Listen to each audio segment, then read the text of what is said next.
We got the benefit of covering the basics in detail.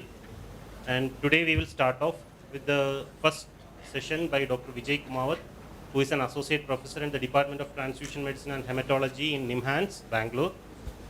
He has a total work experience of 12 years in international national publications, like numerous publications, and reviewer of many well-renowned journals, and member of various associations like ABB, ISBT, ASFA, ATOM, ISTM, and ISBTI. And ongoing projects are 3, and one of the one of the project is funded by Sir, who is the principal investigator in that. So I humbly request you to start off the sessions today, sir. Over to you.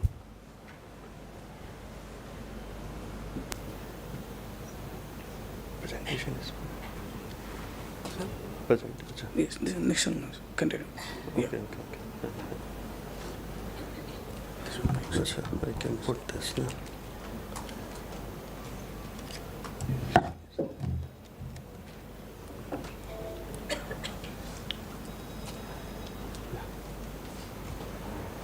So thank you, Dr. Ganesh, for nice introduction. And at the outset, I thank organizers for giving me this opportunity, to Dr. Bala and Dr. Shivram sir. So my topic is preparation and quality control of blood component, legal and NABH requirement. So I'll touch upon the basic thing. So no conflict of interest. So whatever I'm presenting here, it is for educational purpose. So we start just with a brief history how this component separation started. So it was somewhere like initial days, few of in the audience must be, they have utilized glass bottles. We also were used before we move into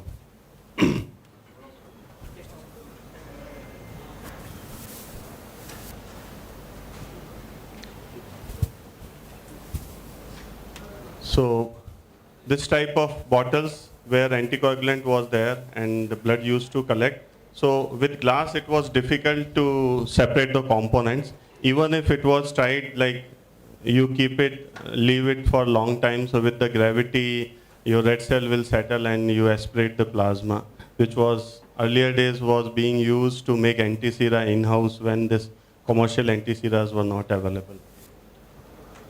Then component was thought.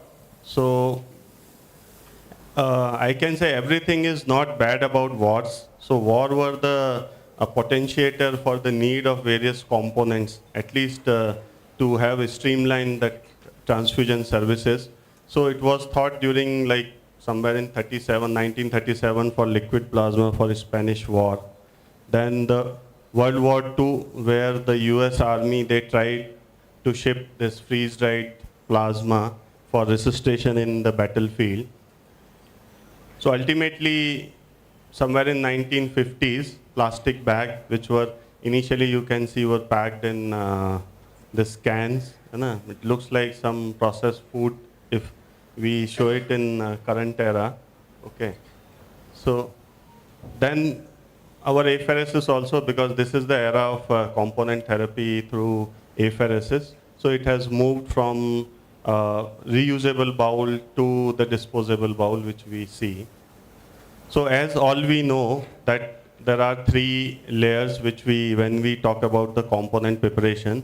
So red cells being heavier than WBC and platelet component, so which we usually call it Buffy component, and the plasma component it comes. And everything became possible because of this integrated multi-component blood collection system which we see now. So we have now double bag, triple bag, and quadruple bag where the component separation is possible. So what equipment we need when we are establishing a component separation facility? So definitely you need refrigerated centrifuge. There are now many manufacturers which are providing, including Indian manufacturer also. Then you will require component extractor. It can be manual or automated. The sealers, tube sealer. Earlier were the days where this silver, this rings used to come and used to seal with that uh, blood tubings, but now we have improved equipment. Sterile connecting devices which are available because lots of component modifications are happening. So it's good to have a sterile connecting device. Then for cryoprecipitate preparation, you will require cryobath, then apheresis equipment, and more or less it's like technical expertise which is required. For the purpose we are here, this CME program is being organized. So this is the same. So the component separation happens because of difference in the various specific gravity of the component. So for red cell with additive solution, usually the specific gravity, which is helpful. This will be covered by Shivram sir talk in much detail. So how we do the calculation. So this is from the ABB. So the specific gravity remains 1.06. Okay, 1.053 is for whole blood.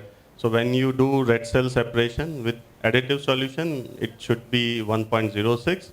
Without additive solution, 1.08.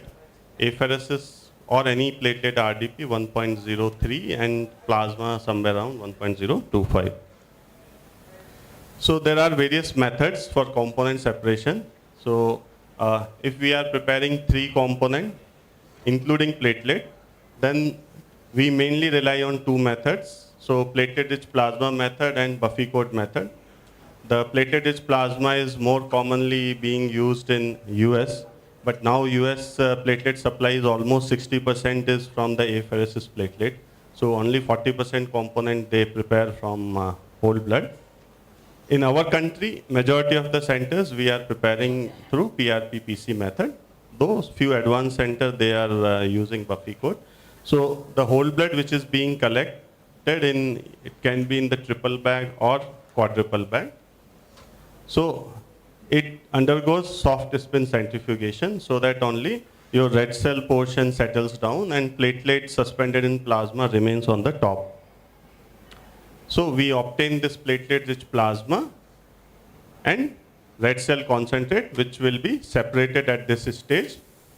Then this platelet-rich plasma thing will go again hard spin centrifugation, resulting in PRP platelet concentrate and plasma, which subsequently we freeze and it is designated as fresh frozen plasma.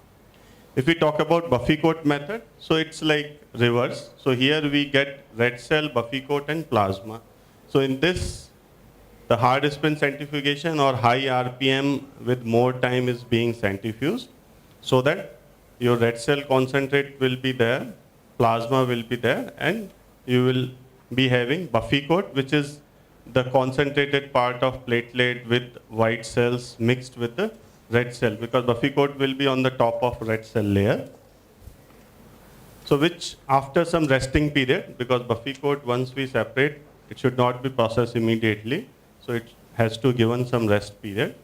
So after that centrifugation, you will get Buffy-coat platelet concentrate, and the residue, there will be some red cell loss. So there are advantage, disadvantage of both methods. So it all depends on what expertise you have, what logistics are required. If you can fulfill, you can opt for that.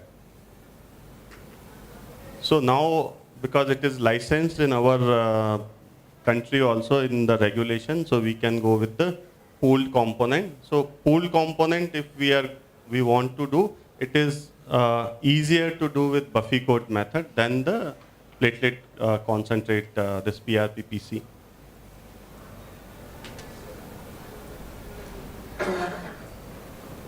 So if we talk about 3 component, where the component thing is, third component we are targeting cryoprecipitate. So this process will include double bag separation also, the similar way. So whenever whole blood is collected, it undergoes hard spin centrifugation, 4 degrees Celsius. All platelet spin should be at 22 degrees Celsius.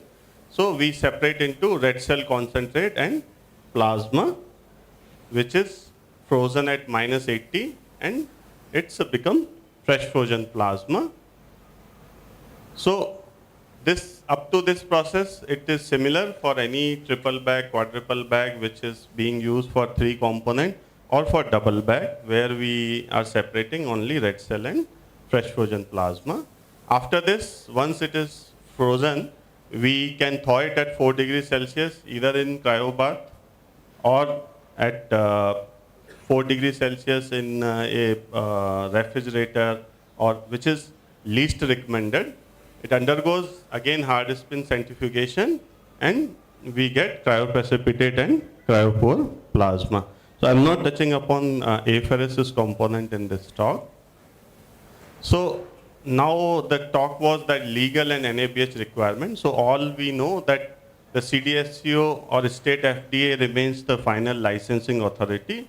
So we come under Drug and Cosmetic Act. And the NABH is accreditation authority, which is again under Quality Council of India through GOI, Government of India. So we should learn that these are not competitive. These two bodies work in synchronization. So the ultimate thing is that law, it's a rule of your land, so it has to be followed. So whatever is written in Drug and Cosmetic Act, we have to comply. So wherever there is a discrepancy, usually there is no discrepancy because NABH standard follows what is there in the Drug and Cosmetic. But sometimes there is an ambiguity which is not clearly specified in Drug and Cosmetic, but it is clearly specified. But still, in any case, Drug and Cosmetic Act will be superseding everything. Okay. So that's what we should not forget, but we should continuously strive for quality, which is through establishing of NABH standards. So now a few case scenario like for the audience. So the last month for a blood center, their collection was 900 unit whole blood.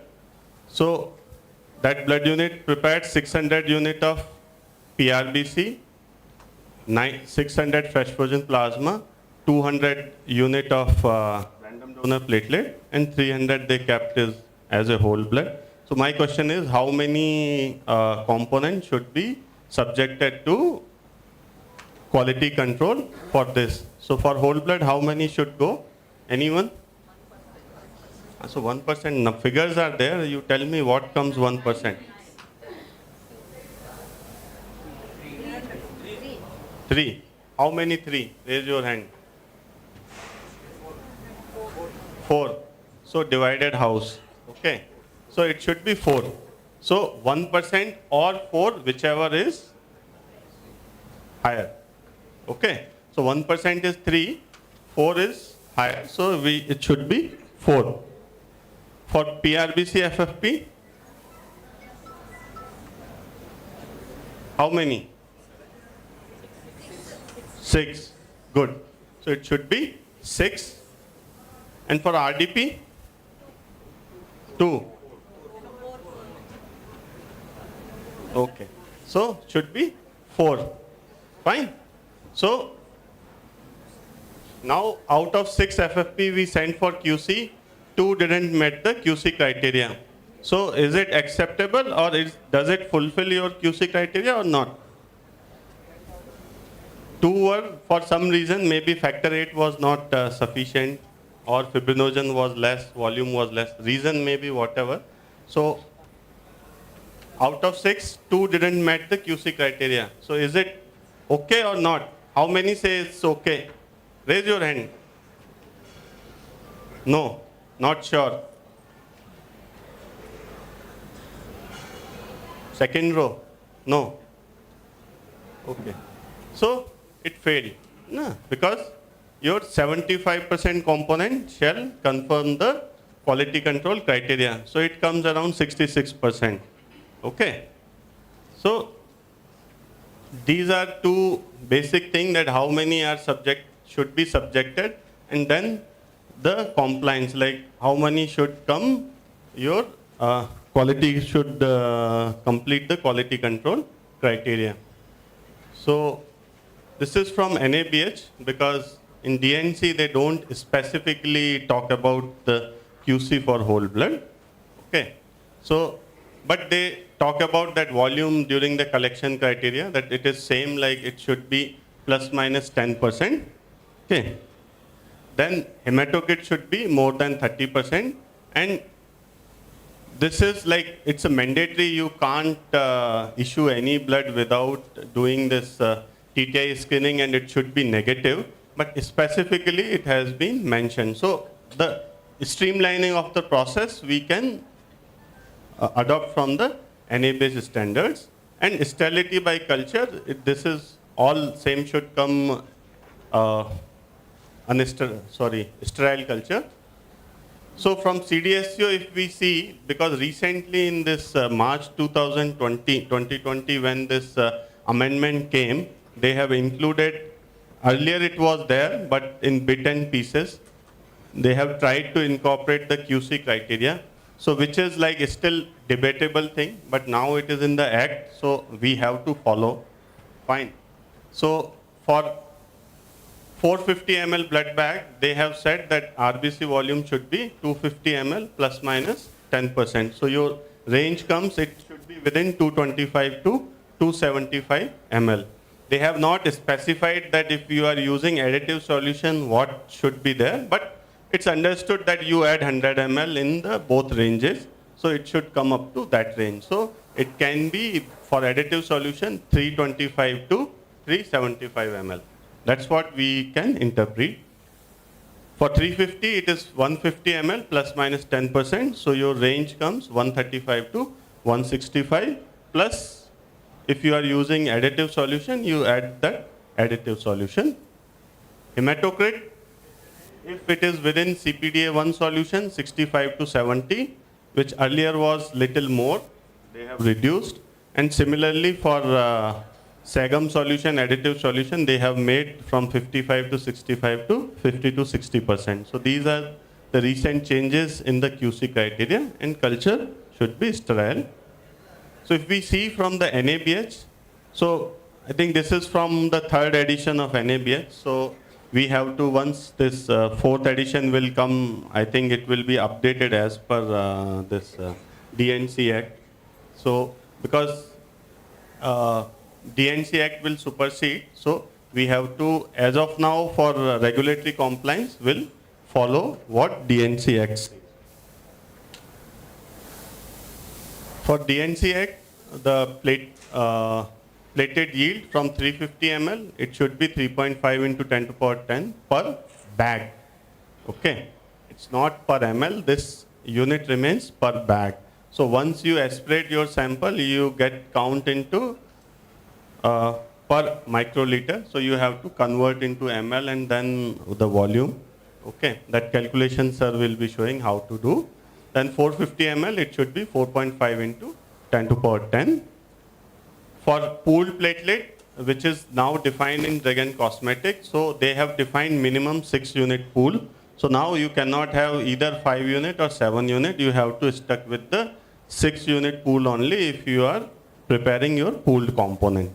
And the total amount should be more than 2 into 10 to the power 11. So it is still kept at lesser than what SDAP minimum requirement. But most of the time, if you pool from the Buffy coat, you get equivalent yield from the pooled Buffy coat platelets. pH is defined, it should not be less than 6. So 6 or above is acceptable at the end of the storage day. So 5th day we have to check. Sterility, again sterile. And one more important component which we usually miss during our routine QC. So this is also part of quality control criteria. So before issuing any platelet component, we have to check for the swirling present or not, and it should be ideally documented in the issue register that swirling was there, because it is a part of QC. So that is applicable for each and every platelet unit which are being issued from any blood center. So here we have compliance. It's the same thing. Only thing in NABH, the QC requirement, if we are preparing platelet from the Buffy coat, it is little higher side, where DNC Act, they don't say. So higher is good. So if we are going for NABH accreditation, so this doesn't conflict with DNC Act, because there it is defined 4.5 or 3.5 into 10 to the power 10. But if we are going for NABH accreditation and preparing Buffy coat, then we have to achieve this much of platelet count per bag if we are using Buffy code. Fresh frozen plasma, again, recently they have changed in the recent amendment. So the volume are defined 180 to 220 ml if we are using 350 ml blood bag, and 220 to 300 if we are using 450 ml blood bag. The factor 8, 70 intention unit per ml. Cryoprecipitate volume 50 to 20 ml. Fibrinogen at least should be 150 milligram per bag, and factor 8 at least 80 intention unit per bag. So similar way it is defined in NABH, but NABH talk about that we have to do QC for stable coagulation factor also, which has to be done by PT and APTT, which is good because our DNC Act criteria, it talks about only factor 8 and fibrinogen, but doesn't talk about the stable coagulation factor. So that also we should check when we are doing. So it's a similar, the same sample when we are sending it for fibrinogen a factor 8, the similar it can be assessed.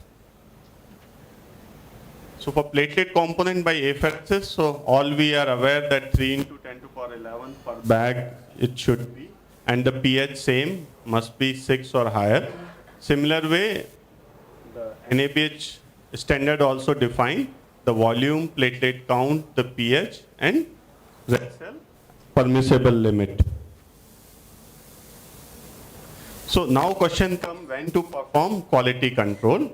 Okay, so there are 4 major area where we have to do. So one thing is that ideally we should do the QC with the component towards the expiry date. Okay, so it's not like today I have prepared and today only I have done the QC.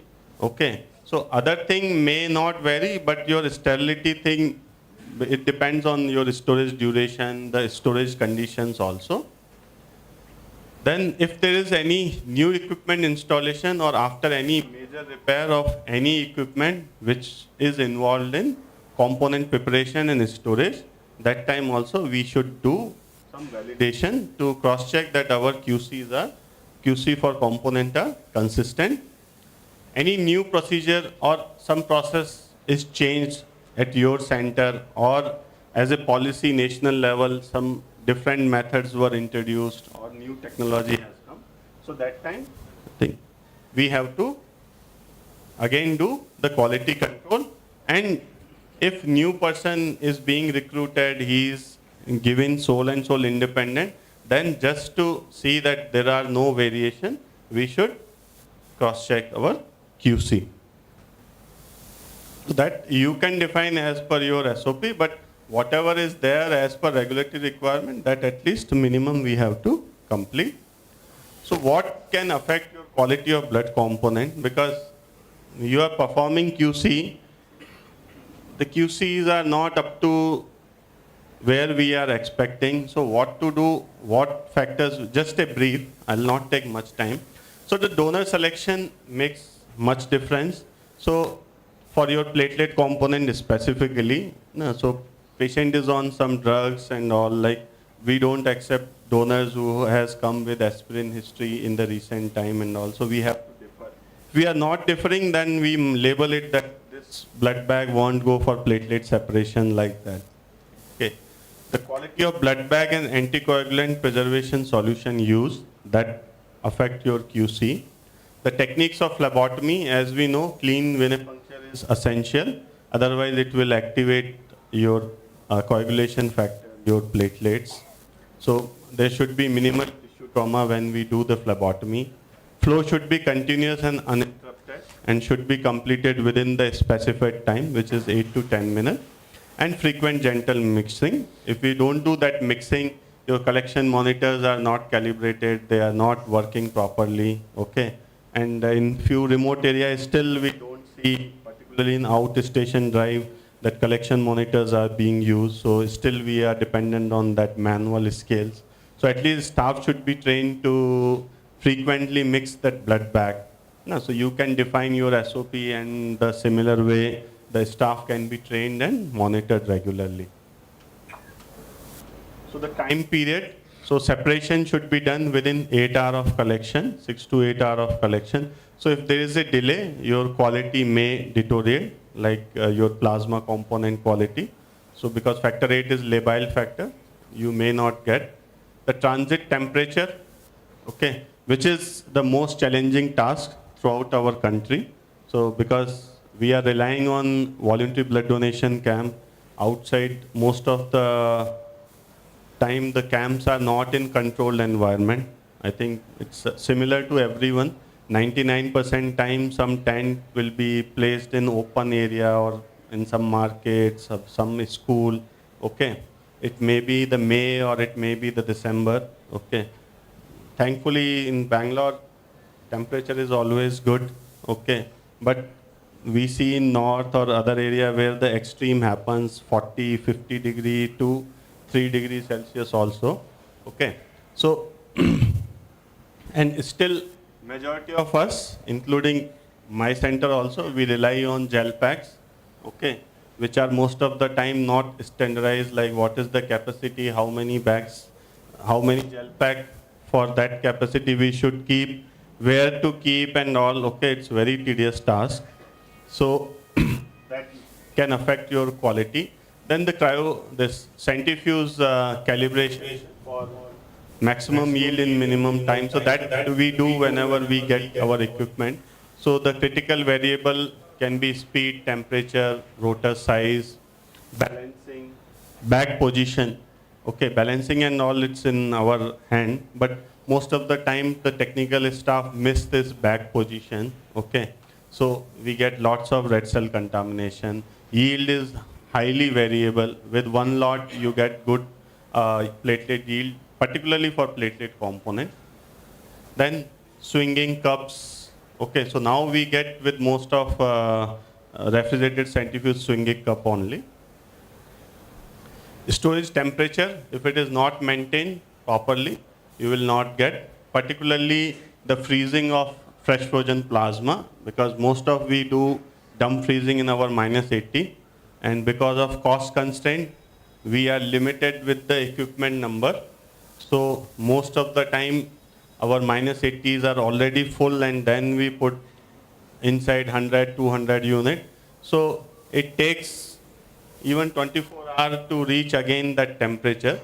So if possible, one -80 should be dedicated only for this dump freezing. Okay. So you freeze, once it freeze, you shift it to your another -80 or -40. So that one deep freezer should be ideally used only for freezing. So you will retain, and we should check that deep freezer every time when we put 100, 200 unit, that what was the temperature.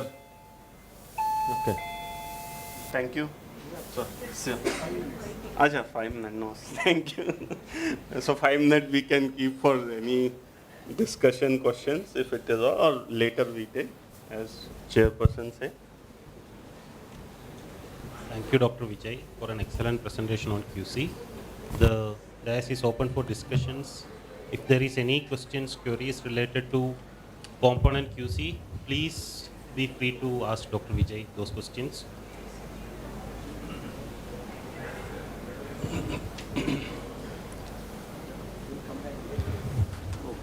Thank you. Thank you.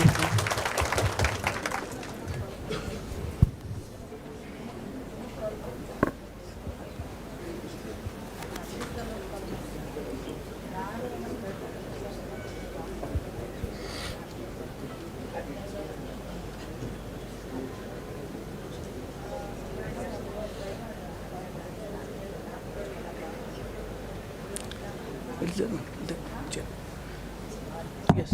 Over to you, chairpersons, for our next talk. Thank you. Thank you, Dr. Vijay. It was an excellent talk. We move on to the second talk of this session now, which is going to be given by Dr. Ambuja K. I think all of us know her. She doesn't need any introduction. Anyway, she's the blood bank medical officer at Manipal Hospital, the main Manipal Hospital. She is NABH blood bank assessor, editor Global Journal of Transfusion Medicine, and editor-in-chief of Manipal Clinical Journal. She has had research publications in national and international journals, has won several prizes for papers and poster presentation. Her areas of special interest will be immunohematology, and she has therapeutic apheresis and quality management system is being managed by her. She is instrumental in supporting Dr. Shivram and also in maintaining the blood bank at main Manipal Hospital. Over to you, Dr. Ambuja. Thank you, Dr. Shweta, for the kind introduction.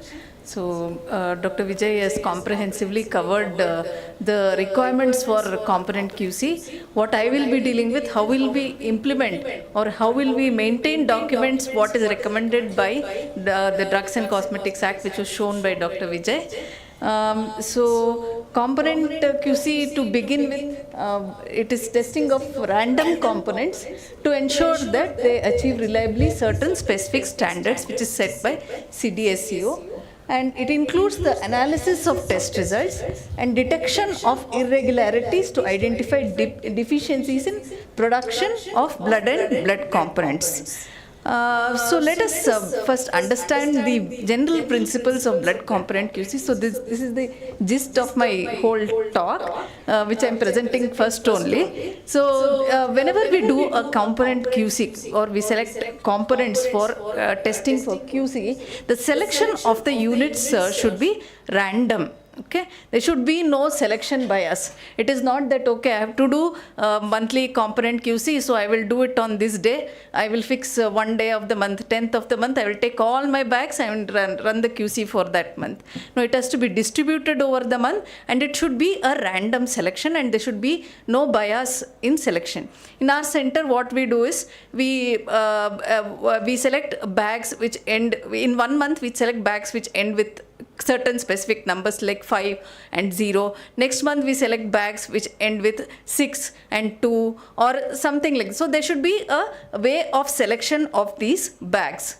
And as I said, units selected for QC should be distributed over the month, and units which you select for component QC, it should include bags which are collected both in-house as well as in camps, because we know, as Dr. Vijay said, yes, the controlling temperature, the shifting of the blood from the camps is a challenge, and we want to know whether these components also which are collected or blood which is collected in the camps also meet QC.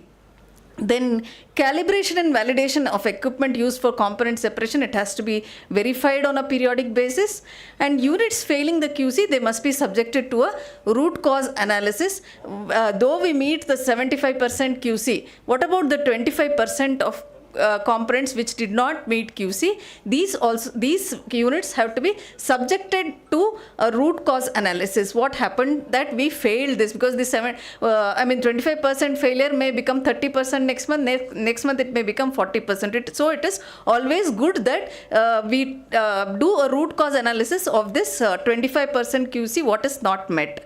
And daily monitoring of QC is as important as the monthly QC, and than just testing this 1% of the components which we do monthly. I think all of you agree with us. What we do daily and daily checks what we put in are important in maintaining that monthly QC, that the monthly QC is met.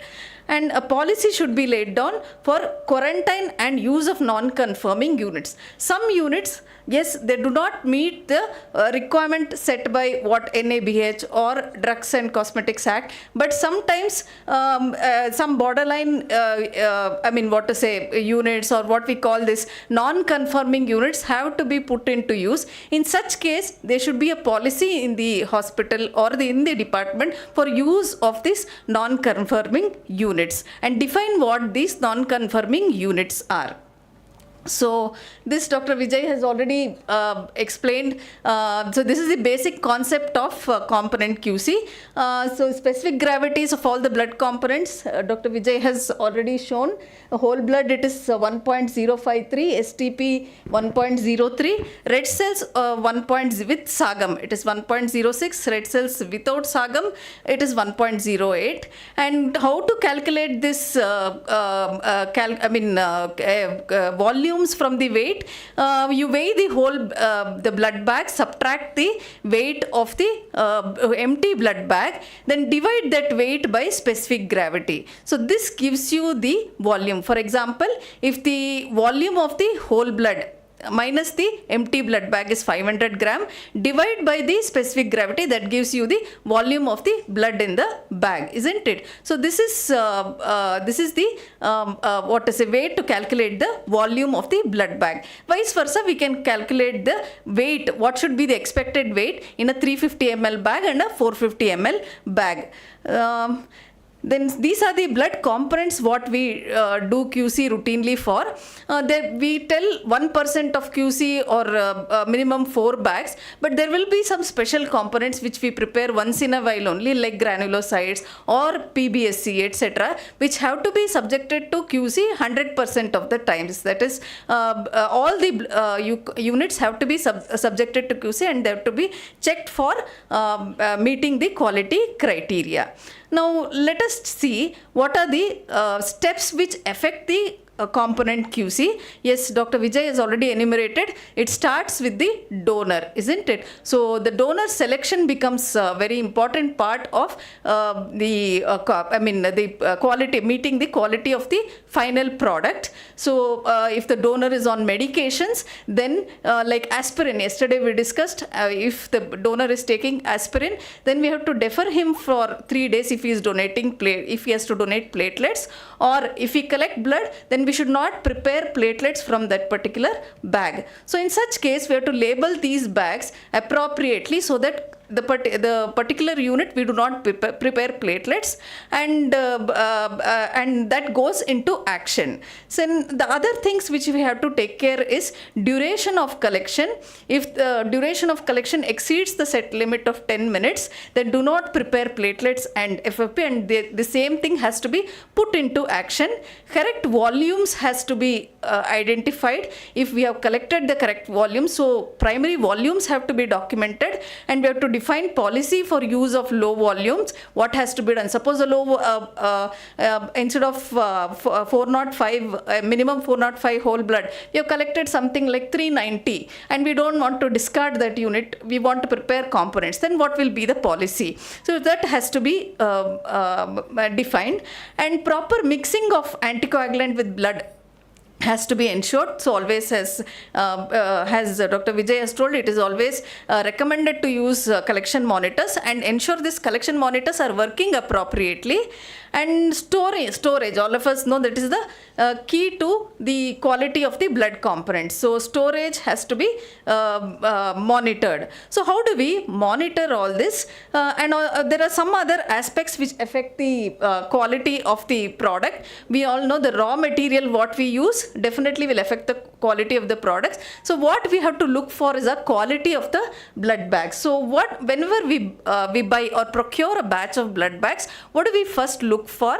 We look for the finished product report or FPR from the manufacturer, isn't it? So this is the first document which says is that the raw material what we are using is matching the required standards. Then empty blood bags have to be subjected to quality control. So what quality controls do? We do a sterility check.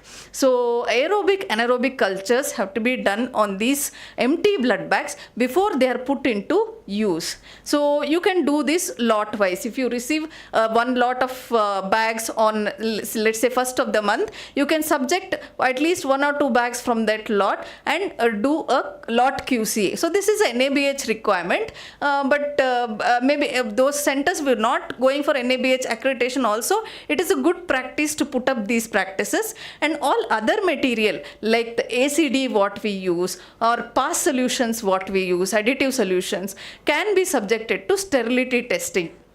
It is always a good practice to get all these documents and file them in a place for traceability. Whenever we do a root cause analysis, whenever there is a component QC failure, accessing these records will become easier. And also during accreditation, during audits, producing these records also becomes very easier. So it is always good to file these records at a place. Then another thing we all agree, during the collection process, sterility of during the collection is very important. So, there are very new, technologies which are included in the blood bag, which prevent contamination to the primary bag. Bacterial contamination of the blood bag is prevented by using diversion pouches. So, by diverting 5 to 10 up to 10 ml of the first 10 ml of the blood which is collected into this diversion pouch, it is said that bacterial contamination of the primary bag comes down. Also, cleaning of the phlebotomy area, I'm sure all of you agree, is a very important step, and using a dual antiseptic and cleaning the phlebotomy area brings down the contamination of the blood bag with bacteria. So such things and using of a sampling closed system for sampling, all these minimize the contamination to the blood bag. And sterile closed system of component processing also ensures sterility. So use of sterile connecting device and automated component processing systems and closed systems of component processing helps in maintaining sterility. So I don't think any blood center would want to spike the bag and introduce bacteria into the blood bag and breach the sterility of the blood bag, even though we do it under a laminar airflow. We all know that even using a laminar airflow, our procedure may not be very foolproof, and there may be bacteria which will be introduced into the blood bag. So always safe to use a sterile connecting device. By you doing all this, we can ensure the sterility of the blood bags and the components what we are using. Then I told you about various aspects which affect the component QC in the donor area or during the collection. But how do we keep a check of these whatever points I have mentioned on a daily basis? So we all have a daily QC form for the donor area where we check all the aspects of the donor area, like we could check the collection monitors and make it a habit to check whether these collection monitors are working on a daily basis. So this is our daily QC form wherein this is our daily QC form. I think you can't see it there.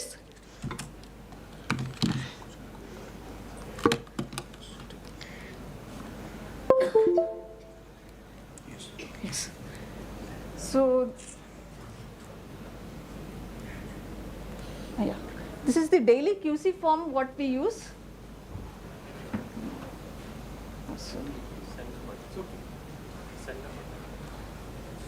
This is not working. This one, no, Dr. Pala? It's stuck, I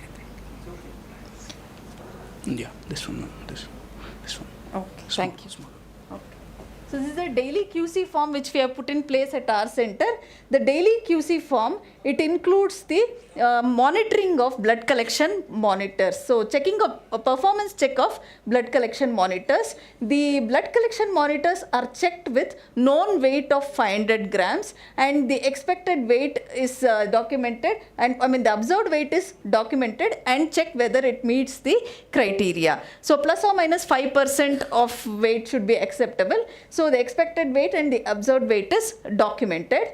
And the rest of the things what we check in the collection area is, there are 2-3 important things what we check. One is the weight of the first bag of the day. So the weight of the first bag of the day is documented. So in this case, you can see weight and the volume of the first bag of the day is documented, and whether it is meeting the criteria or not. So this is with let us say this is 810 to 890 gram is the expected weight, and the weight of the first bag of the day, which we have documented here 4842, is 820 grams. So it is within the expected range. So each day we check with a different collection monitor. So this is also as per NABH. Now the other aspects of this form, what we call the collection review record, which we have put in place, is we document double pricks or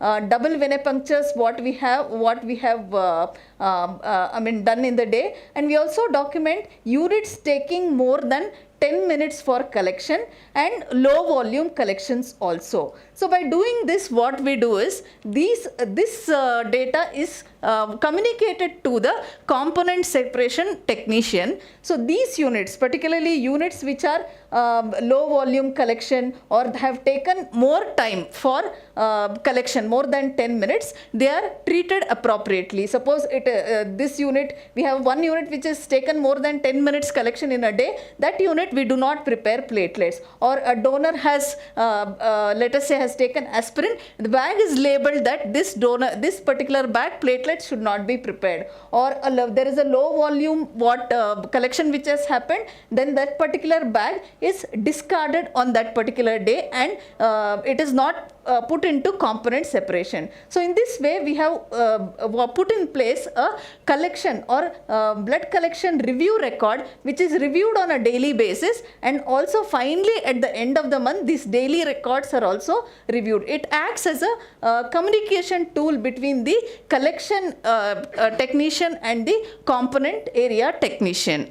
So the next is movement of blood or transfer of blood. Movement of blood from the collection area, both in camps as well as in-house also, when we do camps, and as well as in the blood bank also becomes important, and at what conditions these bags are stored until processing. So for that we have put in a form wherein the temperature at which these particular bags are stored until component separation is documented, and what time they were handed over to the component area technician is documented. So with this we can also monitor at what time the components were taken up for separation, and whether the set time frame of 6 hours within 6 hours whether the components were separated or not.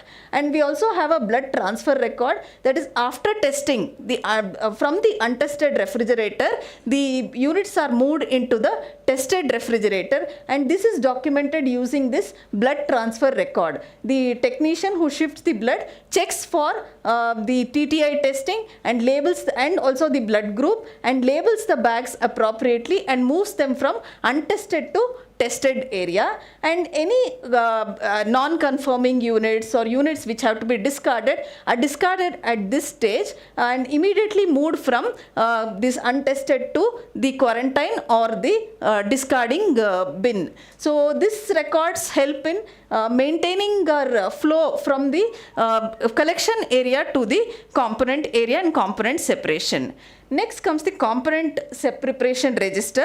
Few things which I want to highlight which have to be documented in the component separation register is always document the primary volume of whole blood collection. So that becomes very important. So the primary volumes, our collection monitors may display 450 ml, but was it exactly 450 ml or was there any variation? It becomes important to document that.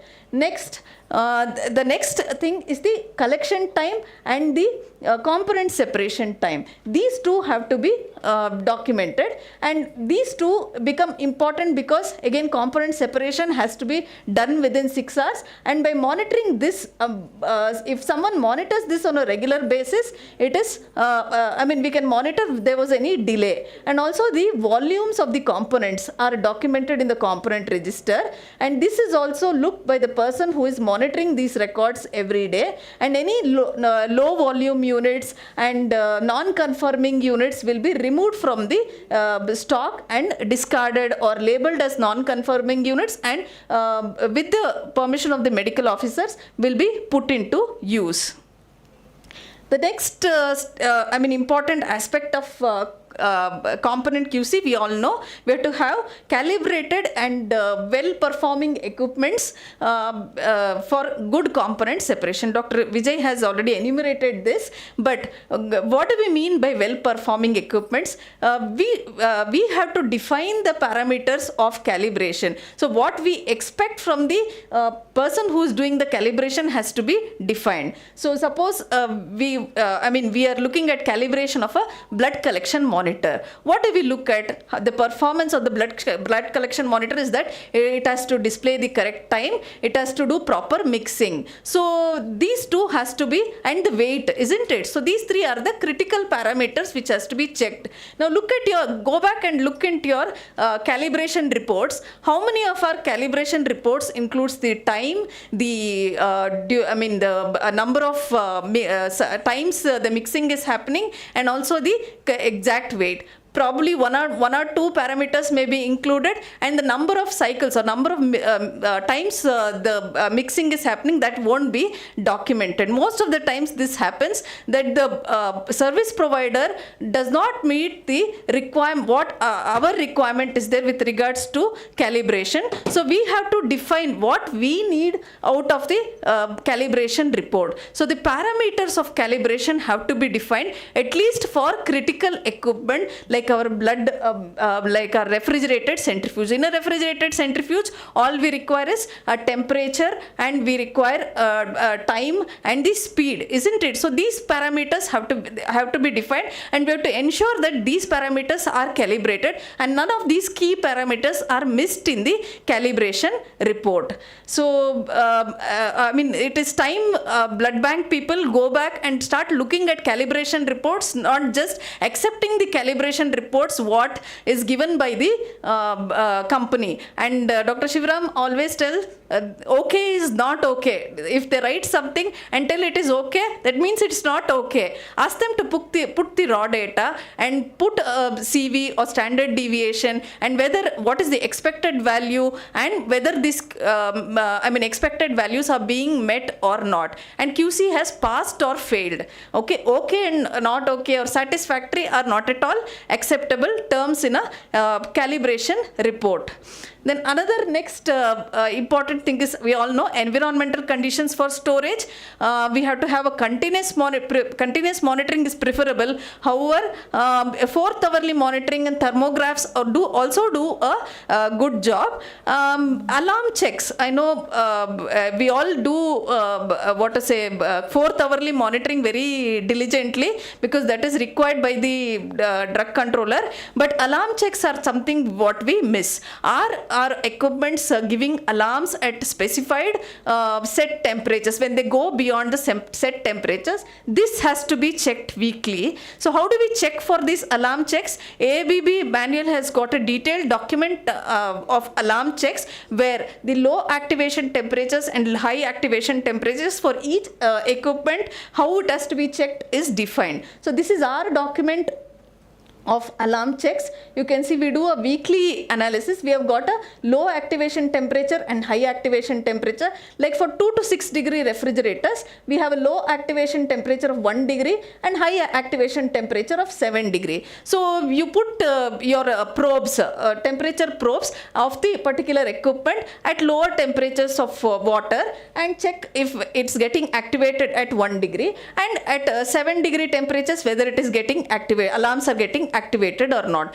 So by checking this, we can document that our alarm systems are working fine at times of breach in temperature. Similarly, there is a methodology to check alarm checks for deep freezers also by using ice flush, which is defined in the ABB manual. Then environmental sterility, sterility of the equipment, we need to do a equipment sterility check once in a quarter. We do aerobic and anaerobic cultures. We need not have some great, checks, procedures and all. Just take swabs and send it to your the microbiology department for aerobic and anaerobic cultures. Of course, there are some new techniques which have come up where they do a particle count and all that. Those who cannot afford to do such detailed environmental sterility checks, this should be suffice to check the sterility of the environment. Now coming to the actual component QC, now we have checked all the factors which affect the component QC. Now let us check how to document the component QC as such. Now daily component QC check, I told you, is as important as checking for the QC on a monthly basis. So what do we look for? Daily qualitative check of PRBC. So on a daily basis, this is what we check in PRBC. So there should be no hemolysis, no clot, no leakage or no discoloration. So these parameters have to be checked on a daily basis and documented.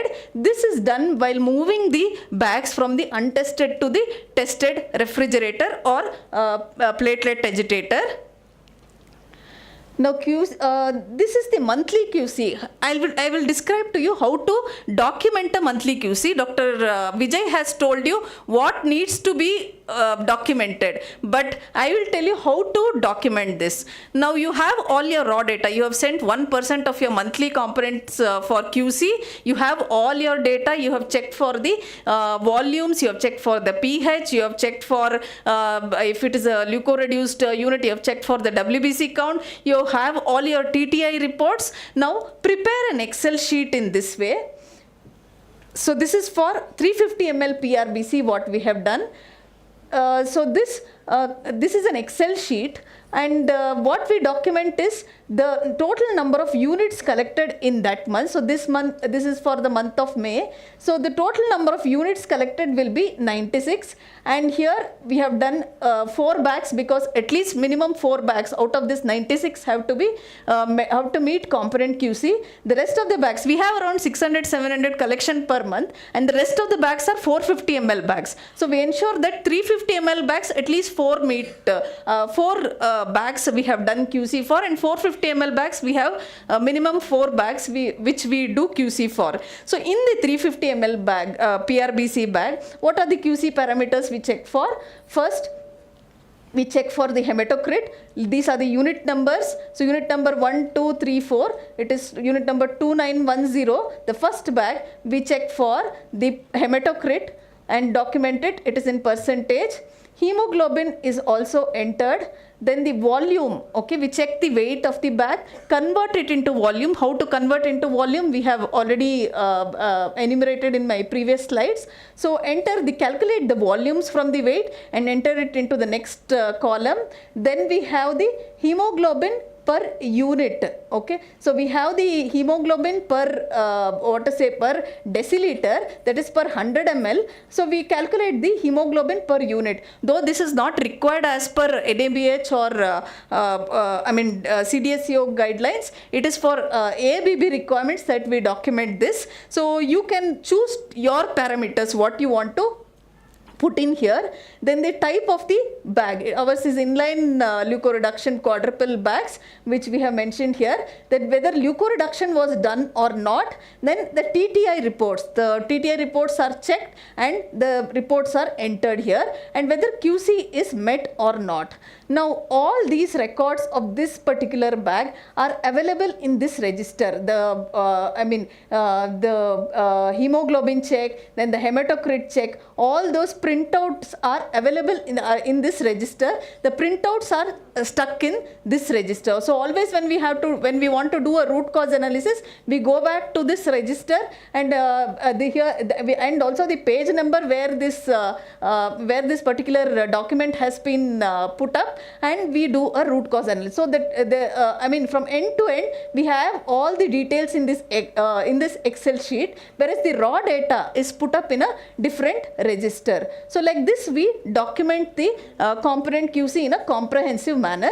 Also, we have put up the reference ranges of the acceptable ranges for all parameters below each in each Excel sheet, so that we need not refer here and there, and I'm sure it is difficult to remember all the values. So whenever we write 219 ml, whether it is accepted, QC is accepted or not, or whether it is failing QC, or whether PCV, we have mentioned here 40 plus or minus, it is 60 plus or minus 5%, whether it is meeting QC or not is checked simultaneously here only. So we need not go back into our NABH textbooks or other textbooks and refer. So reference ranges are put here only for our references. Likewise, we have for 450 ml bags also. Even in 450 ml bags, the same way we have put the total number of units collected, the number of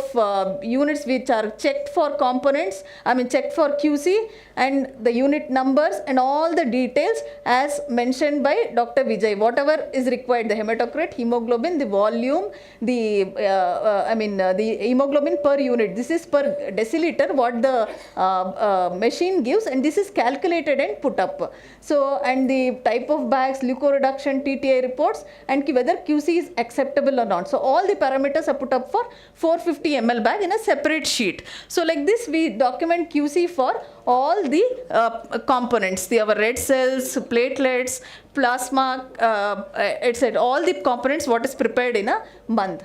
Now let us come to the next component, that is the daily qualitative check for RDP, STP or PPC. So as Dr. Vijay mentioned, checking for swirling movement before issue is very vital, and it has to be recorded in the in our issue register. And there should be other parameters which are checked for in case of platelets are, there should be no visible red cell contamination and there should be no leakage. So these things should be checked on a daily basis. So this is documented in our stock register here, and whenever there is movement from the quarantine to or the untested to tested area, and these parameters are checked and documented in this register. So there should be a place where you document these things. It can be your issue register, it can be your component register, or any other place. I'm just showing you what we are doing. These are not fixed that it has to be in this register, it has to be in that register.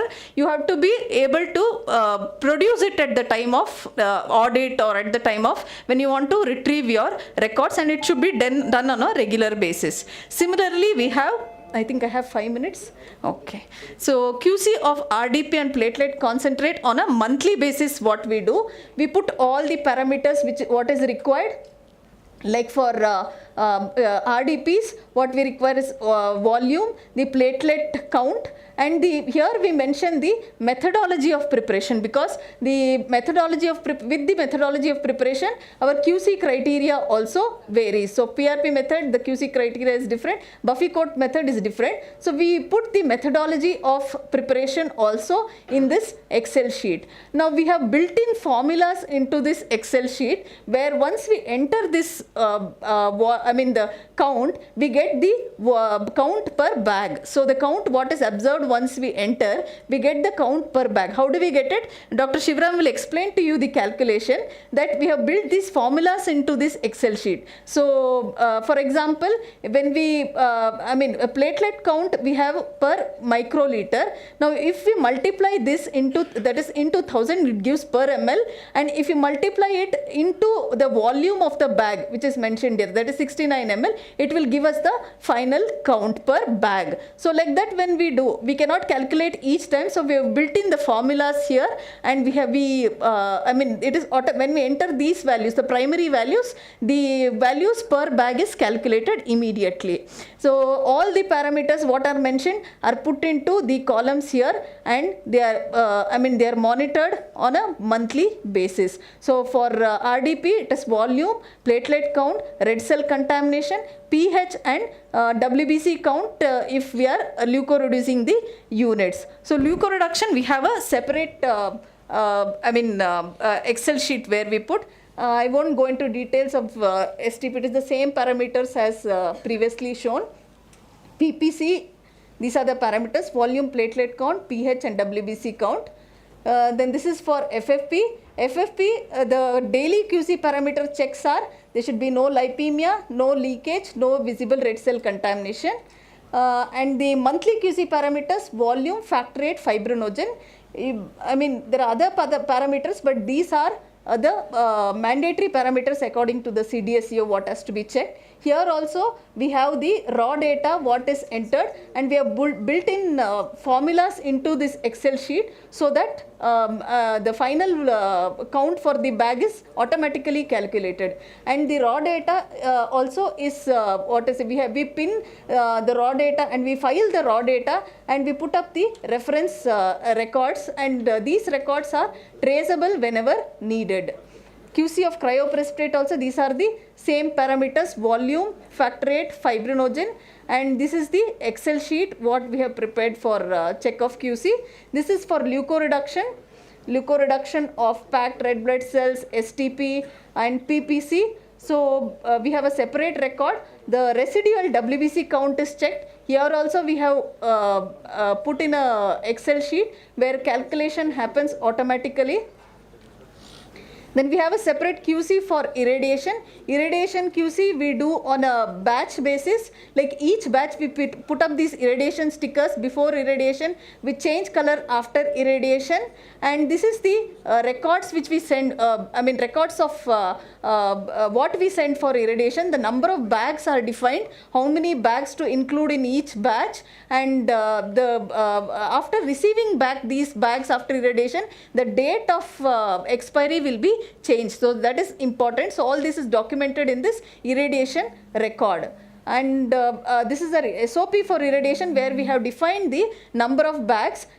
Each center doing irradiation has to define their policy for irradiation and the number of bags which can be put up in each batch. I think Dr. Shami has produced irradiator box few years back. So we were inspired by that, and we discussed with our irradiation radiotherapy department, and we designed this formula and that number of bags which has to be included in this batch. And special components like granulocyte etc. has to be has to undergo QC 100%. So PBSC for granulocytes, the parameters are we check at the number of granulocytes per bag, which has to be minimum 1 into 10 to the power of 10. So all the and the volume. So all the 100% of the bags which what are collected in the month are subjected to QC. Special other parameters, some special parameters are like washing, pre and post washing QC parameters. What we look at: hematocrit pre and post washing and total protein post washing. So these are some of the special QC parameters which we have. And sterility check, I think all of us know, aerobic and anaerobic cultures both have to be done, and we have to maintain, again 1% records have to be maintained. And for all QC failures, even the 25% what we have failed, we have to do a root cause analysis for all QC failures. Okay, where root cause analysis includes man, material, methods, measurement, machine, and Mother Earth. So all the 6 M's it has to include. This we will learn in detail about this in the quality management session, which Dr. Shivram will be covering. So this is about the component QC, how to document and how we are documenting the component QC. I know it is very elaborate, but by doing this you can simplify your work. What looks elaborate is actually very simple. You do it once a time, prepare these Excel sheets and keep it, and your work becomes very easier. And it also becomes very easy to retrieve and produce the records during the audit. So thank you for the time and opportunity. Thank you so much, Dr. Ambuja. It was really nice. You took us through the practices of QC in transfusion medicine practically. So it was very simplified. It was easy to understand. Hope we all will be able to refresh our memories about this and follow safe practices. Thank you. Any doubts for this session from the audience?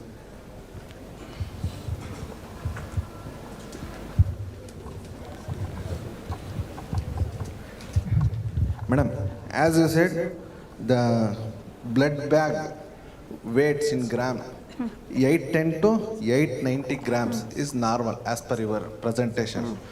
Now, as per the calculation, 810 grams, suppose if we take, we divided by 1.053. That's No, that specific is gravity. including the, we use 450 ml bag with sagam, okay, inline leukoreduction bags, okay. The volume reached to 769 Along ml, with, madam. yeah, along with the blood bag weight, the empty bag weight. No, in primary collection, blood directly goes to primary bag. Yeah. It doesn't contain sagam solution, only the ACD solution. Yes. We don't separate everything. Whatever we collect the complete bag, it goes for weighing. Okay? The complete bag. The complete bag with the attached bags, everything. It goes for weighing. So generally, while using with blood collection monitor, we keep only the primary bag. Yes, true. So- So you tear the weight, you're telling. No, you tear it and you start the collection. Yes. You don't keep only the primary bag. You tear it and you start the collection. Okay. But when we are checking, what we check is a complete bag weight. Okay. And the BCM. Yeah. Okay, thank you.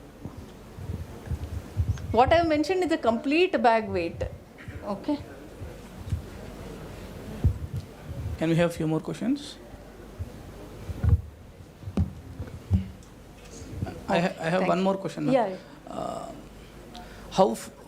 You said to do at least 4 in a month or 1%, and how random is it, or can we do sequential blood samples, or should I have seen in your slide that you have taken unit number endings with the 6 or 0. 5, Yeah, that's what we do. You can define your way of sending for QC, but preferably it has to be randomized. Okay. Fine. So you can choose. You can say in this month I'm going to send all the bags ending with 6 and 0, or next month I'm going to send with bags ending with 1 and 5, or anything like that. You define your policy, but it has to be written down and it has to be communicated to the technician. Yes, ma'am. Ma'am, another question. If we are preparing 100% components, still we should do QC of whole blood? No, we don't do QC of whole blood. I have not shown you QC of, because we don't do QC of whole blood. Right. We do only component QC. But the whole blood volume is recorded. The first bag of the day, we collect what we collect, we weigh that and we record it. Thank you. Yeah.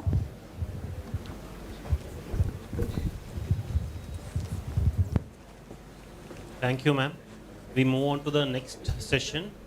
The speaker doesn't require any introduction at all, who is our favorite Shivram sir. He will be taking us through the mathematics, which is, I don't know how many of us really like mathematics. We'll take up question after this session, please.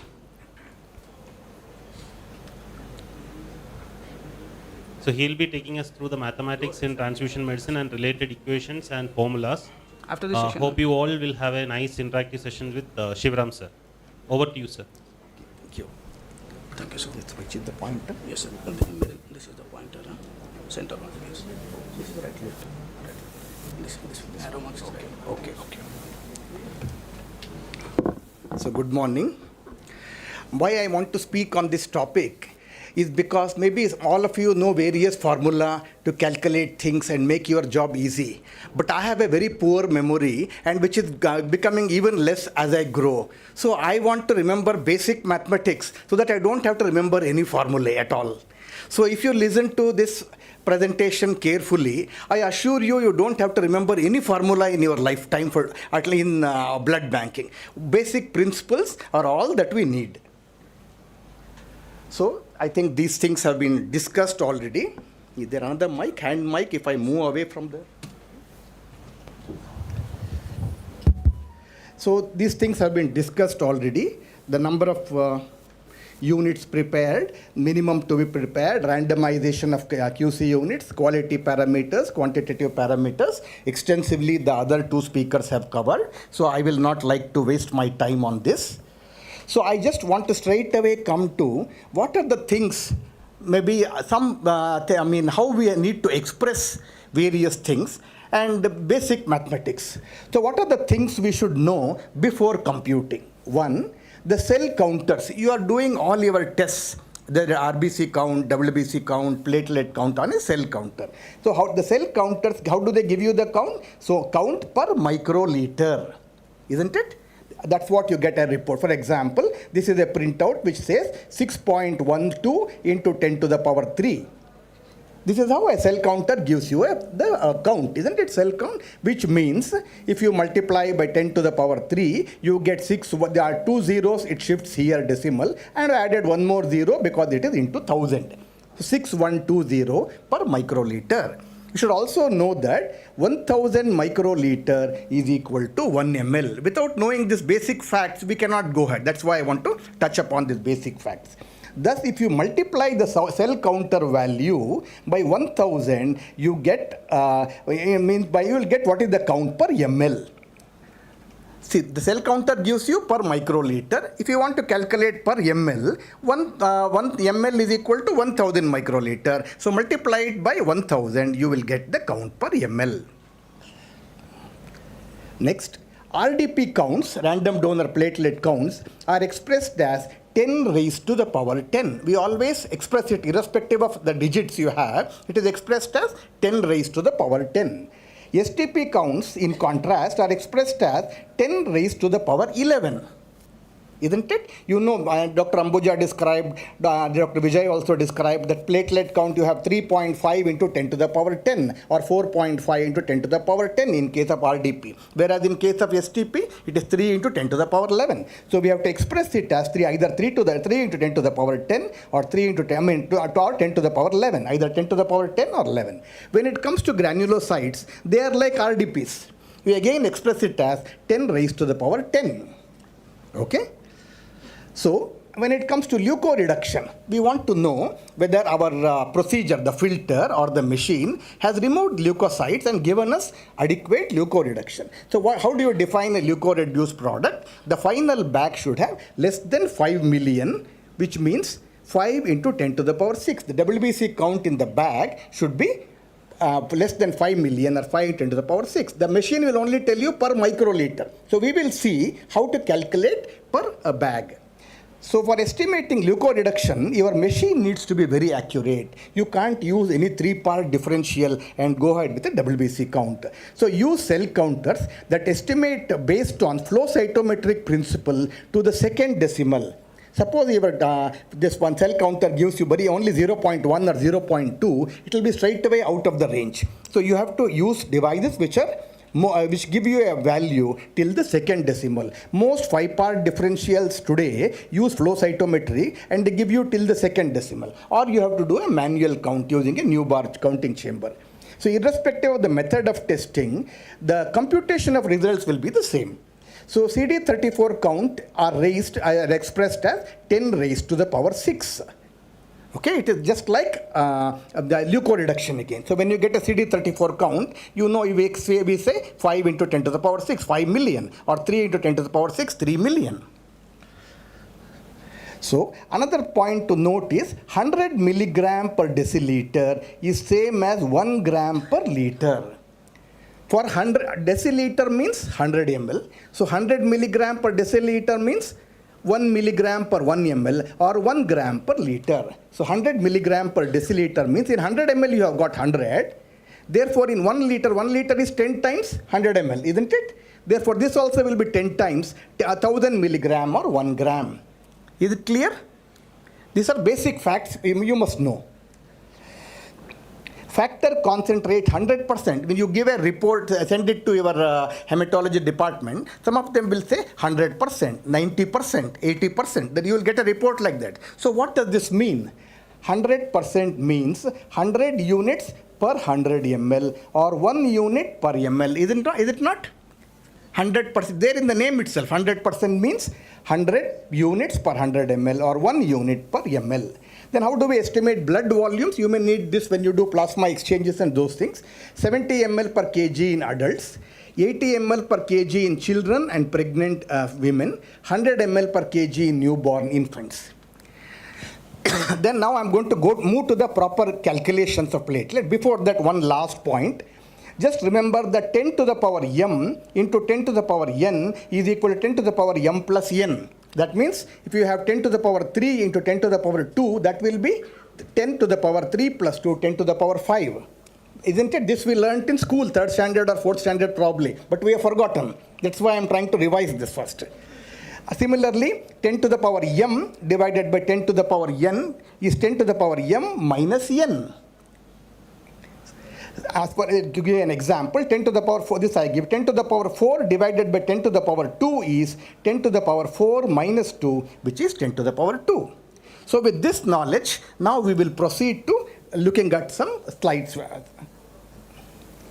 So, these are similar to what Dr. Ambuja described because both are from the same center. This is the bag number. This is the hematocrit, for example, 58% here, hemoglobin 19.2, volume. These things are recorded, hemoglobin per unit. Let me see if I have a better slide. Yes. No, sorry, I don't have here. So, what have we done here? This is telling you hemoglobin 19.2 gram per deciliter. So for 100 deciliter means 100 ml. 19.2 is the hemoglobin for 100 ml. Volume is 285. So 19.2 divided by 100 into 285. Is it not? Do you need any formula? For 100 it is this much.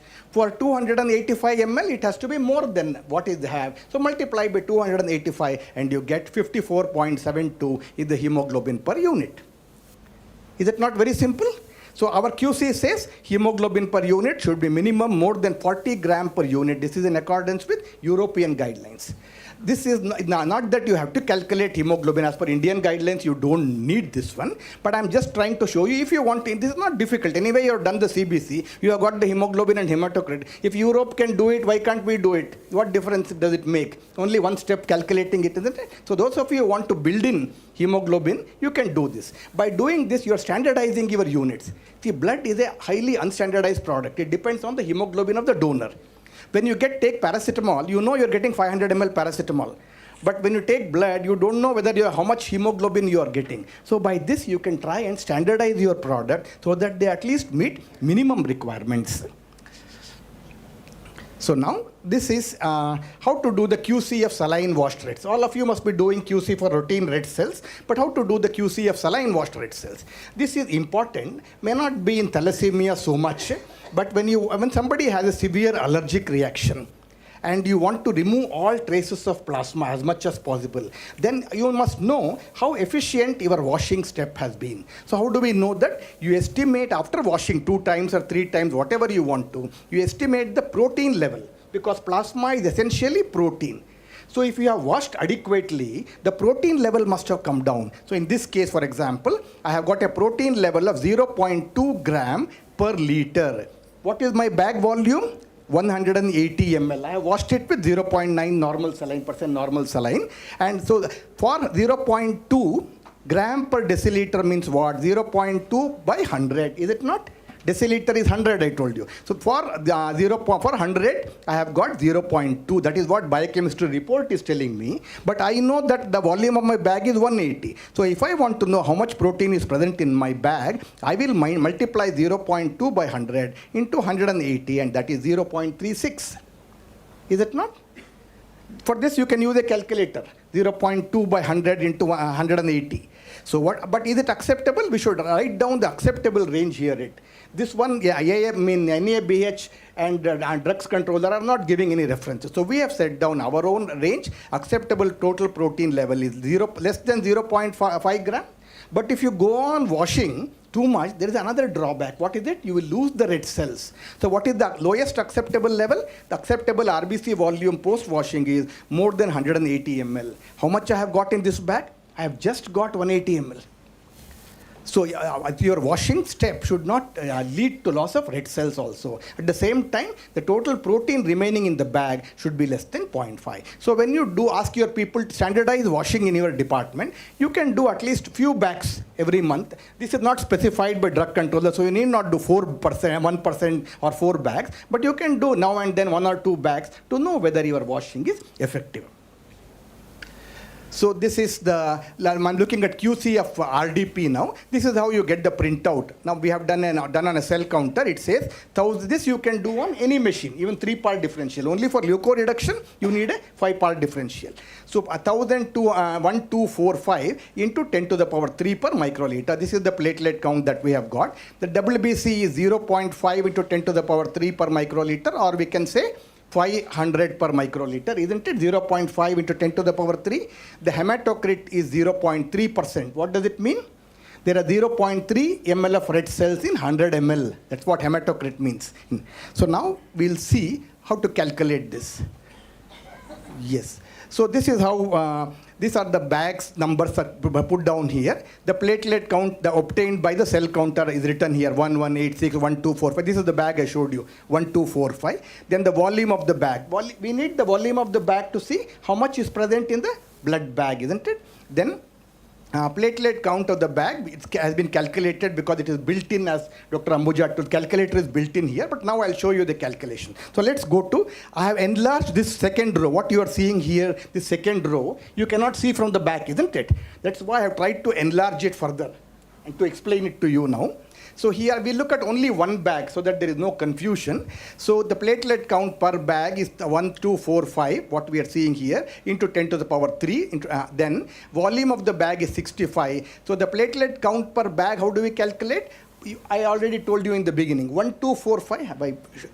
Yes, I have got to calculate that also next. So we need to calculate we are taking these figures from here. From this chart, we have entered it. WBC count 0.5, 10 to the power 3. So all these things, hematocrit 0.3, we are entering from this printout now. Now we'll calculate. Number of platelets is equal to 1245 into 10 to the power 3 per microliter. This is from machine printout. Am I clear? Now please pay attention. Number of platelets per ml is 1245 10 to the power 3 multiplied by 1000. Why? Because 1 ml is equal to 1000 microliter. Machine gave you per microliter, you multiply by 1000, you got per ml. How many ml are there in our bag? Our bag contains 65 ml of RDP. So in 1 ml contains this much. So 65 ml contains how much? Multiply into 65. Is it difficult? Per microliter, you have got multiply by 1000, you get, it's the same thing everywhere. If you multiply by 1000, you get the count per ml. You multiply by the volume of the bag, you will get the count per bag. That's all. We multiplied now 1245. 10 to the power m into 10 to the power n is equal to m plus n, isn't it? So 3 plus 3 is 6. 1245 into 65, we have multiplied, got 80925 into 10 to the power 6. So that is the answer. But how do we express RDP? I told you it should be expressed as 10 to the power 10, not as 10 to the power 6. So how do we do that? Let us we cannot multiply only numerator by 10 to the power 4. You have to multiply by 10 to the power 4 if you want 10 to the power 10. But we can't, if you multiply it, the value will change. So we will multiply both numerator and denominator by 10 to the power 4. So then you are getting 80925 into 10 to the power 10. So 80925 divided by 10 to the power 4 becomes 4, no? 1, 2, 3, 4. 8.0925 into 10 to the power 10. Understood? Or you want me to explain it again? It's okay.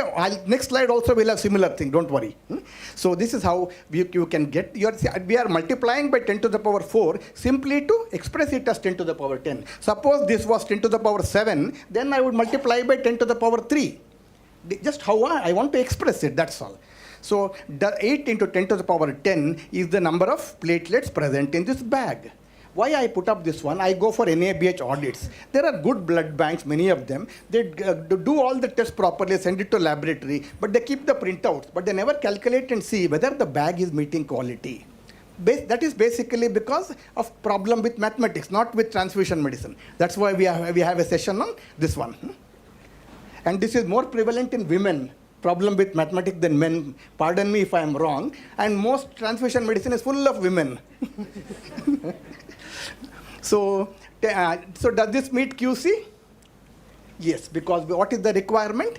If it is prepared by PRP method, it is 4.5 into 10 to the power 10. If it is prepared by Buffy-Court method, it is 5.5 into 10 to the power 10. So this is much more than either of them. So it is meeting QC.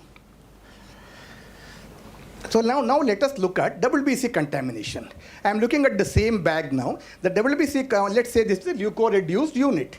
And we want to know leukoreduction is effective or not. So WBC count, how much is it? 0.5. So WBC count of RDP, 0.5 into 10 to the power 3 given by the machine. This is easy.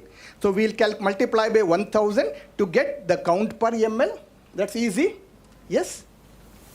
The next, now we know the volume of 65 ml. If I multiply by 65 ml, I'll get the count per bag. So I multiplied and I got 0.5. I'm rearranging into 65 into 10 to the power 6. Then this becomes 65 into 0.5 is half of 65, no? Into 0.5 means half. So half of 65 is 32.5 into 10 to the power 6. But you know leukoreduction, how is it expressed? I told you in the beginning. It is expressed as 10 to the power 5, 10 to the power 6 in million, not in 10 to the power 5. So what should we do? Let us multiply numerator and denominator by 10. When I did that, I got, when I multiplied numerator by 32.5 by 10, or this one, let's say, when I multiplied 10 to the power 5, what was it here? It's already in, say, this one? No, I'm trying to express. What did I say? It is in 10 to 6. I have made a mistake. I'm just looking at it here. Oh, it has to be expressed. It's already in 10 to the power 6. I have made a mistake here. Let me see. No, 32. It was probably in 10 to the power 6. Leukoreduction is 10 to the power 6, no? Less than 5, right, isn't it? Less than 5 million. Okay. So if you want to express it, you can multiply. But this is already in this. So if... No. Now I realized I'm not looking at leukoreduction from that point. I'm looking at it from NABH perspective, which is telling the count should be less than 5.5 into 10 to the power 8 for Buffy-Court method for log 1 leukoreduction. So I'm trying to express it as 10 to the power 8, whereas what we had was 10 to the power 6.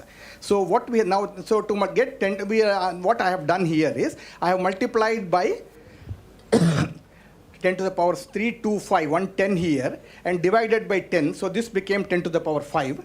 32, so 325 into 10 to the power 5. Or you can express it as, now again we'll multiply by 10 to the power 3 and divide by 10 to the power 3. So 5 plus 3 became 8. 325 by 1000 became 0.325 into 10 to the power 8. I am expressing it whatever my reference standard is there here. Based on the reference standard, that's why. We'll see another example later on. So that is for WBC count. But everywhere the principle to remember, even if you have not understood here by any chance, because I know people at the back cannot see it clearly, is you get the machine printout, which is in microliter, multiply by 1000, you will get for ml, multiply by the volume of whether it is PBSC, red cell, RDP, it's the same thing. Multiply by the volume, you will get it. And express it in the way you want to, by multiplying numerator and denominator, by whatever way you want to. So now let's look at, again we are looking at quality control of a leukoreduced product. This is something interesting. In NABH, if you notice, it says residual leukocyte count in an SDP or PRBC should be less than 5 million, less than 5 into 10 to the power 6. For RDP, it says less than 8.3 into 10 to the power 5 here. That's why we are trying to see that. It is not 10 to the power 6 for RDP, it is 8.3 into 10 to the power 5 for an RDP. I just wondered, how did these people get such fancy figures? From where did 8.3 come in suddenly? 5 million? Okay, you have fixed a standard that all bags should have less than 5 million. But where did the 8.3 figure come in? So then I tried to do some mathematics on my own. We know that we prepare one SDP by mixing 6 RDP. So one RDP should have 1/6 of the white cells, white blood cells in SDP. So if we take number of WBCs per RDP, it should be 1/6 that is present in SDP. So if SDP has 5 into 10 to the power 6, if we divide by 6, I got 0.83 into 10 to the power 6, or this can be written as 8.3 into 10 to the power 5. That is how they got this figure. I was wondering how did this figure suddenly come in? Now it's clear, no? Mathematics is very interesting if you keep working at it. So now let's look at whether this unit is having red cell contamination. So where is how do we look at? Where is the hematocrit here? Here. So hematocrit is, you have two things to measure red cell contamination. One is the RBC count, another is hematocrit. There are textbooks which will describe you in pages together. That is very complicated, using RBC count and determining what is the contamination. Whereas this is a very, very simple way of doing it. Hematocrit 0.3%, what does it mean? 0.3 ml of RBC is present in 100 ml of the solution, RDP in this case, isn't it? Percent means 0.3 in 100. But what is this? But what is our volume here? 65 ml. Thus 65 ml of RDP must contain less or more?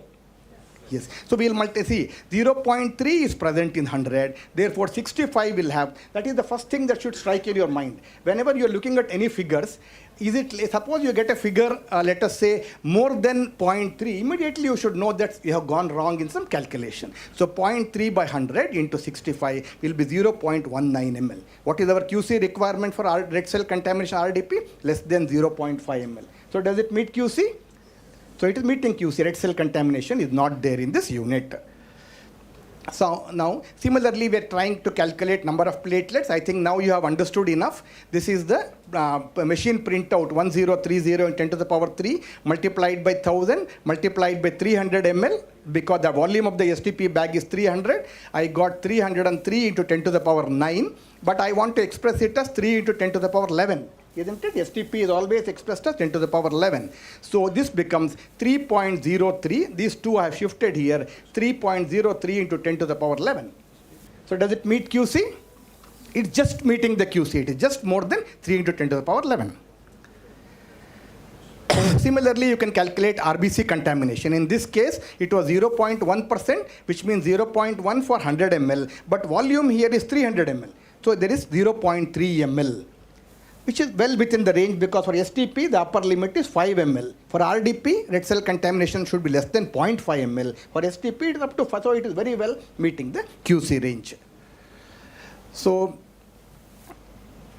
this I think I have explained already. Now I'm looking at leukoreduction QC. So this was the WBC count pre-filtration, 6.6 into 10 to the power 6 was the count before filtration. Post-filtration, it has come down to 0.01 into 10 to the power 3. I told you should use the cell counter, which gives you till the second decimal. If you put 0.1, even before calculating, it will be out. You need not calculate at all. You can try it later on. So the volume of this SDP was 320 ml before filtration. Post filtration, it is 310 ml. So what is the volume loss? 320 minus 310, 10 ml has been lost. That is one of the parameters for a filter. How much platelets are being lost during filtration. Then, so again, we want to calculate what is the number of white cell per bag. So 0.01 into 10 to the power 3 is what the machine says. We will multiply by 10 to the power 3 or 1000 to get per ml. And we will multiply this by 310, the volume of the bag remaining, to get the total number, which is 3.1 into 10 to the power 6. So this is how. And what is the percentage of RBC loss? I'm sorry, this is not RBC, platelet loss here. No, I'm sorry, I have been explaining red cell thinking it is platelets. So the RBC loss, it doesn't matter. Calculation is the same whether it is RBC or platelets. The red cell loss is for 320 ml, 10 ml you have lost, isn't it? So for 100 ml, percentage means what? Percentage of loss we are calculating. For how much? 100 ml, how much we are losing? For 320, we are losing 10 ml. That means 10 by 320 into 100. 3.1 ml is all that we are losing. So most books say an acceptable red cell loss during filtration is 10%. Some say even up to 15%. So 3% red cell loss is acceptable. No? It's a very good filter. It is not giving us too much of red cell loss. So when you buy filters, before everybody looks at only the cost, don't look at only the cost. Look at red cell volume. Some filters will give you red cell loss as much as 30%, 25%, 30%. So be careful when you choose a filter. You at least at that time you try do a lot QC every month. You will need this one. This is again another example how to do QC. So we have got 0.01 into 10 to the power 3 here also. What is this? Why into 100? Why did we do into 100 here?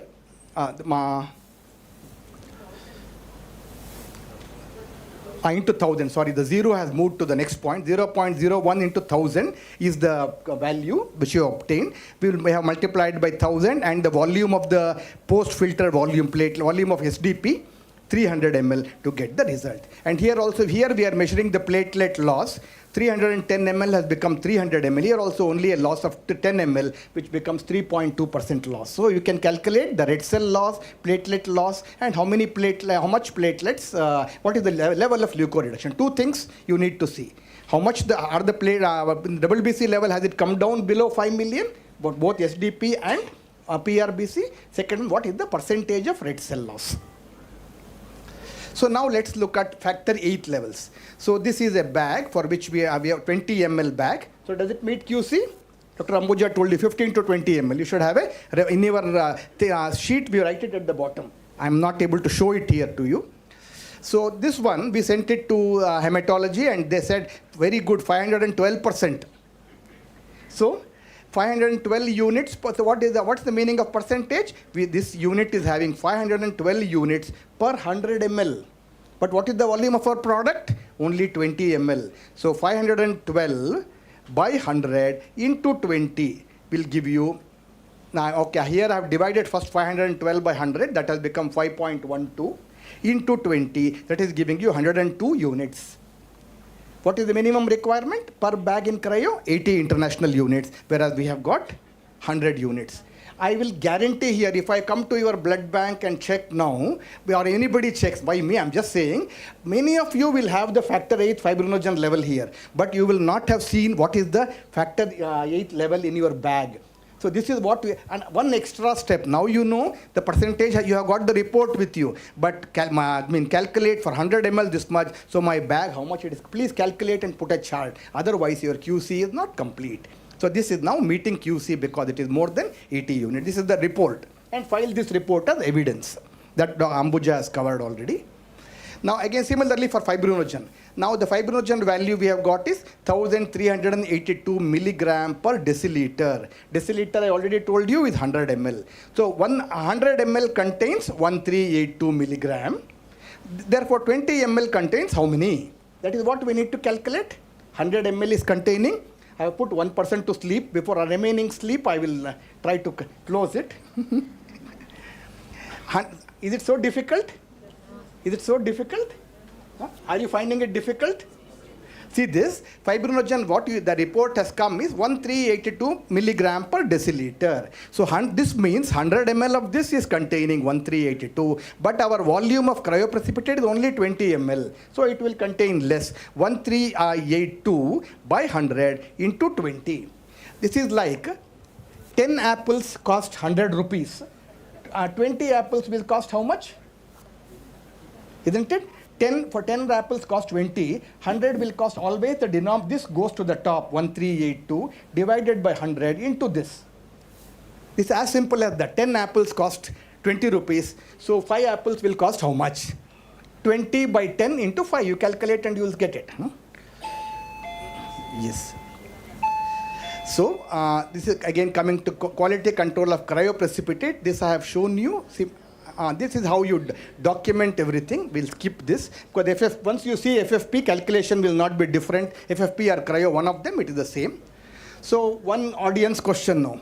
Which one contains more fibrinogen, FFP or cryo? Huh? How many of you say cryo? More fibrinogen is present in cryo. Huh? Yes? So raise hand for something, no? Yeah, so let's say now, first one, how many of you say cryo contains more fibrinogen? Raise your hands. Okay, not many, good. That means the rest of you are correct.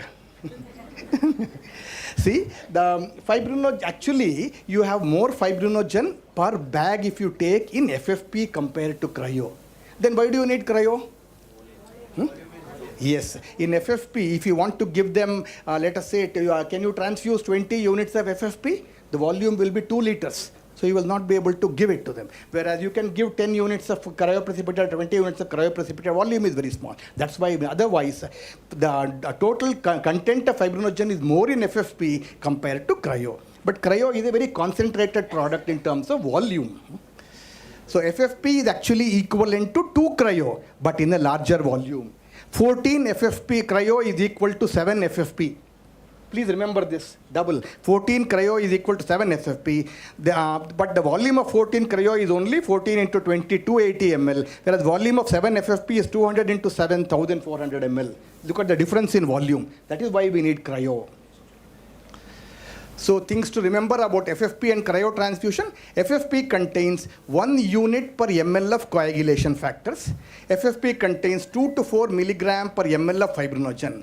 14 cryo equivalents are required to, normally if you take an average adult, when you get a request, a 70 kg adult, if you, if you want to raise it by 1 gram per liter, the reports you get today will say 1 gram per liter or 0.5 gram per liter or 1.5 gram. That's how you get the report today. If you want to raise it by 1 gram per liter in an average adult, you have to give 14 cryo equivalents. That means 1 unit of FFP is 2 cryo. So you can give 7 FFP or you can give 14 cryo. That's what I mean by cryo. Or if nowadays we also have pooled cryo. 1 pooled cryo is equal to 10 cryo. So you can give 10 cryo, and instead of 4, you can give 2 FFP because each FFP is equivalent to 2 cryo. Various combinations that you can try. Just remember that 1 FFP is equal to 2 cryo when it comes to fibrinogen. And 1 pooled cryo means 10 cryos pooled together. Now, that's a normal way of working. So calculating dose of fibrinogen, present level. Now this I'm showing you in a patient. Total body weight of a patient, how to calculate total blood volume. I already told you in adult 70 ml per kg body weight. Let's say you have a patient with 60 kg. So his total blood volume is how much? 60 into 70, 4,200 ml. We have done a CBC. His hematocrit is 10%. Hematocrit is 10% means his RBC volume is 10% of 4,200 ml. You will need this. Suppose somebody asks you what dose of cryo should I give. That's why I'm showing. This is a patient calculation. So 420 ml is 10% of 4,200. What is the plasma volume? The rest of it is plasma. You assume the remaining portion is plasma. So 4,200 minus 420 is 3,780 ml is the plasma volume. How much plasma is present in his, let's say, present fibrinogen? 0.5 gram per liter. That is why he is bleeding. His fibrinogen level has gone down below 1 gram per liter and maybe he is having bleeding. So, but now we want to bring it to at least 1 gram per liter, from 0.5 to 1 gram. So this means we must add 0.5 gram per liter, isn't it? He has got 0.5 gram per liter. If I add another 0.5 gram per liter, it will come to 1 gram per liter. But does his body have only 1 liter of plasma? No, his body has 3.7 liters of plasma, 3,780. So how much should I add? See here. For 1 liter, we need to add 0.5 gram. For 3.78 liter, we need to add 0.5 by 1 into 3.78 or 1.89 grams of FFP. Is it clear? How much to add? So how do you get this 1.89 gram FFP? So, or another way you can express it as 1,890 milligram of fibrinogen. Each unit of cryo gives 150 milligrams. So if I multiply 1890 by 150, I got 12 units of cryo. Isn't it? You should know that cryo contains 150. Total fibrinogen is 1890. How we calculated? For 1 liter we want this much. For this many liters we want this much. And then this is a total dose of fibrinogen. I can either get it from pharmacy 1890 milligram and give it to him, or I divided by cryo to get 12 units.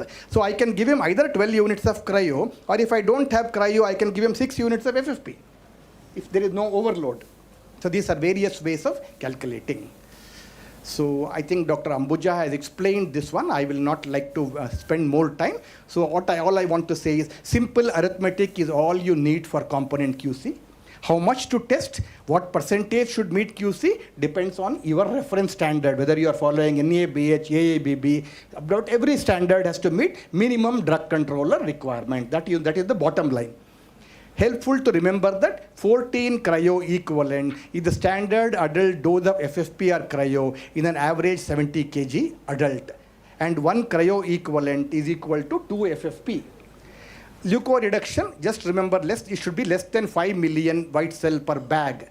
RDP count is 5 into 10 to the power 10. RBC contamination in RDP should be less than 0.5 ml and less than 5 ml in SDP. So thank you. I hope you have got some sense of how to calculate various things in your day-to-day practice. And we look forward to you implementing it. Otherwise, the entire program I'll consider is a waste. If at least some people don't go and implement these things, then we will not like to hold programs at all. Thank you. Sir.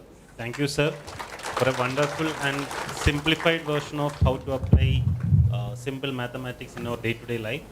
The stage is open for any questions and discussions. You can ask questions to the previous speakers as well. They will also be here. Dr. Vijay, Dr. Ambucha also, whomever you want to, you can ask anything relating to components, but not out of the components. Current 3 topics we can have discussions. I have a question for you also. Come, Dr. Vijay. Ambuja will also be here. Question for? Anyone? Okay, continue. This pooled cryo or pooled pooled RDP. What is the quantity for pooled cryo? Like for cryo, we have 20 ml. 15 to 20 ml for 1 cryo. So if you pool 10 of them, maximum should be 200 ml, isn't it? Yeah. Mathematics, no standard. Maximum will be 200 ml. Okay. And do we have license for pooled compound? Yes, you can apply today. It is in the new DNCC rules.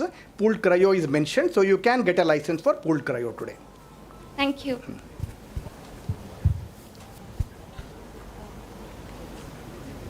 Anything? Any other questions? Any other questions, please? Okay. Sir, I have one question, sir. So, is there any reference for volume reduction after leukoreduction of RBC? Volume reduction? After RBC leukoreduction.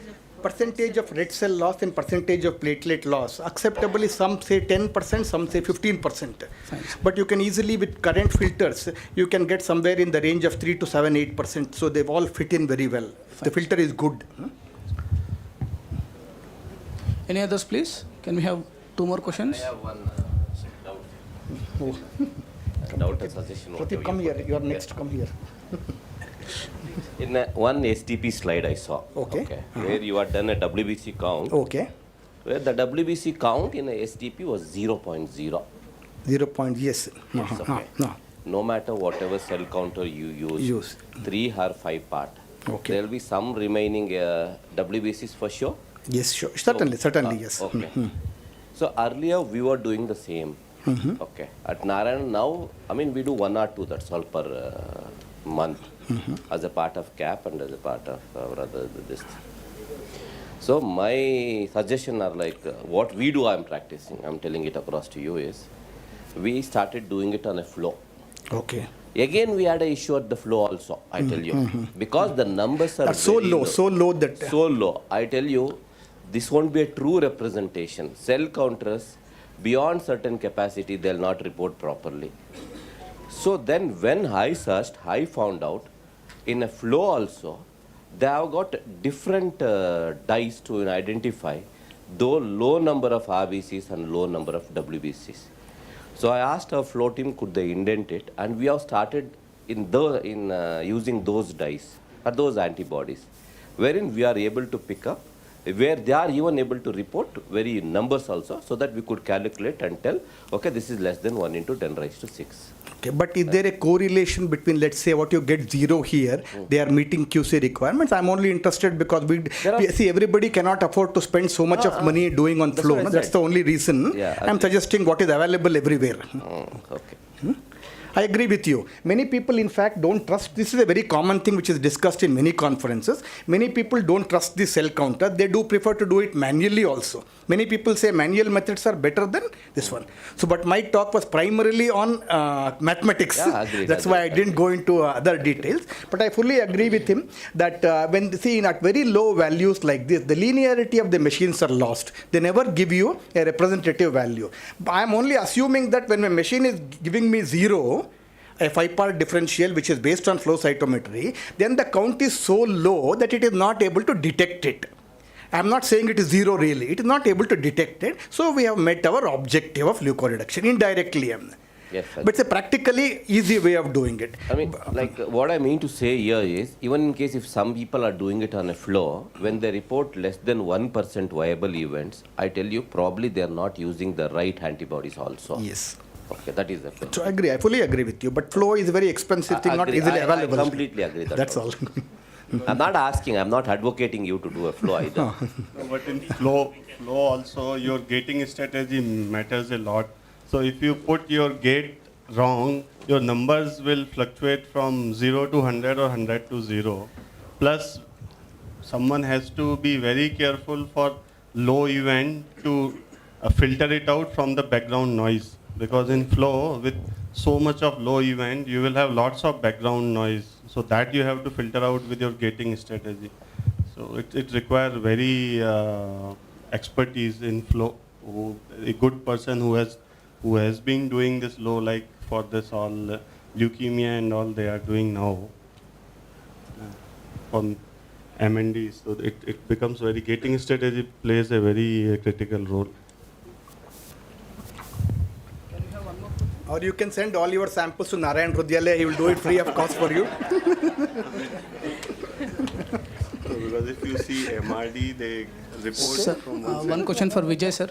Yeah, Sir, do we have guidelines for component separation in under-collected units? So AVP is specified, European guideline is specified, so you can follow. Like for under collection, you need not to prepare, but low volume collection, low they volume. say up to 30% you can make PEX red cell. That is there. Fine, sir. What we do is for low volume collection units, less than 405 ml in a 450 ml bag, above 300 ml. So that comes probably within that 30%. So what we prepare red cells, but plasma is put for fractionation, and that unit is labeled as a non-conforming unit, and it is not used for adult patients, and it is cleared off only by the head of the department or the medical officers before use. So you can define your policy for what is the range in which I didn't show it in that in the blood collection review record, but we have defined what is a non-conforming unit, and at what ranges these have to be these can be put into component separation, and what units you have to prepare only red cells and plasma, and plasma will go for fractionation, and red cells will be labeled as non-conforming units not used for adult patients. So you have to define your policy.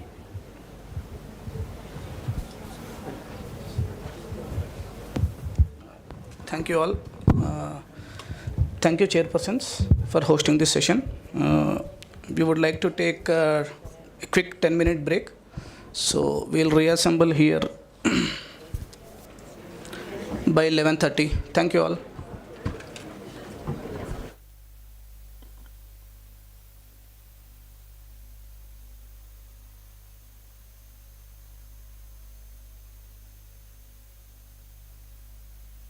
We'll give a minute, then we'll start. Huh?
Let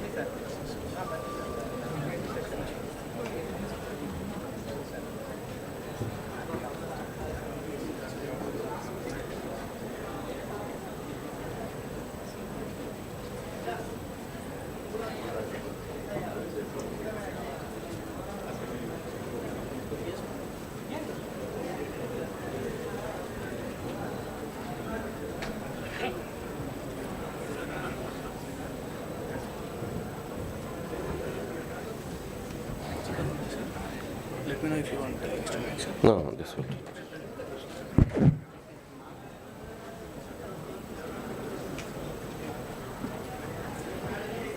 You'll start, Bala?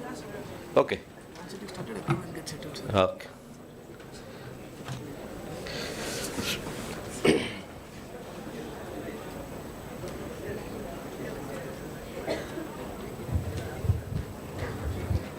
Kindly settle down, everyone, please. Okay, we'll start. Good morning, one and all. Thank you, Bala. Thank you, SPARSH team, for the invitation. Initially I decided for 6 cases, then I consigned myself to 4. Then I thought like I'll do 6, then again I came back to 4. Okay, I have only 4 small cases. After the case, I'll hold on for some time. If there is something to be discussed, something to be added, since these are the case-based discussions, we have done it in our own way and we have identified the best what we have done to the patient. Okay. A 29-year-old female came to ER with a history of palpitation and dyspnea. On examination, patient had a tachycardia and there was yellowish discoloration of sclera. Okay. Then we did ECG and echo. Meantime, the patient hemogram was sent across and they found it out to be HB to be 4.8 gram%. Rest of the CBC was normal. So they asked for 2 units of PRBC transfusion. We did blood grouping and we found it out to be B positive. When we tried to cross match, it came incompatible.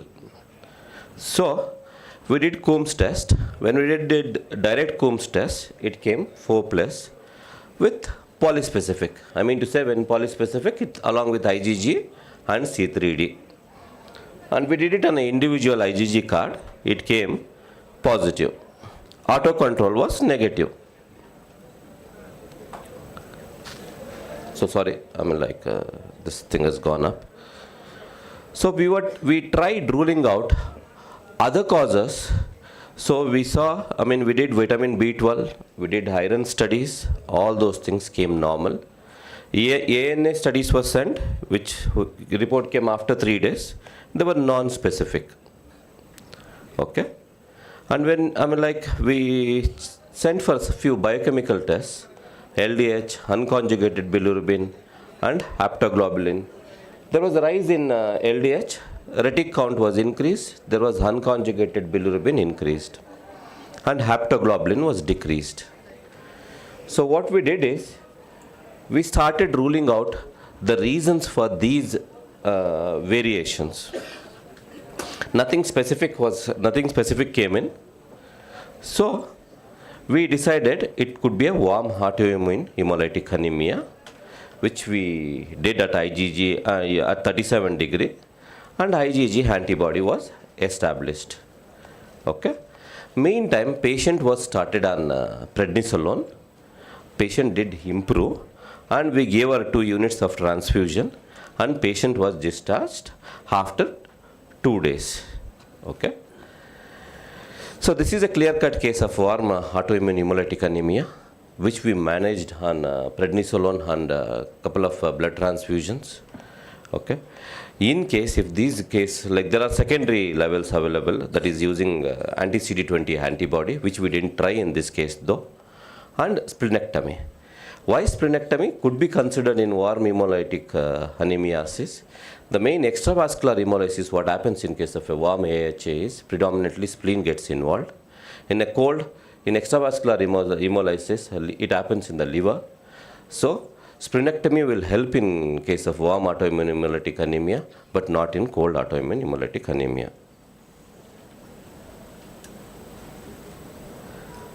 Okay. this is the first case I discussed about warm autoimmune hemolytic anemia. So there was one more patient similar to us, whose hemoglobin was 7 gram%. We tried searching for a unit, we didn't get any compatible unit. Hemoglobin dropped 6 gram% next day.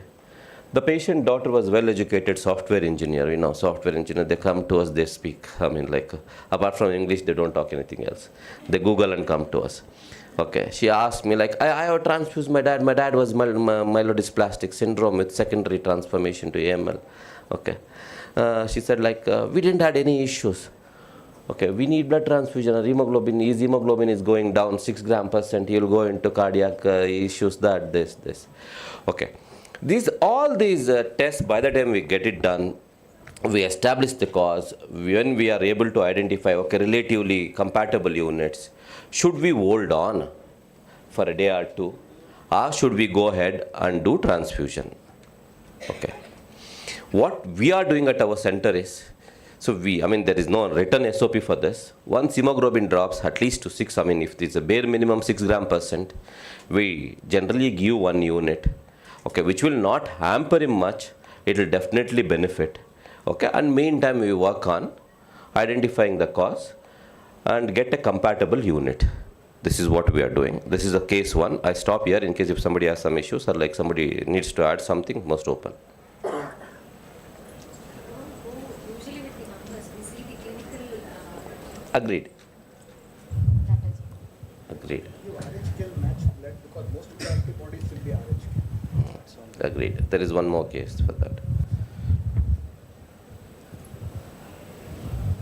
Okay. You have seen hyperhemolysis with allogenic when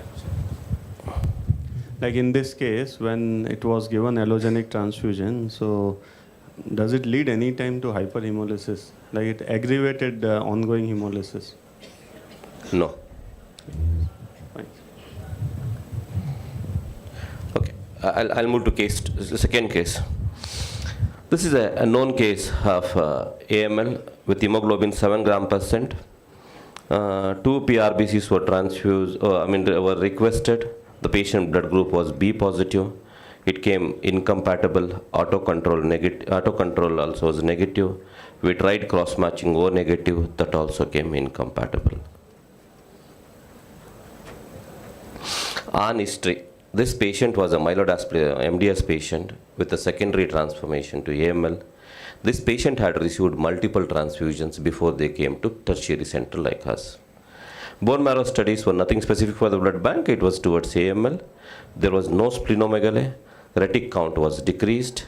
CBC showed pancytopenia and hemoglobin further dropped to 6 gram%. And in this case, we did antibody screening, and unfortunately, we identified it as anti-small e antibody. And we believe it, we checked for about 120 units amongst available, which were available in the blood bank. Only 1 unit we found to be E negative. This is a sin. And that 1 unit we gave it to him. This patient is currently with us, planned for transplant, and planned for nightmare as well. Okay. Luckily, we got to that 1 unit. What could have been done in this patient is, see, this is a case of MDS. Okay. We clearly know, somebody who was transfusing it was clearly aware that this patient needs multiple transfusions, and this definitely is a chronic transfusion patient. Okay. In these cases, in case if they are typed for at least for extended grouping initially, okay, we could have prevented developing this antibody. This thing we have started doing it for thalassomic patients with the first admission, and we have started doing it.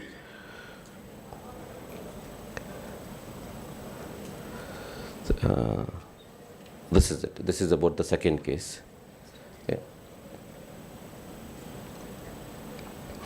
So my advocation is, in case if we get to know that there is a patient going for a multiple transfusion or a chronic transfusions over time, okay, if it's feasible, you kindly do extended blood grouping and give cross match plus extended phenotype match blood.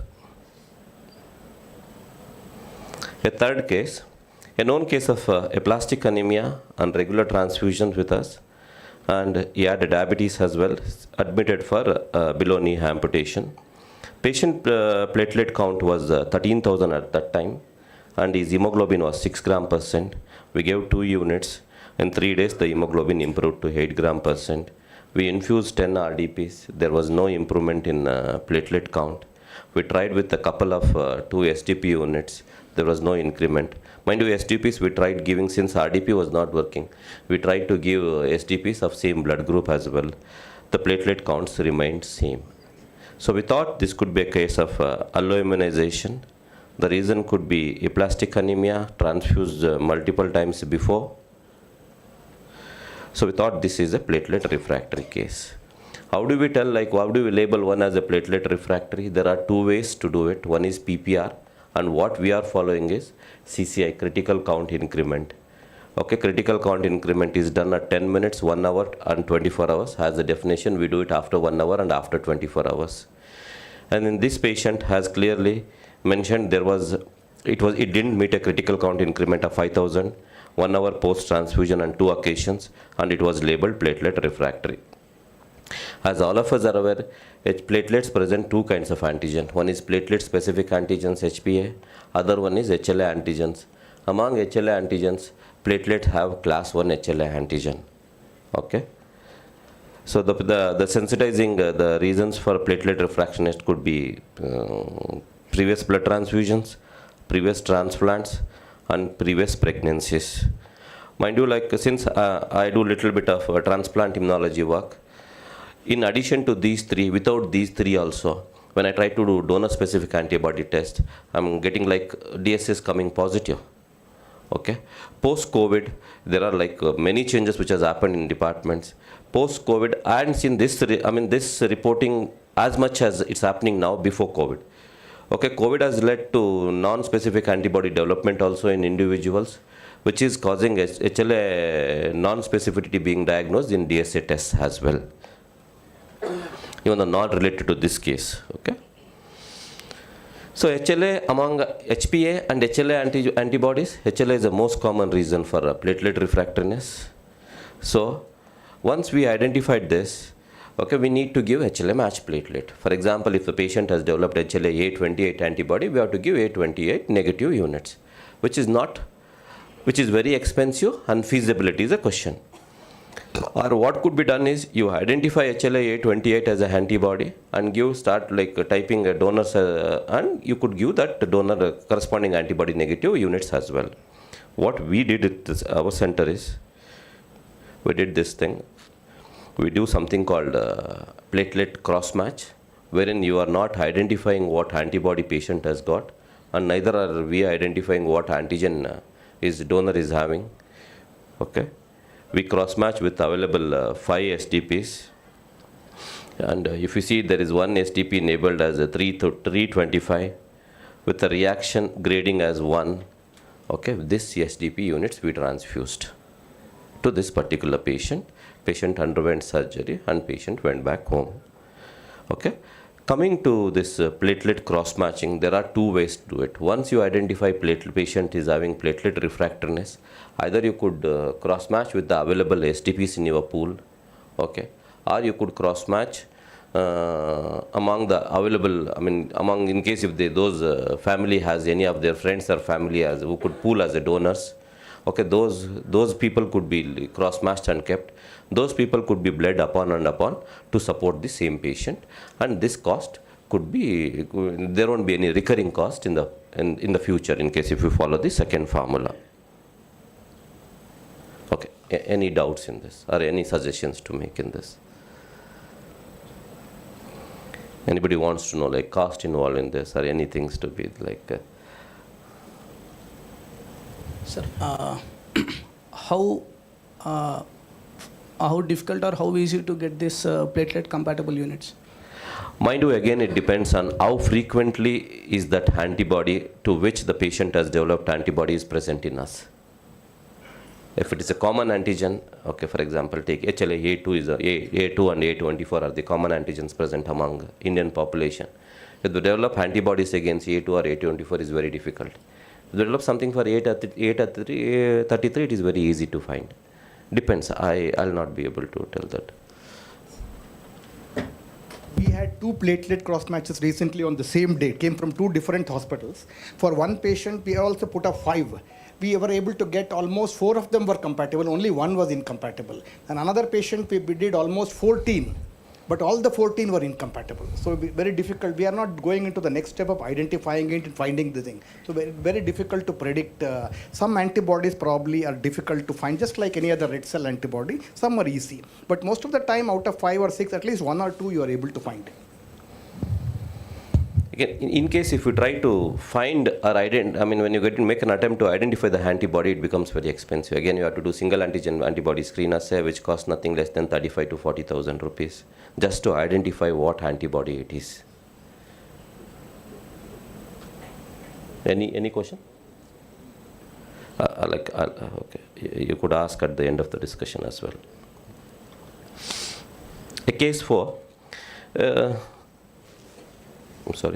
Patient had received 2 units of red cells for anemia, followed by bag of 2 RDPs for low platelet count. A patient had given a pre-medication before infusing RBCs and PAC cells.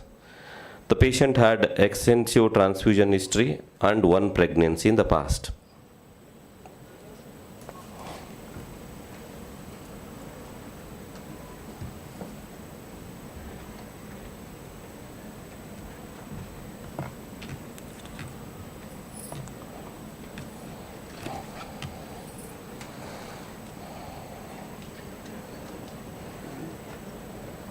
This slide. Pull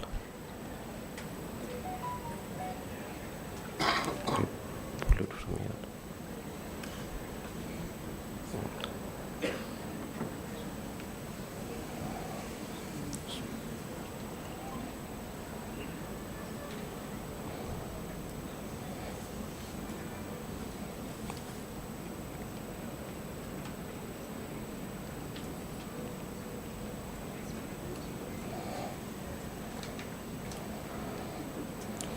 Okay.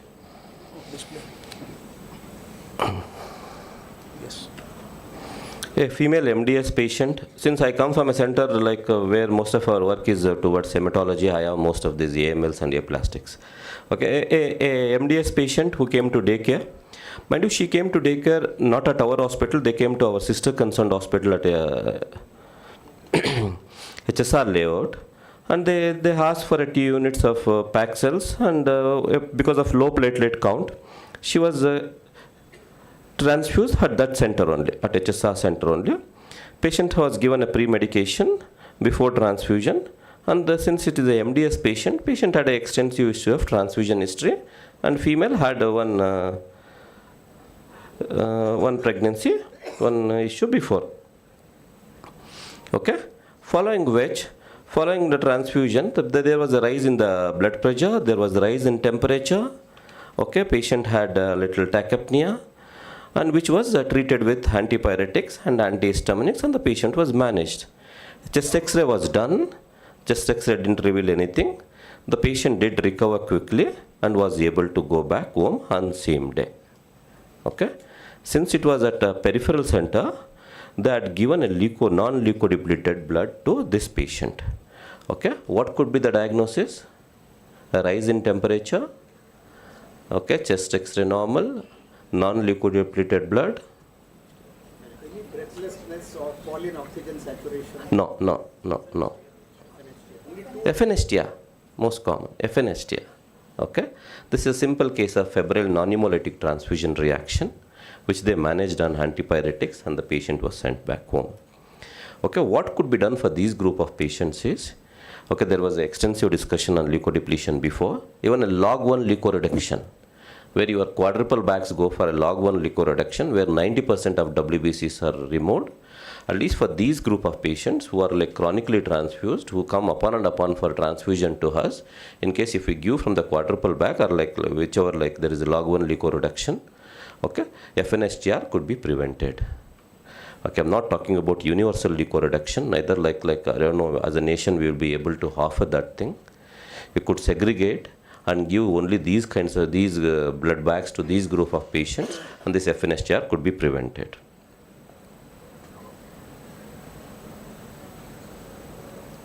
These are the 4 cases which I had.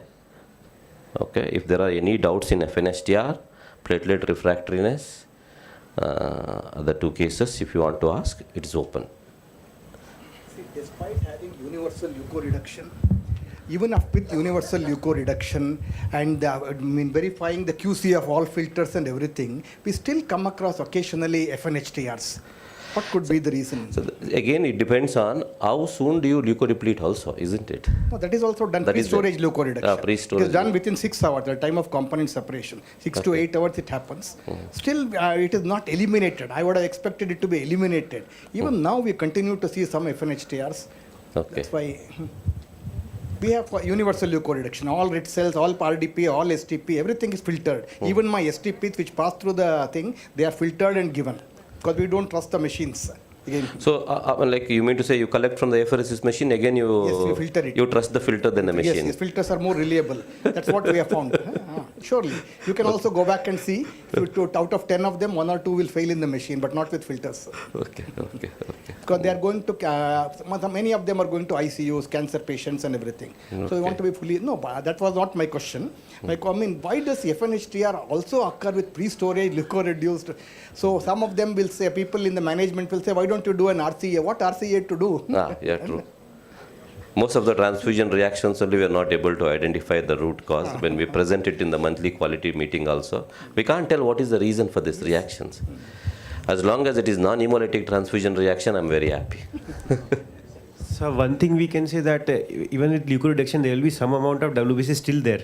So certain patients who are more prone or predisposed to having FNSTR, maybe because they had some anti-HL antibody or something, they can have this. But we cannot have something better than that. But even with that, some WBCs will still remain less than 5 into 10⁶. So that may be one of the cause that people who specifically have anti-HL antibodies multiply transfused, they may have because of this. That's why Europe follows 1 million. Yeah, less than 1 into 10⁶. And sir, guidelines state that for pre-medications, a lot of people give, clinicians will give pre-medication for all, but actually it's intended that patients who are having febrile reactions, FNSTR, on more than 2 occasions, even after giving leukoreduced blood components, they have to receive paracetamol as a pre-medication. So there are certain population who will still have, maybe because of anti-HL antibodies, sir. Okay, thank you. So one more comment I would like to make is maybe all these patients are in critical care, their inflammatory response is hyperactive. So they might have already have an elevated cytokine levels, especially IL-6 in them. We don't know. Nobody is looking for it. Yes. So it might be patient related rather than component related. That is another factor which we are missing. True, sir. When we try to do the imputability, we actually saw that many of the patients already had UTI. It was just not measured. When we asked for a urine sample and we saw that we sent it to the lab on our own, we found that we diagnosed for the clinicians from the blood bank that the patient had UTI, please start antibiotics. They were not suspecting it, but since the patient had fever because of blood transfusion, it was a bias which was there. So imputability, as you mentioned, sir, and as he mentioned. Sir, this anti-patient which you had, luckily you found one unit. What about future transfusions? How do you plan? Dr. Ganesh in Manipal, they have a rare donor registry. So, should we have something common for the state? Yeah, that's better. See, even once they take for this patient for transplant, probably I might start asking you guys, is there any negative unit? We also have a patient with anti. What Ambuja is saying, we have 2 patients waiting. One is going for surgery on 27. We are offering autologous pre-deposit for him because his hemoglobin is good. And we have reserved 2 units of blood with RP Singh in Pune in case we need to shift it.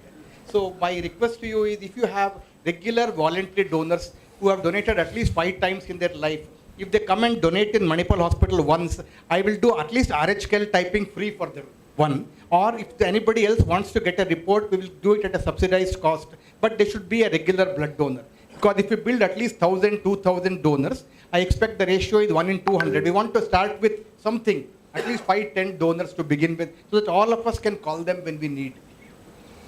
See, in addition to this, sir, like once you do extended grouping, I think like we should share this data among ourselves or keep that data with us. So whenever it is required, we could share this donors data across to each other, and this could bail a patient out of these situations. Regarding this R2 donors, we have a small registry of 7-8 donors who are repeat voluntary donors are in Bangalore. And we have called them. We got a request, one from St. John's Hospital, one from Hyderabad. Also, actually, the liver transplant happened at in Hyderabad Yeshwanthpura Hospital, and the donor patient was R2. So 2 units we gave from Bangalore for this patient. So we have 7-8 donors who may be willing to come future also. So this has to be extended. We always worried only about Bombay group, and for other rare donors we actually are not doing. R2 is a common rare group which we should be worried, and we should start doing something for these patients, and to do some RHKL phenotyping from regular donors, so that we can get the hospitals or centers which are doing regular RHKL phenotyping. They will have this information of how many R2 donors we have. So this information we should keep and can be used for future for these patients. So E presence, I mean E negative units is very difficult to get, since it is beyond 98%. They are like positive. Frequency is 1 in 100. So yes, 1 in 100, so 98. 120, so you get 1. So if you do 1,000, you will get 10. I had feasibility of doing B and B, only 20 units were available with us. If we do only O group, then greater chances, correct? Sir, our rare group registry is online. So if possible, I can share the link. 500, 600 donors are there, repeat donors, who are all O positive and O negative. So if request is there, you can fill up the request online, or we can communicate with any one of us. We will try to mobilize the donors in time, or ask them. Some of the donors are from nearby to Bangalore also. So we can mobilize them to come here and donate blood, or we can see the feasibility of transporting units. So that you can. 6 donors are there, R2. Okay. I would like to ask one question. As we are discussing on platelet refractoriness, so what is the difference between increment in platelet count after transfusion compatible unit in comparison with the non-compatible unit? Increase in platelet count. See, I mean, like non-compatible unit will not aid you much, isn't it? See, we tried 2 STPs for this same patient. We tried about 10 RDPs. Literally, there wasn't any increment. So with the immediately. With the single compatible unit you got, was it sufficient for the case? See, this case had 13,000 as a count. If I could remember, it rise to 42,000. Okay, and they went ahead with the surgery, and they did. Patient went back home. Yeah, any more questions? Any more suggestions? No questions, just a filing. So just to add on to the anti group, I think August 4th only we had referred a patient from our center, and she was also anti-E, anti-small e, anti-C, anti-P, all antibodies positive, a young lady. I think Shivram sir and Dr. Ambuja ma'am had helped report. So again the same thing, even we found it. So 20 units, I think compatibility was tested and she didn't. So even today we are waiting to, her hemoglobin now is 8. It is kind of stable, but we are lost with what to do if she requires blood. So I think to have a share of the rare donor registry would be very, very useful. Okay, it's a season of anti-E, sir.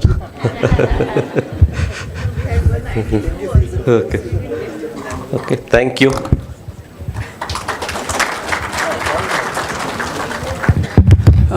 Thank you very much, Dr. Pradeep sir. It was really an open house discussion.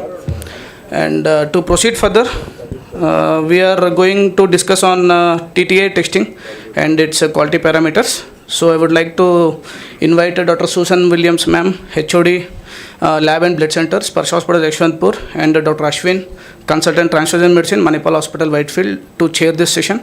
So both senior most and junior most persons will be chairing this session. Thank you.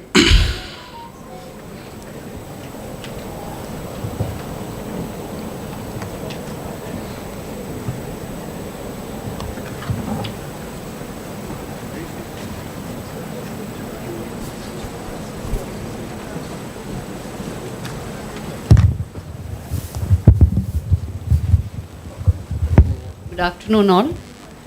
I now request Dr. Ganesh Mohan, Associate Professor, Department of Transfusion Medicine from KMC Manipal. He's a very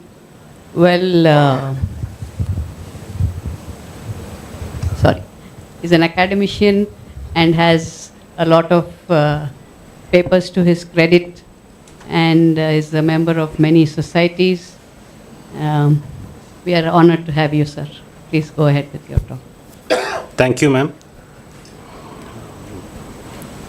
So at the outset, I would like to thank the organizers, dearest Shivaram sir and Dr. Bala, for such wonderfully organizing such an academic event, because I'll say everything that happened yesterday and that is going on today, all the discussions are like day-to-day life. Our routine blood banking, transfusion medicine life is 100% true, 100% that sticks on with us for our practical or real life, in our work life.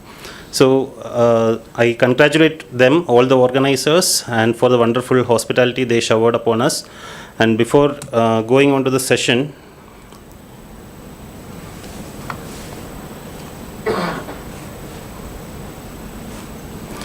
so the topic I will be covering today is principles and pitfalls in TTI. So transfusion transmitted infections, yesterday also we had heard a lot about transfusion transmitted infection in general in the discussions. There were discussions about nucleic acid testing, serology testing. So where do we find the balance is what I am trying to portray across to you during this 20 minutes of presentation. I'll try to stick on with my time because we are running short of time. So this is the overview. Before going into the testing principles and strategies, one has to understand why are we testing for transfusion transmitted infections. So that is the rationale of testing transfusion transmitted infections. Then what are the principles of testing for transfusion transmitted infections which are available with us as of now. And once you have that assay, okay, you are choosing a particular A or B or X or Y, Z assay to your blood bank for donor screening. What are the pitfalls that can happen or associated with that particular assay? Because there is no assay that gives you zero risk or risk-free blood as of now. Every assay has its own benefits, its own disadvantages. So we will be covering everything in a nutshell. So what are the characteristics of organisms that can cause transfusion transmitted infections? First of all, they should be present in the blood. Then only they can cause an infection through blood transfusion. Yesterday we were discussing about rabies vaccination. They are present in neuronal tissue. They are not present in the blood. So they should be present in the blood. Then they should have a propensity to cause subacute infections. Why? Because they should have the ability to evade a testing or clinical manifestation that a person is coming to us saying that I have fever, I have cough, I have long duration of diarrhea, something like that. They should have the ability to cause subacute infection so that the person is asymptomatic. Protracted incubation period, because everything happens at a slow rate. A long-term carrier state. A stable at colder temperature, very important, because we store the blood products, blood components at colder temperature in our blood centers. So that organism has to have the capacity to survive that colder temperature to cause an infection in the recipient, and a long-term latency of agent. So these are the properties of an organism that needs to have so that it can cause a transfusion transmitted infections. So what are the organisms that can lead to transfusion transmitted infection with all these properties? We have viruses, we have bacteria, we have protozoal infections, and we have prions. Prions we are no longer worried about, or we are not concentrating on prions in our area, but when we go to UK, they are more worried about prion disease because of the 80s mad cow disease, sporadic VCJD and all. So we will be concentrating on viruses, bacteria mainly, and protozoa, and these are the organisms that can potentially cause a transfusion transmitted infection. And among these, this is only a concise list, this is not the full organism. So among this, we are only testing for 5, which is mandatory. So any transfusion transmitted infection can be caused by all these possible HTLV, PAROB19, West Nile virus. Actually, there was an outbreak in America for West Nile viruses, and recently we had emerging infections like Zika, Ebola. All can possibly cause a transfusion transmissible infections. Bacteria, we have surrogate markers for testing bacterial contamination. Some centers are practicing bacterial contamination detection in platelet concentration before the issue. So that some centers are practicing, some centers are not practicing. So why should we test? Because it is to, one, it is to ensure the safety of the recipient. Two, we should identify a donors who are a potential threat to the patient as well as a potential harm to himself or herself.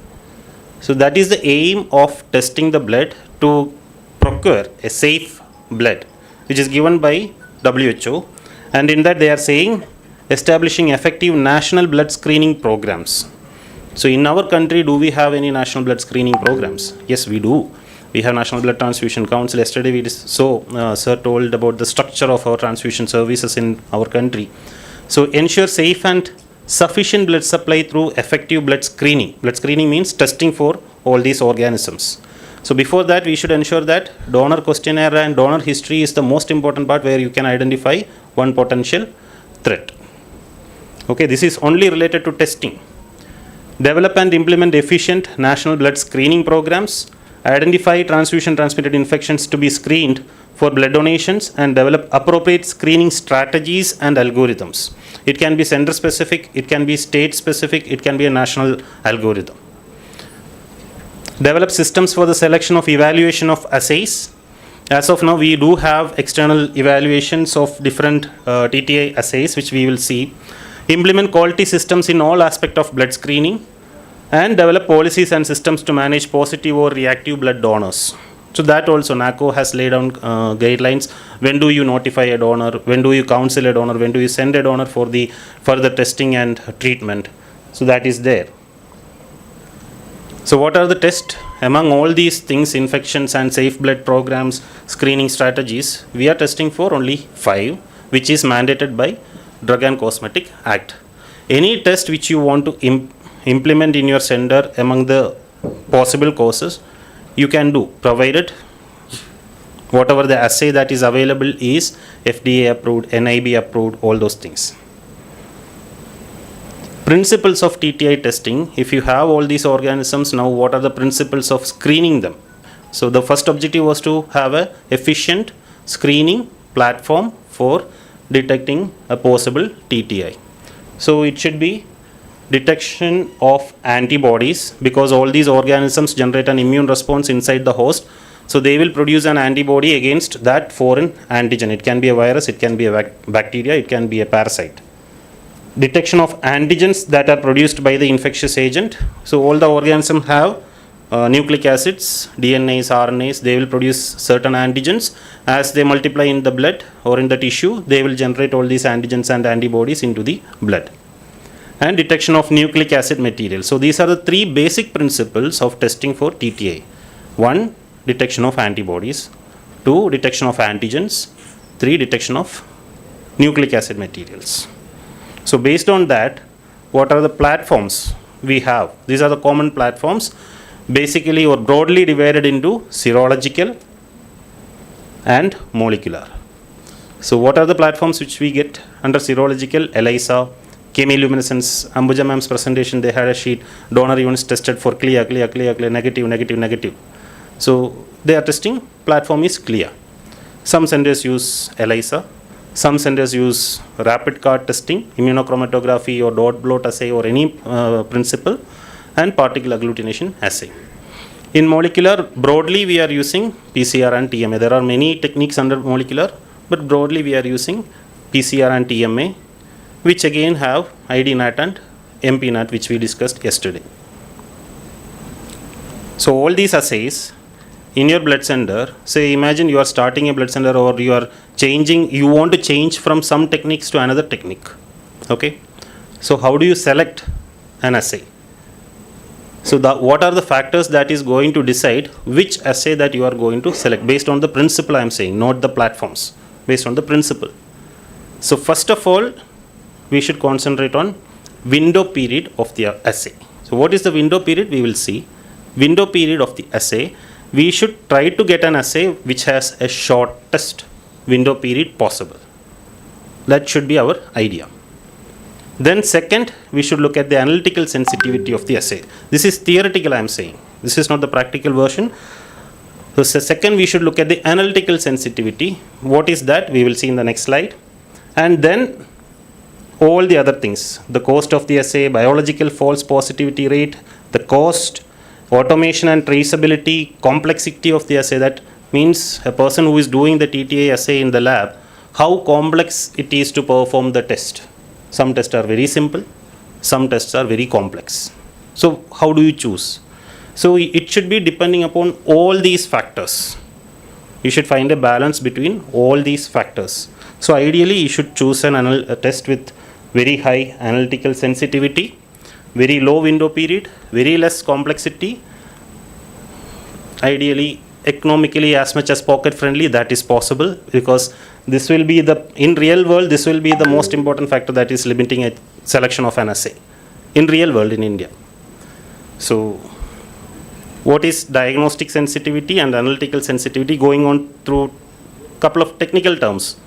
Diagnostic sensitivity is probability that an assay can give positive results when you have an organism. That means probability of that assay that can give you true positives.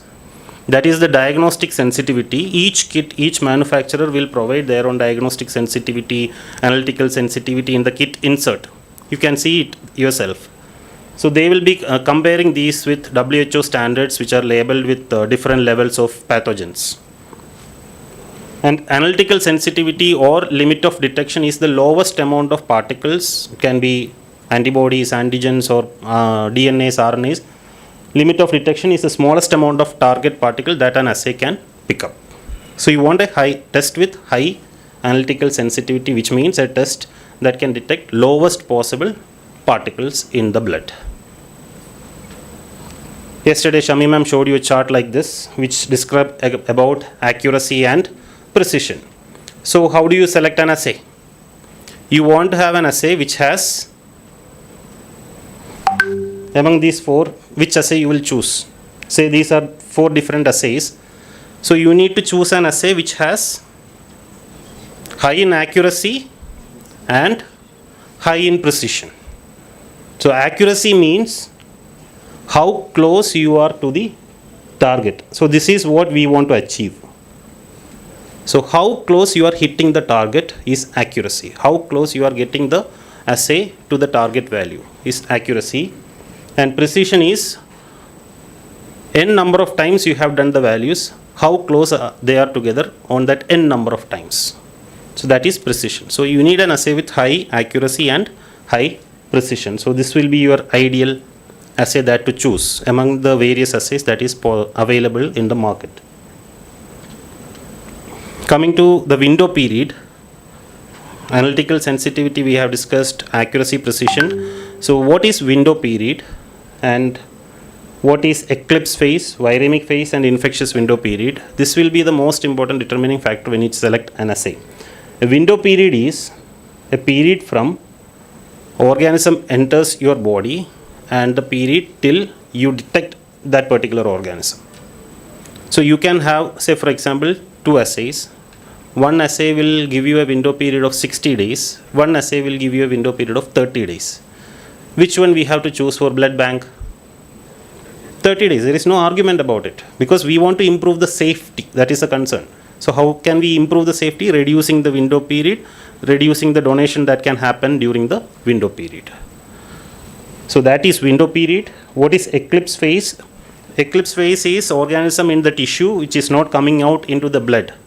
So they are there, but we cannot identify them because they are not present in the blood. Viremic phase is when they enter, the circulation becomes most predominant with the viral markers is viremic phase, and infectious window period is defined by the WHO as one virus particle in 20 ml of plasma is considered as infectious window period. Whenever a person has one particle in 20 ml of plasma, that person is considered to be infectious. So that is window period till detection. Eclipse phase is still present in the blood, and infectious period is particles present in 20 ml of plasma.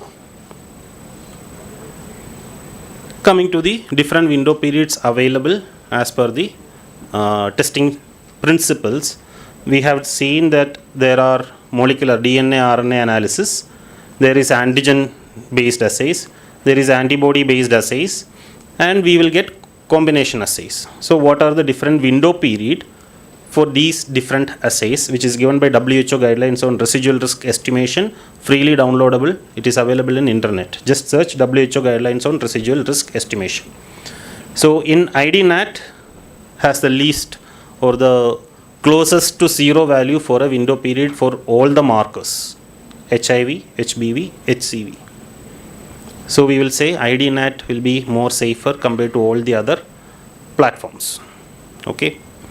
MPNAT, MiniPoolNAT, which has again like little bit far away from 0, 11 days, 37 days and 7 days. Now you will get different values in different articles, different manufacturer instruction. That is all their interpretation of values. This is a standard tested platform across different manufacturer, different standards and all. So when you want to compare anything, this will be an ideal chart to compare. And antigen ELISA or antigen clear will give you a window period of 14, 42 and 9 days respectively. And moving on forward, you will see that there is an increasing trend of window period. HBV will increase, HCV will increase. So ideally you need an assay which has a lowest possible window period.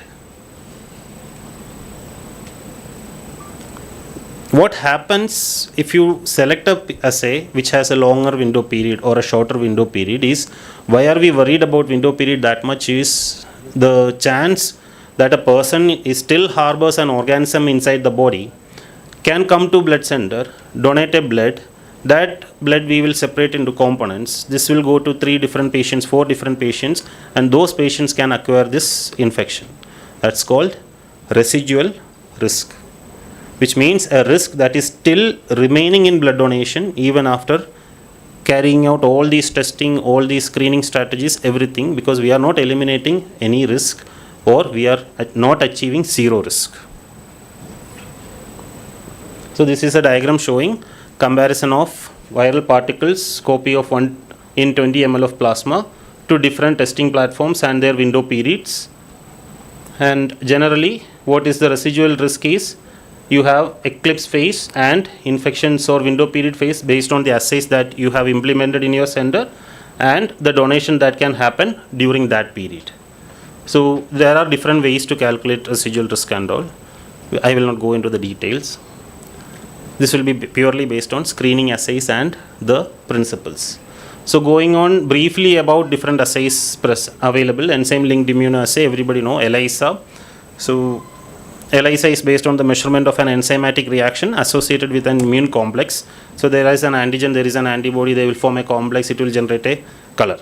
You measure the color. Basically that's ELISA.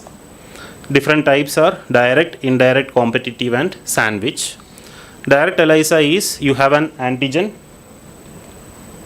and you measure the antibody or you capture the antibody. Direct ELISA, simple but less sensitive. Indirect ELISA, you have an antigen, you have a detection antibody. It means you are detecting the antibody which is conjugated by another antibody and which will generate the color. So once you detect the antibody or capture the antibody, the secondary antibody will come and bind with the detection antibody and generate the color. That is indirect ELISA. What is sandwich ELISA, which is the most commonly used testing platform in TTI screening in blood center, sandwich ELISA. Most of the ELISA kits will use sandwich ELISA. So you have a capture antibody coated to the well microplate, and which will capture the antigen. You have a detection antibody, and then secondary and conjugate antibody will come and bind with the binding antibody to generate the color. Then you have competitive ELISA, which is nothing but when the presence of the detection marker, antigen or antibody, is present. The more antigen or antibody is present, the less color it is developing. So it basically means it is competitive, inhibit the binding of substrate antibody to the marker. What are the generations of ELISA? First generation, second generation, third and fourth. First generation is using infected cell lysate as the antigen. Second generation uses recombinant glycopeptides as the antigens. Third generation uses recombinant protein or synthetic peptides in an antigen sandwich. And fourth uses antigen antibody. Along with antibodies, they use antigen detection also to increase the sensitivity, because we have seen in different testing platforms the combination antigen capturing ELISA or chemi has a least window period compared to antibody detection ELISA or chemi. So fourth generation ELISA increases the sensitivity. What are the advantages? ELISA is a batch analyzer. Large samples can be put together at the same. So if you have CAMs like 150, 300 collections, you can run 96 wells at one go. So that's an advantage. It's cost effectiveness, because you are running all the samples together. You put one set of controls for 90 samples, done. And can be manual or automated. Highly sensitive. 4th generation assays are there. Very good analytical sensitivity. Window period reduction is comparatively good. We have EQUAS programs data available in country. QCs and QIs can be adopted into the system. And high linearity with the assays, that particles in the plasma, and good shelf life of the reagents. These are the advantages. And disadvantages means longer turnaround time, because turnaround time it will take 3 hours, 4 hours to complete the run. And high false positivity rates. Because of cross-reactive antibody, you will get high false positivity rates, which in turn leads to discarding those units. That is another downfall.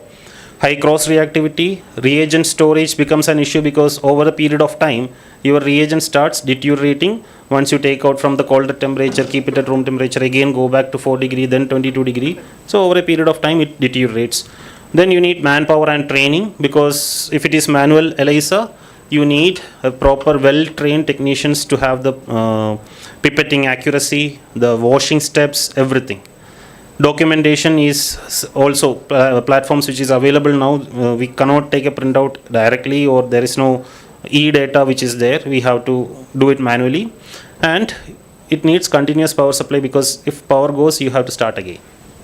So that is another drawback. Coming to chemiluminescence, the techniques utilizes relationship between an antigen and the associated antibody. The presence of antigen or antibody can be quantified or qualified. It's a semi-quantitative assay, which means both ELISA and chemi are semi-quantitative assay, which means they have a cutoff. Above that cutoff, whatever you get, more than 1, 10, 50, 100, everything is same. Less than 1, 0.5, 0.1, 0.01, everything is same. So they are semi-quantitative. And the enzyme HRPO oxidases and luminol in the presence of hydrogen peroxide will lead to a color development. The oxidized luminol produces a glow of light. The light is measured using a luminometer. So this is the chemiluminescence principle. And this is an example. You have well coated with the antigens system that you need to capture, and the sample will have antibodies, in this case anti-HCV. And there is a signal that is produced once the patient or the donor has antibodies in the serum. What are the advantages? Good precision and accuracy, high throughput, very high sensitivity, and less number of window period donation, because the sensitivity is more. It is automated. There is no manual platform as per my knowledge. If something is available, please correct me. QAs and QCs can be adopted. Documentation is easy. Quicker turnaround time, because the turnaround time is 30 to 45 minutes compared to 4 hours in ELISA. And high linearity with signal cutoff ratio, greater shelf life of reagents. Disadvantages, it is a random analyzer. I think now batch analyzers are out. I'm not sure. interface and software, we need to have software backup for this automated platform to have a e-copy of the data. Manpower and technical expertise, training, maintenance requirement is more, and cost is slightly more compared to ELISA. A rapid test, these are the principles that is available. I will skip through because running short of time. Immunoconcentration or dot blot assay, you might have seen, you will have cards which has controls and wells. So this is an example of immunoblot assay. So you have, if the donor has antibodies or antigens to HIV1 or HIV2, it will pick up like this, and this is the control. And if this is reactive, which means HIV1 is reactive. If it is like this, it means HIV2 reactive. This is marked in the card. So if the control is reactive but the HIV1 and HIV2 markers are absent, which means the test is valid but the test is non-reactive. If it is coming like this, which means the test is not valid, you have to repeat the test.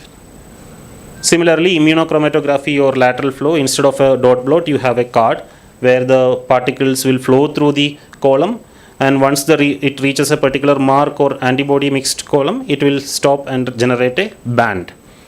So you can see HIV1, HIV2 and control. HIV1, HIV2 reactive and control is showing a band, which means the test is valid and the person is having markers for HIV1 and 2. Whereas in this case, second case, person is having only HIV1, test is valid. Here at only HIV2, test is valid. Here non-reactive, test is valid, and both these are non-valid test because your control is showing a band. This is particle agglutination. Commonly we uses this test in RPR. So interactions with RBCs, no reactions, we will get a solid thing. And if there is a agglutination, hemagglutination, we will see clumps scattered around the well or plate. What is the advantage? Ease of use, because it's very user friendly. You put card, put the sample, done. Do not require highly skilled training, offers flexibility, rapid turnaround time, 30 minutes is the turnaround time. Minimal equipment and reagents are required. Remote areas it can be used. It can be even used for bedside testing, rural areas, camps and all, because you can easily take up to the donor side.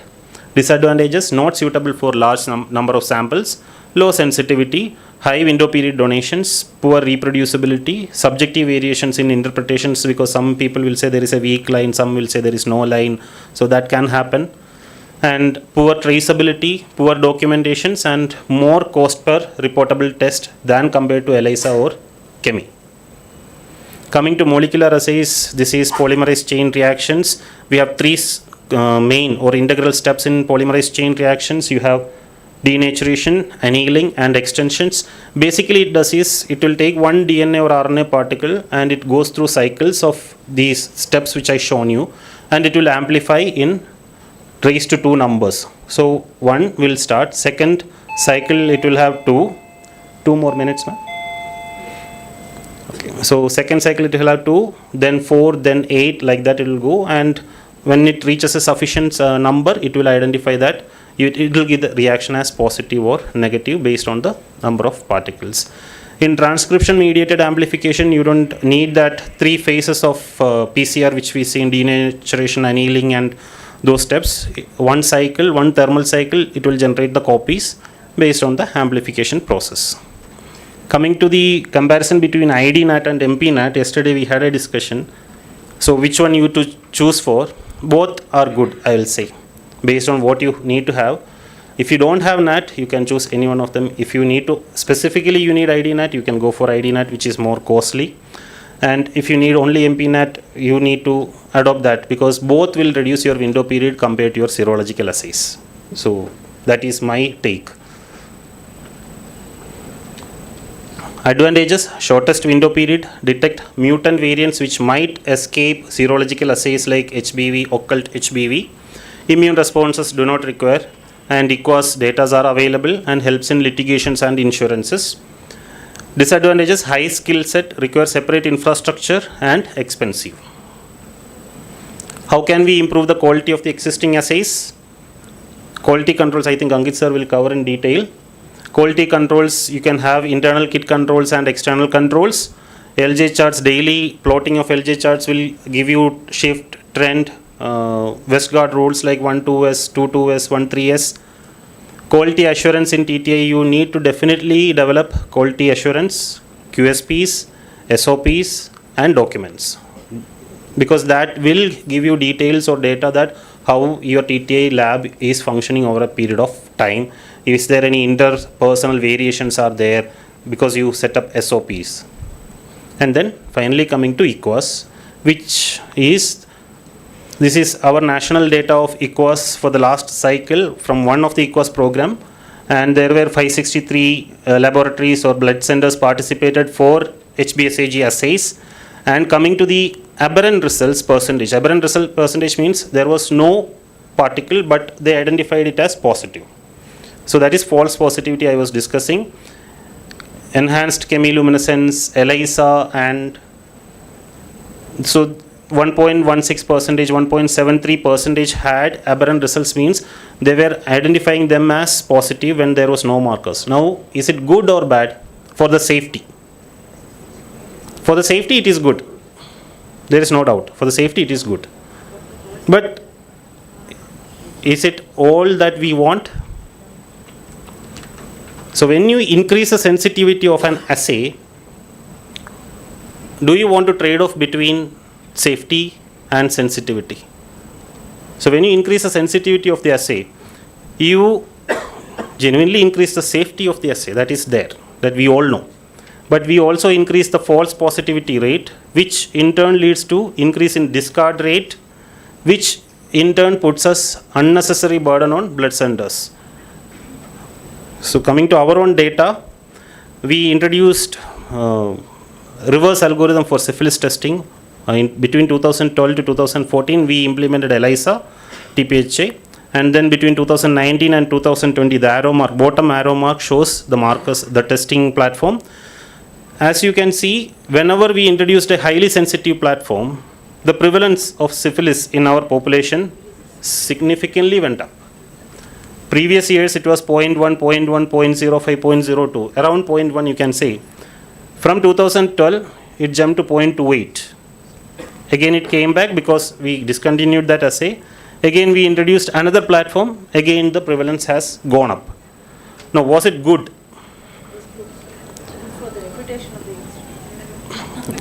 I'll come to that. Okay, it is definitely good. So we, among the positive samples, we found out that 20.1% of those reactive samples were actually having infection, whereas 22.4% did not have an infection at that time, did not have an active infection at that time. So 22.4% of those reactive donors, we had to discard those units unnecessarily. So where do we draw that balance is the question.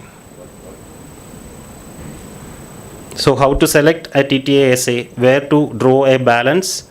You need to have user friendly, you need to have lower turnaround time, you need economically friendly assays, less manpower and skills, less false positivity, less cross reactivity, diagnostic window period close to zero, automation and batch assays if possible. What is the way forward? India has a heterogeneous network of blood transfusion service. Hence, it is more important to have a uniform national guideline on TTI screening. Even though mandatory, we have to screen all those 5 diseases, but we can choose whatever assays available in the market. Public sector driven eco services need to come up in India. That is a point of discussion.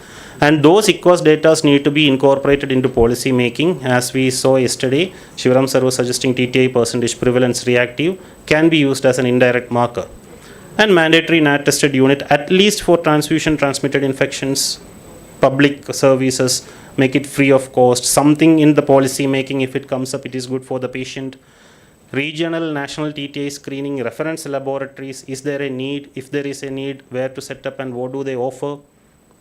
And whenever we make a policy, we have to consider India is a large country. Geographic variations in the prevalences and endemicity of the TTI, serotypes, genotypes in those particular areas should be taken into consideration when we make a policy. With that, the scope for improvement is infinite because perfection is unattainable. I would like to change this a little bit. The chance of attaining zero risk or risk-free blood transfusion is zero, but we should not stop it there. We should see the scope of improving that close to zero. Thank you. I think we'll take questions after the next speaker.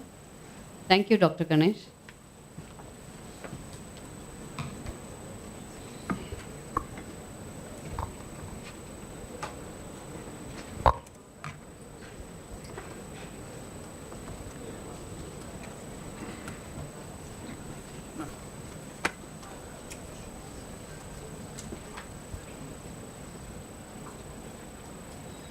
It's my pleasure to welcome Dr. Pallavi. She is Associate Professor in Transfusion Medicine and Blood Center at JSS Medical College.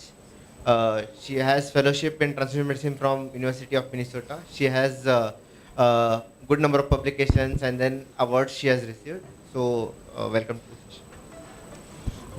Thank you very much. Good afternoon, everyone. At the outset, I would like to thank the organizers, Dr. Shivram sir, Dr. Bala, for giving me this opportunity to share my knowledge with you all. Not wasting time, because I know this is a pre-lunch session where everybody are very restless, and my topic is also related to the same thing, where we deal with the very emotional and psychological aspect of the donors. Hope I could give justice to both. So donor notification, Indian guidelines is the topic allotted to me. So as we all know, I think most of the aspect Dr. Ganesh has covered, so I'll skip through many of these slides where he has stressed and also emphasized many aspects. National guidelines, national blood policy, which aims to ensure easily accessible and adequate supply of blood, safe and quality blood and blood components, mainly collected from voluntary non-remunerated regular blood donor, which is free from transfusion transmitted infections. Now, there are many national guidelines which mandates that we have to test 5 minimal infections, that is hepatitis B, C, HIV, syphilis, and malaria. So the primary responsibility of blood center or the blood transfusion services is mainly to provide safe, sufficient, and timely supply of blood and blood components to those in need. And it also says the safe blood is a universal right of all recipients. So we have to keep this in mind, how far we are doing our job. So blood transfusion services, now we have dual responsibility, not only the providing safe blood, we also have, it's not coming, I think there's some problem with the dual responsibility, that is donor safety and the patient safety. So donor safety, so safe blood, everything told by Dr. Ganesh clearly, that we have to be very careful in choosing the screening test for TTI, which is very sensitive, various methods. And then very much stressed again, zero risk blood products is far from becoming a reality, but we should keep trying to reach the zero level. And then safe donor, yesterday the whole morning session was focused on this donor cycle, where we have to be very cautious and very taking care at each level. Donor screening, donor counseling is a very upcoming topic. Now we should counsel them properly in various stages. And as Dr. Shivram has added a new stage to this, that is whenever the donor, the last phase, when the donor is seroreactive, so we have to notify the donor about this seropositivity. Now, donor notification, we have various stages of donor counseling. So donor notification comes when he is tested positive, and then it plays a very important role, that's vital role in both blood safety and comprehensive donor care. And it's also recognized as a fundamental part of preventing transfusion transmitted infections. Now, what is this donor notification? I'm sure most of you all who are here, the blood bank officers or the technical staff, will have so much of stories to tell, or your experiences, so much of doubts we definitely have related to this. It represents the single largest setting in which asymptomatic donor is informed about abnormal test results, which is related to exposure to clinically significant infectious agents. Now, this notification is a very sensitive and crucial aspect of post-donation counseling. I said there is various phases: pre-donation counseling and counseling during donation, blood donation. Everywhere we are sensitizing and giving awareness to the donor what can happen after. So this mainly notification is the post-donation counseling, and it has lot of psychological and social impacts, because when we notify and when we encounter these donors, they can react in any way. So it's a sensitive issue. So why do we notify them? Yes, why do we notify them? Is it important? Yes? Yes. We notify them mainly to explain the donor the test results which we have done, which we have taken so much of effort in, screening test, all those. So we are explaining to the donor, and most importantly, we have to tell them this is just a screening test, not the confirmatory test. So still they have to undergo the confirmation of the results and the health implication for the donors and suitability of donor for future blood donation. And then we have to encourage them to provide all relevant information. This is again another important aspect of notifying. We get lot of information, lot of knowledge when we call back them, including the possible source of infection, adding to the epidemiological data. And then we are there to clarify doubts, because they have so much of doubts, so much of anxiety related to this result notification. So we are there to clarify all those doubts, and then provide information for preventing transmission of this disease. That is how he can develop the safety precautions so that he is not transmitting the infections to his family members or to others by donating blood, and make them understand. This is again important. So many voluntary donors who feel that they are very healthy and they can donate. So we have to make them understand that they are if they are true positive, if they are confirmed, then they cannot donate blood in future. And last but not the least, the most important aspect is to provide information and refer them properly to the respective departments. So with this goal of donor notification, there is lot of benefits added. So what are the benefits? It's essential for the health of the donor, as I already told, and also to the family members. Of course, we can prevent the transmission of the diseases, improve blood bank economy by avoiding wastage of blood. As Dr. Ganesh said, we can also prevent the wastage or the discard rates by informing the donor and telling him not to donate till the confirmatory tests are run, and then he is not a true reactive donor.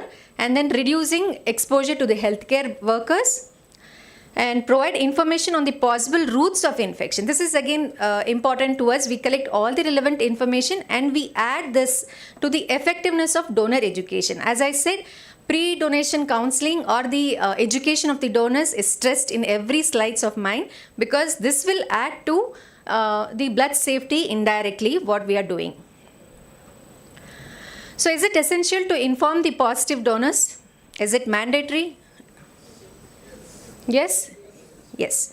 It is essential, and now it is mandatory. As the guidelines says, in 2002, the Government of India adopted National Blood Policy and Action Plan for the Blood Safety, which advocates the policy saying notification of all reactive blood donors is essential. And now we also have the clear guidelines, which is extensively, looked into since yesterday. That is guidelines for blood donor selection and blood donor deferral, which is given in 2017 by NBTC and NACO. Now, what does this guideline says? It elaborates the contents of pre and post donation counseling and also highlights important aspects of donor notification process. Apart from implementing strict donor screening guidelines, the pre and post donation counseling and notification of reactive donor is emerging as an efficient method to prevent or curtail transfusion transmitted infections. Now, why are these guidelines designed? Like, as the previous speakers also said, that we should have a national guidelines, whether it is in testing or in identification or notification or referring the donors. It is designed in such a way so that we can promote best practices in blood transfusion services to ensure the collection of donation from the lowest lowest risk donors as far as possible, and to ensure that every probable TTI reactive blood donor is referred to proper diagnosis and management of the infection. So we had so much of responsibility looking into the quality, looking into the blood safety. With that, this extra responsibility is added to us, where we also take the responsibility of referring the donor for the proper management. And if confirmed, they remain excluded from the donor pool. So donor notification, when do we usually notify? When do we usually notify? Is it after a month of we testing the TTI and at the month end where we do the statistics? Yes? So usually we have a habit that TTI statistics is taken at the month end, and then we give the statistics to the concerned department. So as you said, rightly said, it has to be notified immediately, that is early as possible. We would say within a week of the test results. How do we notify initial reactive donors? Yes, how most of us are doing, or what is the way we notify the donor? Yes. So most of them, what we say, we want to notify them through telephone. Okay, we would have taken all the data on the questionnaire. So most of us, if you all agree, we call them and then we notify them, and caution has to be taken that results, whatever it is, indeterminate or positive or reactive results, should not be informed over the telephone. We should be very careful when we call them and just say, so and so date you had donated the blood, please visit the blood bank to know your testing status, and feel free to ask questions. This is how we usually call them. And if they don't respond, or if we are not able to inform them over the telephone, we also do the letter communication with no details of the TTI results. Any other way where you reach the positive or want to notify? Yes, emails. Very good. So these all things are added in our donor questionnaire. So in case the initial seroreactive donor does not return to the blood bank, despite the guidelines clearly states that 3 consecutive weekly attempt has to be made to inform the donor or the notify. And if they don't respond, of course, we will roll out the letter. The HIV, mainly the HIV seroreactive blood donors, should be shared with the data. So this is just an example where we send out the letter, just 2 meters, and mind it, this has to be registered post because everything has to be documented. Now whoever asks, they say, what is the documentation that you have sent the letter? So we make it a habit that we send a registered post and keep the whatever is the for the documentation. So donor notification, how do we reveal the TTI status? Most importantly, what the guidelines, most of the guidelines stress is about the informed consent. Now, informed consent is very important, which is taken pre-donation and in the form of questionnaire where we ask many questions, risk questions related to it, and also we list all the tests which is proposed to conduct. Again, this was the question yesterday. Do we mention the test? Yes, we mention all the tests which we are proposing to do, that is HIV, hepatitis B, C, syphilis, malaria.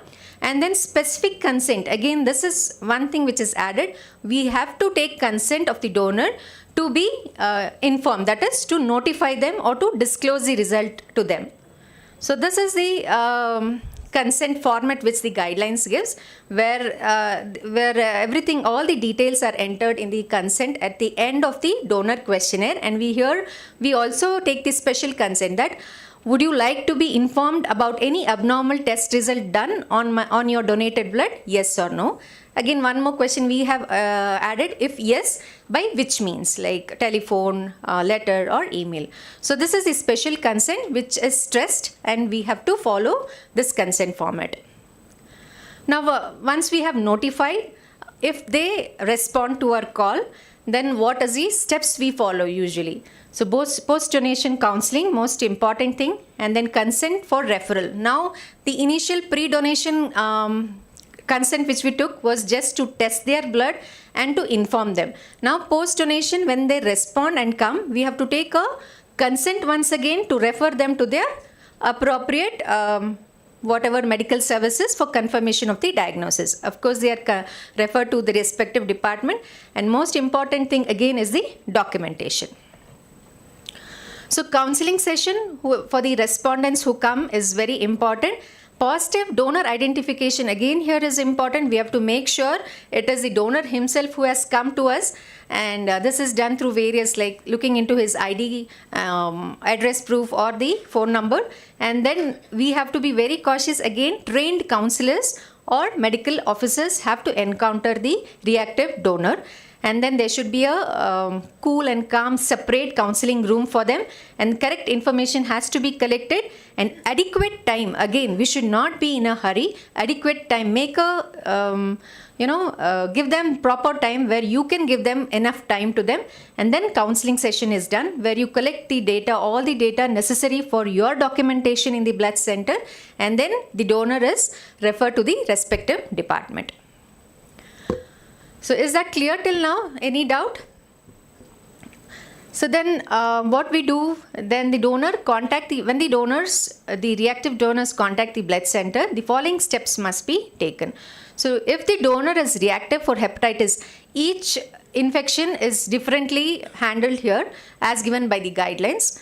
So here, if the donor is reactive for hepatitis B or C, a fresh sample is taken in the blood bank. This is what we also follow. Anything which is followed from your side towards the blood safety can be shared, so that this is a platform where we share each other's experience, and then we learn from others' experience. So it's the other sample is taken and the blood donor is counseled again. So blood is once again tested for the hepatitis before we refer or tell the donor to go to the respective department. So we have to test him again, and if the second test confirms the hepatitis, then the donor is referred to the physician. Of course, if he is syphilis or malaria positive, we refer him to the STD clinic or the physician, and donor seropositive HIV positive is referred to VCTC or ICTC. The guidelines, the same guidelines also clearly gives the algorithm what we have to do and where we have to refer the donor. And important thing which is stressed in this guidelines is this consent form, as I had already told. A standard referral format for referring the blood donor, reactive donor, shall be maintained in all the blood bank. This was the format which was given, and this is how we have incorporated printed referral form is there. So we just take the consent for their referral and then we send to the respective department. And this is the format for the referral slip. Again, this has to be followed. So it can be incorporated into your institutional or blood center format, and then the donors can be referred to the various departments. Now we are happy to see this, or we are safe, where the guidelines also say it is not the primary duty of the blood bank or the transfusion services to confirm the diagnosis at any of the TTI screened. So this is one thing. So we are just screening the blood. So we are referring for the confirmation. And we can what else we can do is we can just repeat the testing by using the other sample, by collecting the fresh sample, or sample from the bag can be collected and then we can repeat, but we are not going to run a confirmatory test. So this is then algorithm given by WHO where the screening is done for the donated blood. So here we have various options. Most of the, I think government first option is followed, where once you get positive, you discard the unit. But most of the other institutions are also following option 2, where once we get reactive, we run the sample in duplicates. How many of you all follow option 1? Just once you get the positive and you discard the unit? Yes, most of them. So looking into the cost, how the management allows you, this option 1 and option 2 is followed. Of course, most of the centers, as I know, we follow option 2, where we run the second sample taken from the blood bag, and that is done in duplicates. So this is how we do, and when the duplicate is negative, we take it negative and that unit is used. It's not discarded. But if there is any discrepancies in the second run, whether if both the test is positive, it is confirmed. If one is positive, one is negative, that is known as indeterminate or inconclusive. So again, there are a lot of algorithms which are given. What I want to stress here again is donor notification of HIV reactive. What we are following in most of the blood centers is strategy 1, which is given by the national guidelines for HIV testing.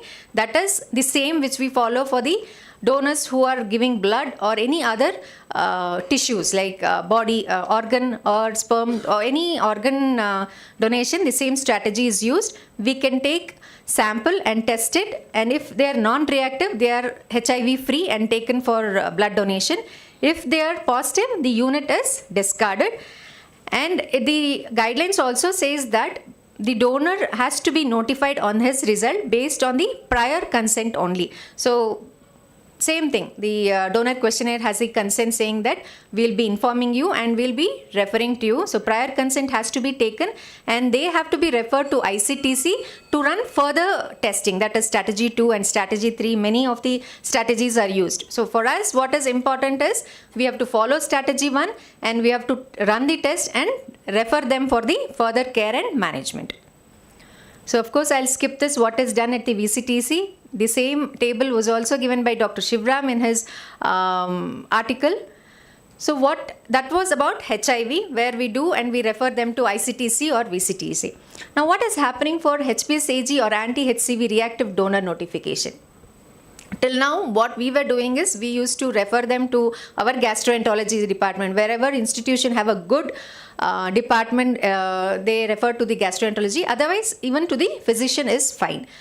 But it was long felt by the hepatologists that there should be more on this aspect to confirm the diagnosis, to take care of them and do all the confirmatory tests. So that's why we also received this notification. Hope everybody are aware of this, because at the end of the statistics filling, we also say how many were referred to this national hepatitis prevention programs. This statistics, this thing was given, but we confirmed, we called up, and this district central confirmation test or the care giving center is still not developed. Though it was started in 2019, till now there is no exact thing so that there is confirmation of the testing for the donors or the care is given. The donors don't want to go and roam around. So that's why we are still referring to our own medicine department or gastroenterology department. More has to be worked on this. But we received this saying that there should be linking of blood donors, whoever is hepatitis B or hepatitis C positive, they have to be referred. We expect more from the government for this to streamline. Now that was when we have a reactive. So now informing the donors with non-specific reactivity is a big problem. Everybody have a problem with this, because when we have an indeterminate or inconclusive, so what to do, what has to be done. So again, care has to be taken, and because this reactivity often varies and usually does not have any impact. So as he rightly said, there may be more of false positive results because we are using more sensitive kits in the blood center, keeping the blood safety in mind. So there may be many false positive. So what happens to this is clear policies. We should have a clear policies on handling such non-specifically reactive donors. And permanent deferral depending on these results is it's not necessary, and we can avoid if we have good policies and procedures placed. Now there is also an algorithm what happens if such inconclusive or indeterminate happens. So this can be followed. I'll skip this. And when we look into the literature, there is varying data on the response rate. When we notify them, the response rate varies. Some have very good 98%, 88%, and some centers have less percent. So again, the data when we look, it varies.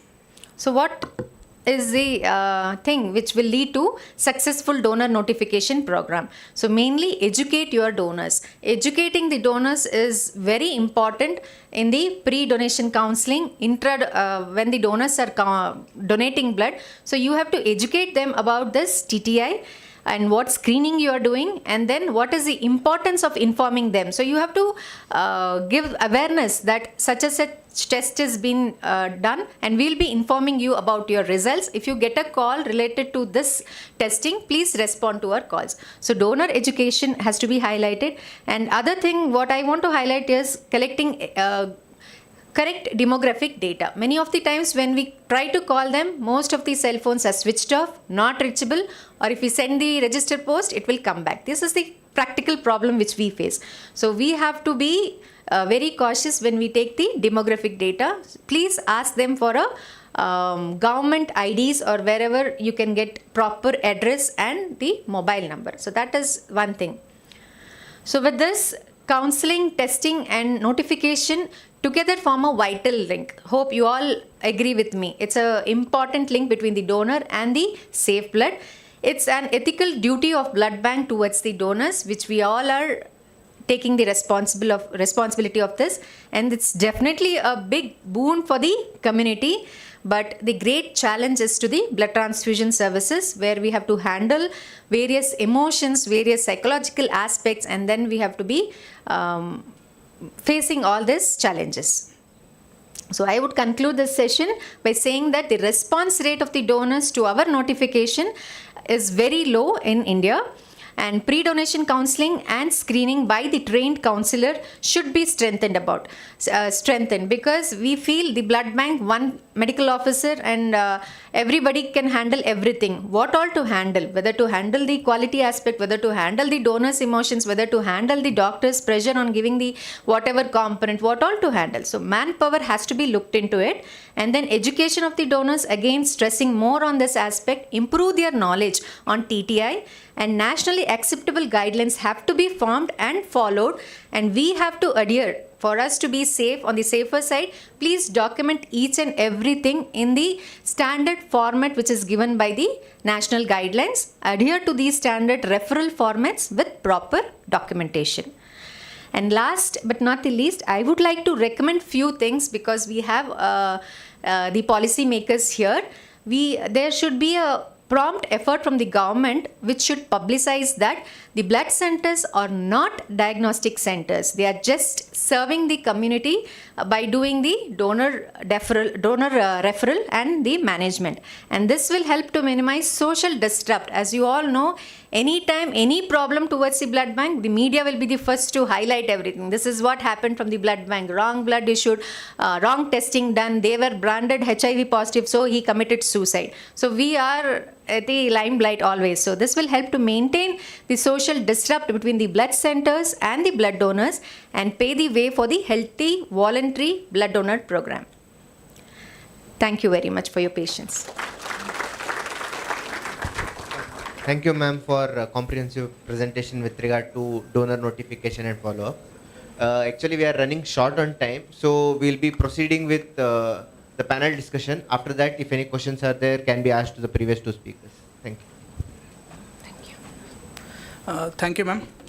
Thank you, Dr. Susan Williams, ma'am, and Dr. Ashwin for chairing this session. So kindly bear with us for another half an hour before lunch. So we'll be going ahead with our panel discussion on quality assurance in TTI testing.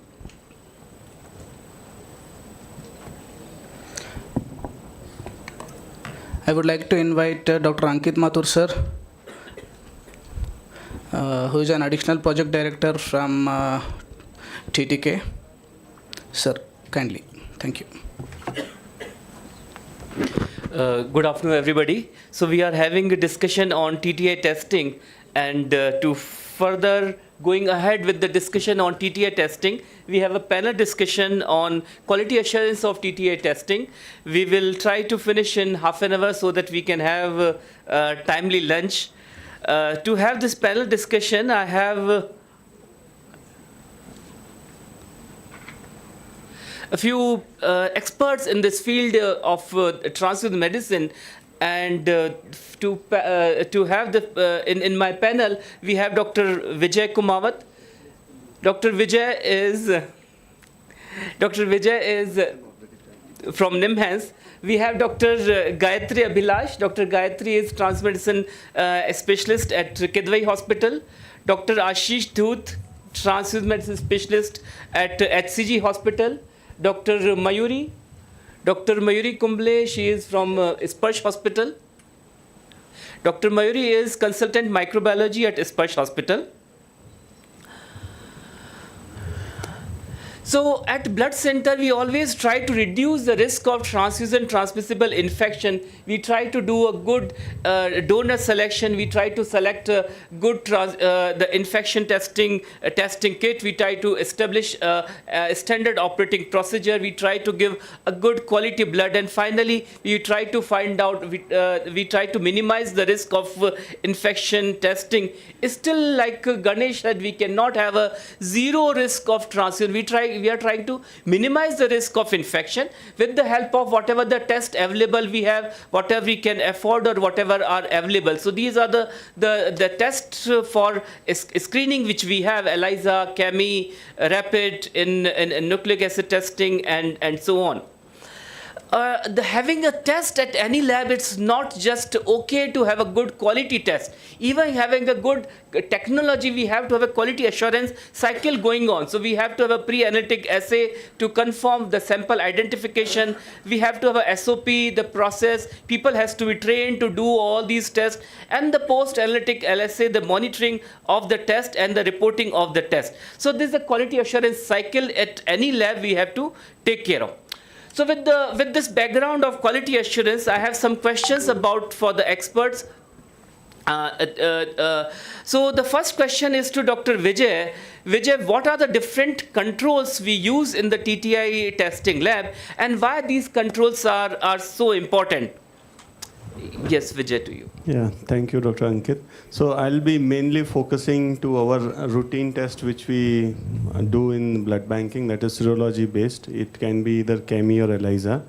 So the control which we all know, there will be the controls which are there along with the kit which are supplied by manufacturer. This can be combination of various control. Usually it's a negative, positive control. So that is their titrated material which comes in that kit insert. Then we have controls which can be either third-party control or our in-house control, which are for as a part of quality management system. Then we receive sometime the control material from our EQUAS agencies. Okay, so those material, but that we don't do it on day-to-day basis. So that is for our overall performance throughout the year. So we may receive 3 or 4 cycles of that EQUAS sample. So the kit, the controls which are there with the kits, usually these are for the validation of the kit, and the some sort of cutoff, which is particularly in the ELISA, is being derived from the values which we get from the kits. In chemiluminescence, it is usually one cutoff set already for the which is standard for equipment to equipment. Some value they will define it, which ranges from 0.8 to 1 or 1.1. Then the third-party control or our in-house control, which monitors our day-to-day performance. So how well are we doing? So is there any random errors are happening? Is there any systemic errors are there in our testing? Because the controls which are supplied by the kit, usually those are so strong. So even if you're inexperienced technician, or if there is any technical error, that will come positive. So your own in-house control or third-party control will detect your day-to-day changes, which can be from your material, your equipment, your technique, the interpretation, all it will detect. And EQUAS detects your overall performance, which is measured against the overall laboratories which are participating in the EQUAS. So, thank you. Thanks, Vijay. Like Dr. Vijay said, we have a kit control which are basically to run the test. Without kit control, we cannot even report the ELISA batch. But having an in-house or third-party control will help us whether the test is going on correct or not. They are like a smoke detector. So before having some major accident, we will try to find out there is anything going wrong in our system. So with this, my second question is for Dr. Gayatri. There is a ELISA testing going on in a blood bank, and we use negative control and positive control for each of the bag. The test is going on almost on the daily basis. The positive control OD values, the technician reports like OD values of this positive control test for HBsAg is going down like this from 7.8, and on June 4th it has become 2.2. Should we really worried about this, or we should do something for these values, or what should we do? Over to you, Gayatri. Thank you, sir, for the question. Actually, this is a real life experience for me. So, I had two incidents actually. One was with the technician, because we had a new technician who was posted there. So, it was a technical hand mistake which accounted to the particular error. Next one was because of the kit.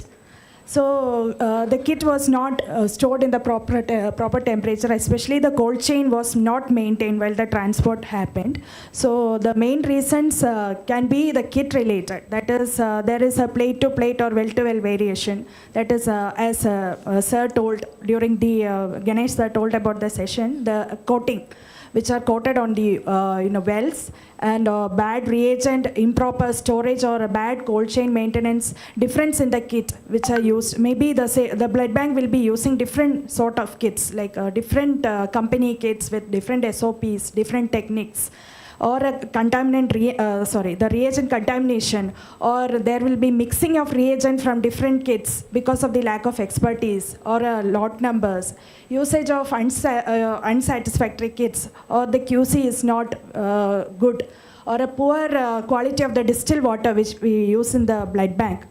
And in case of in-house samples, which we usually do,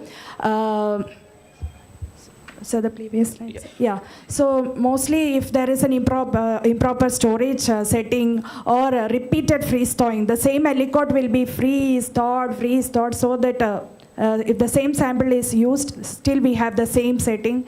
And the technical hands, it depends upon how trained the technical hands are, like dilution error, scratching of the tip of the pipette on the wall, everything happens. And the equipment related, main thing, uncalibrated equipments, especially the pipettes, the ELISA reader and the washer, or the storage condition, the refrigerator. These all account to the errors. That is a trend that is noted.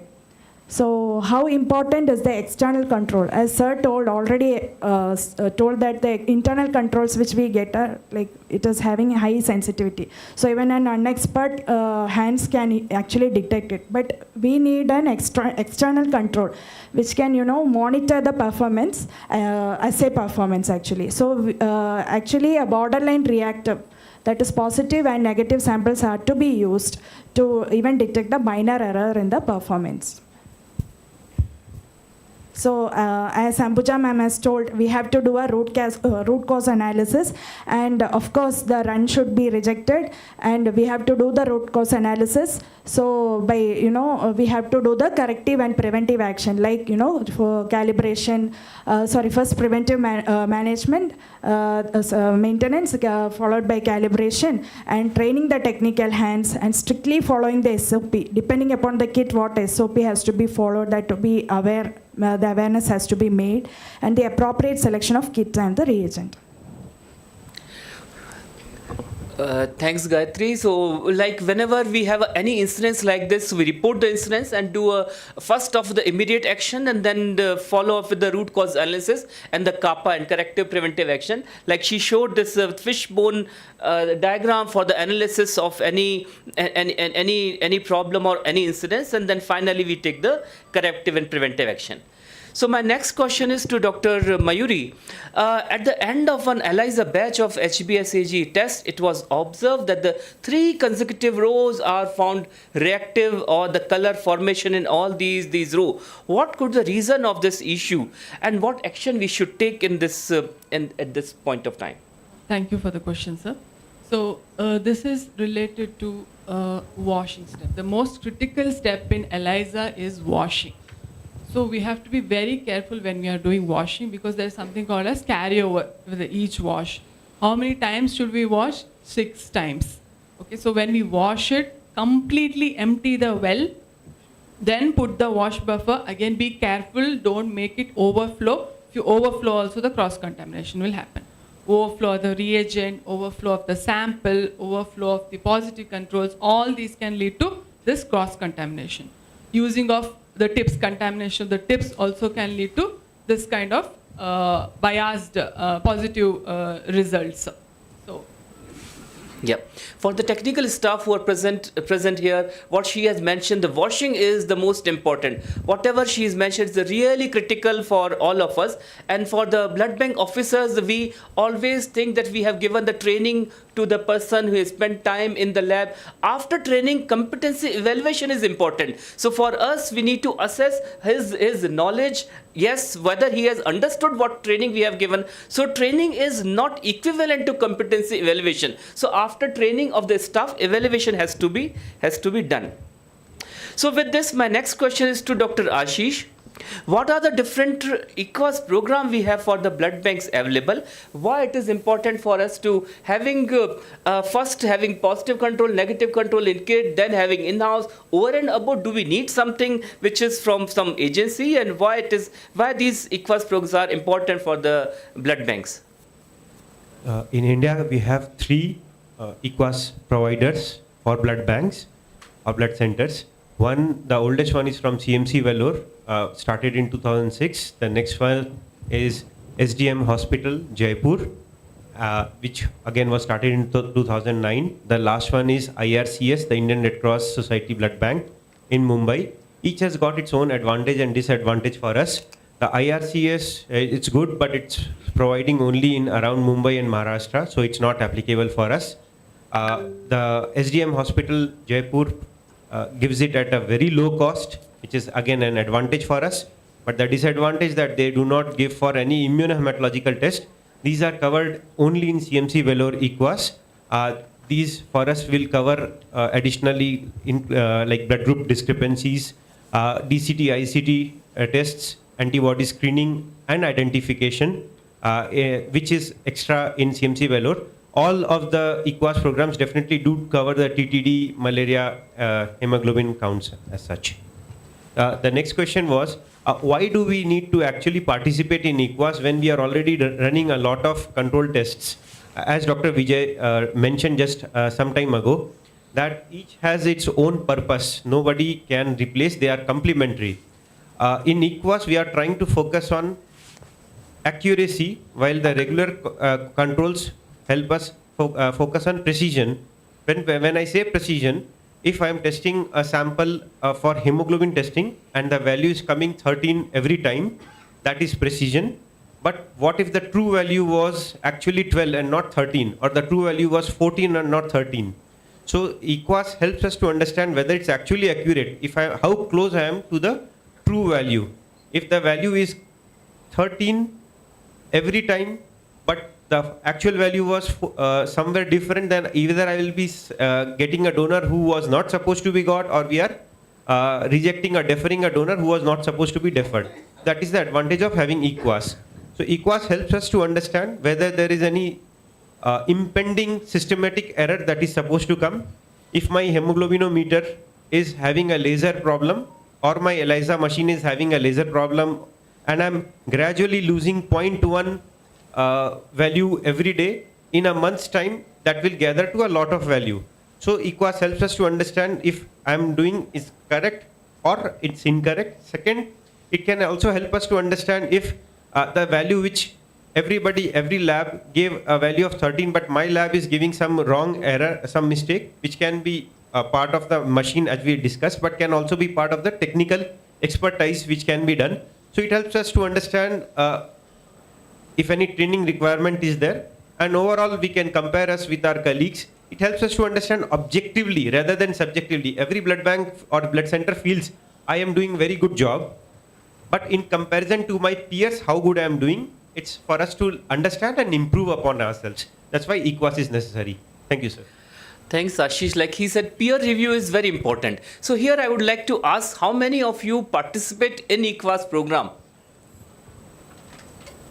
Nice. I can see almost more than 50% hands raised, but it's unfortunate still some of the centers are not participating in EQUAS. Even I would like to say from NBTC and from SBTC, sir is also here, they always encourage to participate in EQUAS programs. They are not very, I understand there's the cost involved, but not really expensive. The blood bank cannot have. Like Ashish said that SDM and the Jaipur and the CMC Velu program, not really expensive. So I would really encourage every center to participate in EQUAS program. It will give a lot of information, a lot of scope for improvement in the blood center. So with this, coming back to the situation of the low positive control or the third-party controls, I would like to ask Dr. Vijay, what are these third-party control, whether we should buy, can we make in-house, and why should we use over and above the positive and negative control in the blood bank? Yeah, so purpose is for both third-party control and in-house control is the same, to see your day-to-day performance. Fine. So if you want luxury, you can purchase from third-party control which are available. But again, because the controls which you acquire from any manufacturer, you have to see that these controls are serving that purpose or not. So there should be some validation mechanism which ensures that what material you have received, the purpose is being solved. It is easy, little bit tiring, but once in a year exercise, you can prepare your own in-house control. So that material also helps when your lot changes, so your lot-to-lot variation, validation also it helps. So both way it is good, but we should try to use our in-house control. I would prefer personal opinion, so that gives your technical staff also some exercise. Those things can be used later in their proficiency testing. Okay, and if it is available, you can introduce in routine testing as a competency evaluation, some blinded sample at a time. Thanks, Vijay. So, I again want to stress on the same thing. We have three types of control. One is the positive control and negative control, which has kit insert. Second is the third-party control or the low positive control, and the third one is the EQUAS. So here I would like to ask, how many of you use third-party control or in-house control or low positive control? So almost 5% or maximum 10% of people use. From NBTC, this exercise is going on from long time. I remember when at NIMHANS with Dr. Sundar used to organize this training program, sir has given how to prepare your in-house. So I would again here want to encourage, you should have your own internal, this in-house third-party control to check how the process of TTA testing is going on. So like I said, they are smoke detectors. So before having any accident, they will give you alarm. There is something going wrong in your system, maybe in your training, maybe in your equipment, maybe in your storage of your the reagents. So all this helps in form of our final end results. So with this, my next question is to Dr. Ashish. So we not only doing the internal quality control tests, we need to monitor them, and to monitor we need to prepare some LJ charts. So when we prepared some LJ charts, so one day we found this kind of rule violation in the center, at the blood center. What this kind of rule, which is 3SD violation, how would you take it forward? So over to you, Ashish. So this was a low reactive sample, and when it was run, we found that the value has come to very low levels. Low levels in the sense it has crossed the 3S in the Levy-Jennings chart. Usually this type of chart is done for our serology testing in ELISA and chemiluminescence. Now, when it goes to less than 3S, we understand that this is a rejection rule, means this run is to be rejected, and some other further things have to be done. So we have to perform a root cause analysis that if, meaning what has happened here is the value which was supposed to be slightly strong, it was supposed to be a positive value, has come to a very low value. So what is the possible impact? The impact is that we can miss a weak reactive sample. Since we do not want that, we have to do an RCA to understand what can be the problem. The problem, some examples of this problem can be like the kit may be a problem, as Dr. Gayatri had a problem, or the staff, a new staff has come, made a mistake, or the batch of the reagents have changed. We need to understand that. Environment, there might be a problem. The kit that day or the equipment that day may be a problem. So there may be a lot of problems that can impact the result that particular day. Whatever happened after the thing has been sorted out, we need to repeat the test again, the quality test QC again, and along with that, whatever tests have been run before the QC passed, we have to repeat them again, because something that might have come negative, maybe a weak thing, which when the known weak value has been come as very negative, then something unknown, if it comes as negative, cannot be trusted upon. Yes, thanks Ashish. So after having IQC, we need to monitor the performance of our controls. To monitor this performance of the control, we need to prepare LJ charts. There are free software available. You can use for the software to monitor the performance of LJ chart. And when we have a LJ charts, we need to see which Westgard, then apply the Westgard rule to this LJ chart. Understand it has its own task. It's its own task. It's a work, but it's important for us in the blood bank to follow. So understanding some Westgard rule, which is the rejection rule, and which one is a rule for a question. So these to be applied in the blood center. So again, the similar question to Dr. Mayuri, while we are preparing this LJ chart, when we have 10 consecutive samples in one side of the mean, how would you like to see this in this case? So if you observe this LJ chart, there are 10 QCs run over here, and all of them fall over one side of a mean. So 10 consecutive QCs falling on the other side of the mean is suggestive of 10x rule, which is a rejection rule for the quality controls.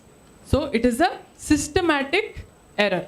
It's a systematic error. Your sample has to be analyzed, rerun again. So when and all it happens when your QC batch changes, when your QC is not stored in appropriate temperatures, okay, and instrument maintenance also matters, and handling of the QCs, titrations, pipetting, bubbles, all these matters for this.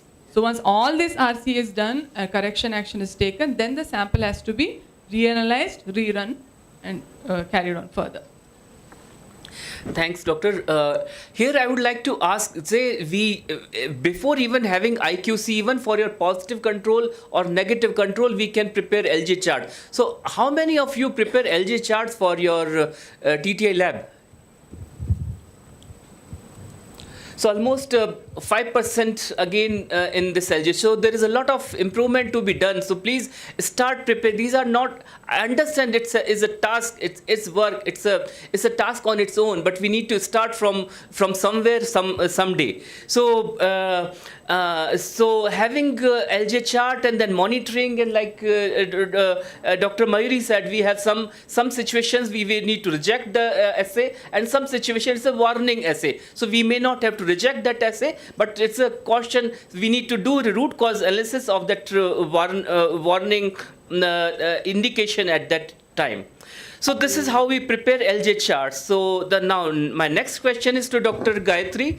Do you think the calibration and maintenance of the ELISA machine or the CLIA machine are important, and what should be the schedule of this maintenance as well as calibration?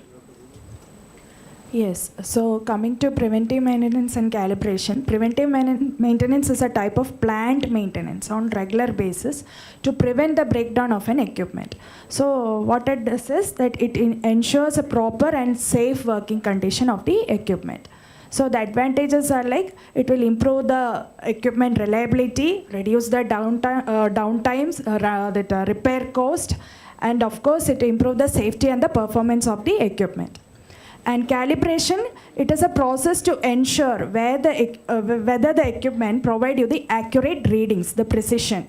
So to be done, it should be done after the installation of that equipment on regular basis also, and after a maintenance or a breakdown has occurred to the equipment. So the advantages are that it will avoid errors, it will improve the accuracy of the measurements, it will avoid costly downtimes and repairs, and it increases the equipment reliability. So both of them have a common advantage actually. So next slide. Yeah. So PM and calibration, preventive maintenance and calibration should be it should be done based on the severity of the environment. So the level of contamination of the equipment, the temperature and humidity, and the type of the equipment, whether it is manual, semi-automated or fully automated, and criticality of its function. So as per NABH standard, every blood center management should establish a program that regularly monitors and demonstrates the proper calibration and function of the instruments or the equipments, the reagents and the analytical system, and also have a documented and recorded program for the preventive maintenance, and it should, or minimally it should follow the manufacturer recommendation. So which machine we purchase, whichever machine we purchase, the manufacturer recommendation should be followed for the preventive maintenance.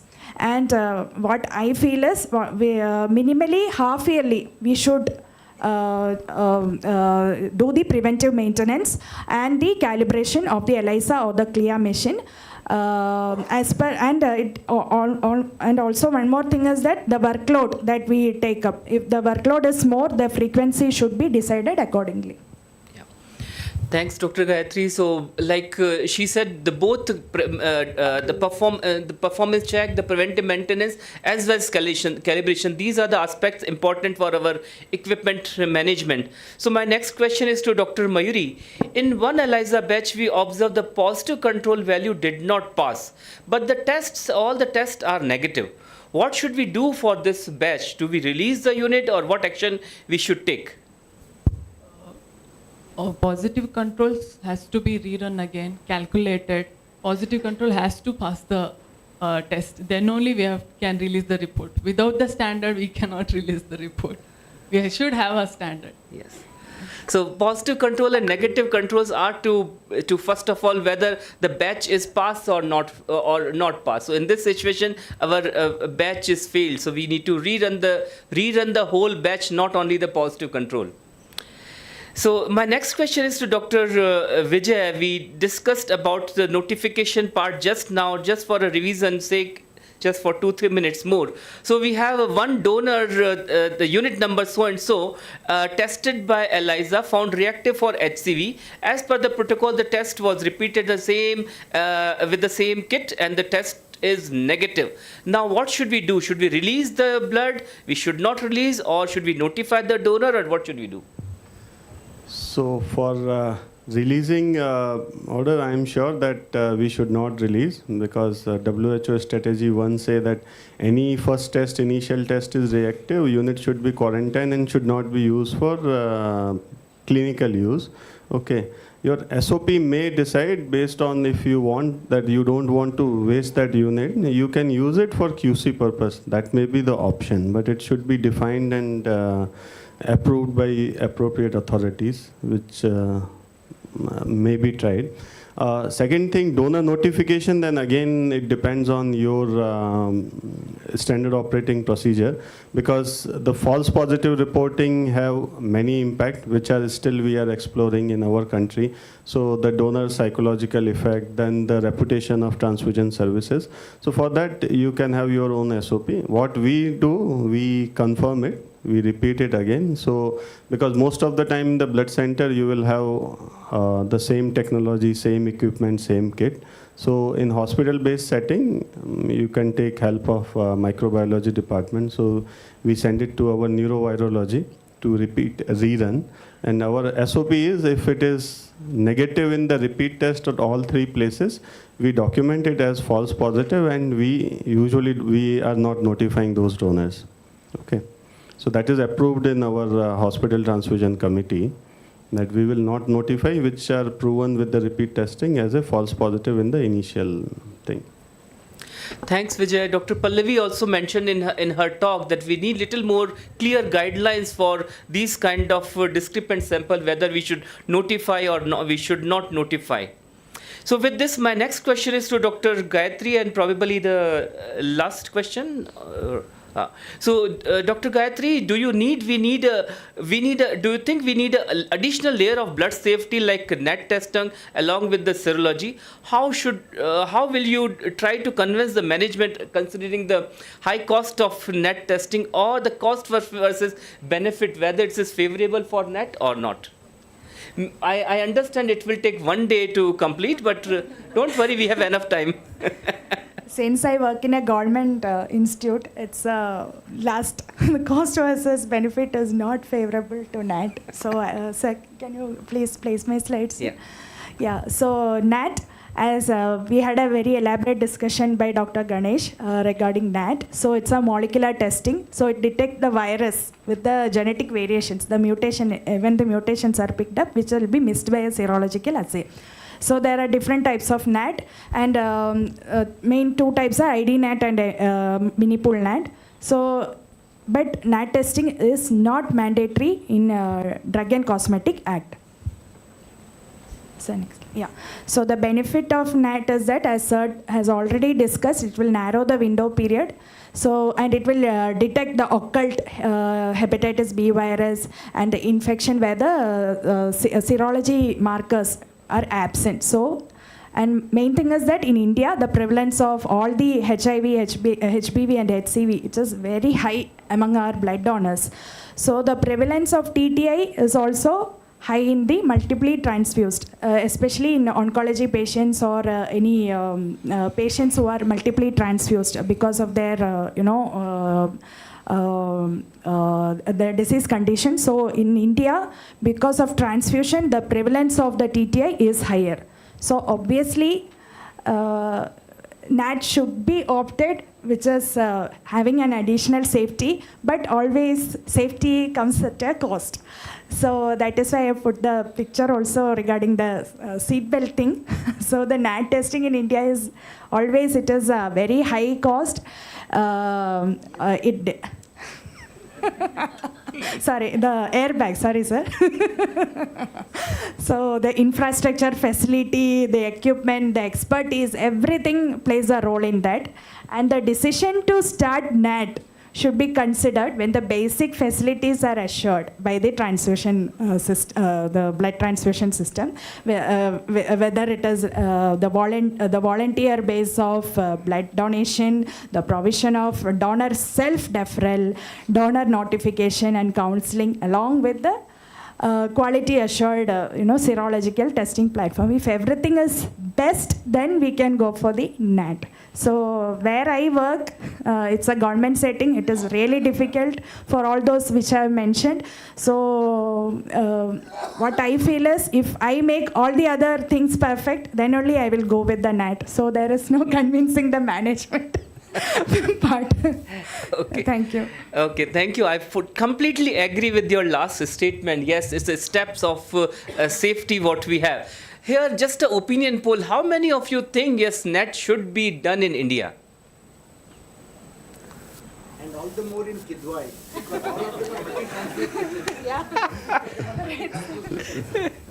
Okay, so look like most of us are in the favor of NAT testing, whatever is the reason. But I would like to, I understand, yes, most of us are in the favor of NAT testing, but this NAT testing is, as of now, the last step of blood safety. There are several steps of blood safety which we have to achieve, like you said, the voluntary blood donation, the improving of the quality testing, the manpower, training for all the equipment. So before having NAT testing, first of all, your ELISA is good. So we understand that most of the people don't have LJ charts in the system, in our blood banks.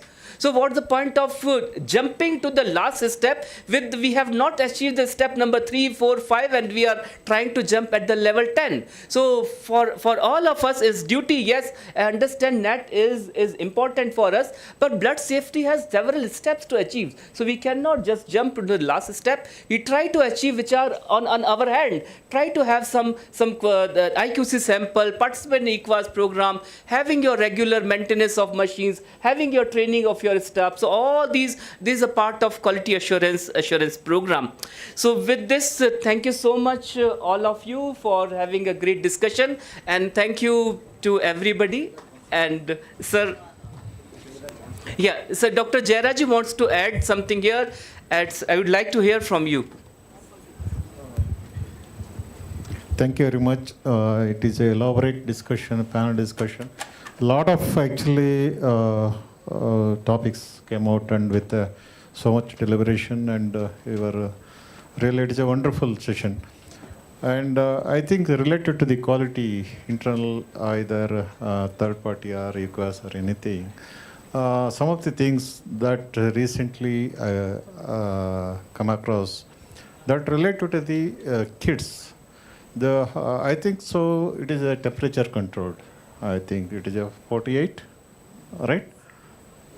We have to store at the what degree? 48, right?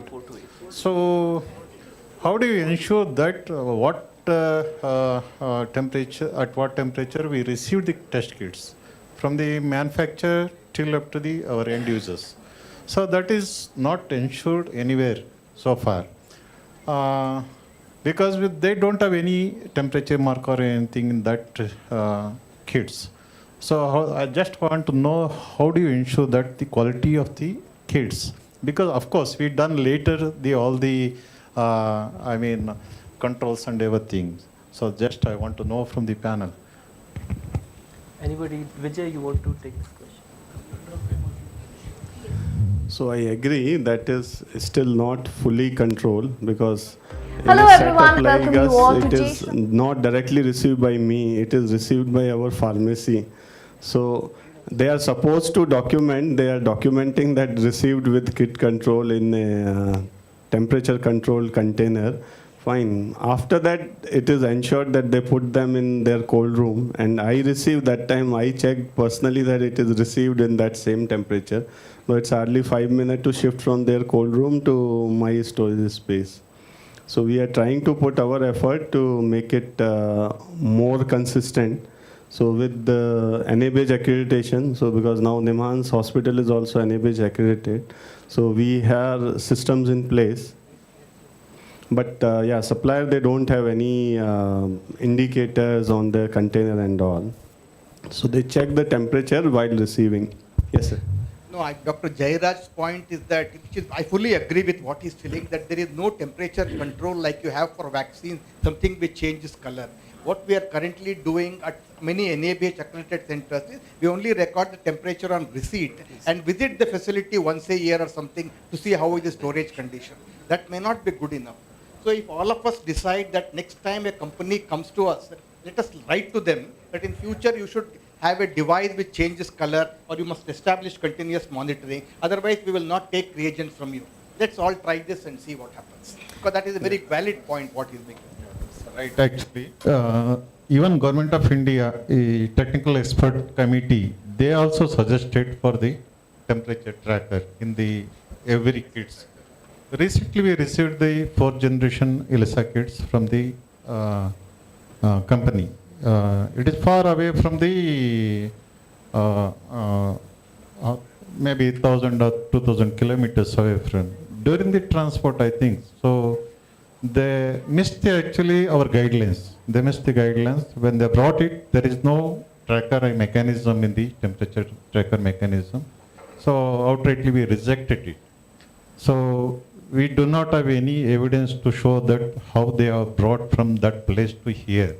So because we have a cold storage mechanism, cold storage transportation mechanism, you are in our system, but we don't know where they have actually, because for a 2 or 3 days transportation, how you are going to manage the, because they are not brought in the actually the cold storage vehicle or anything.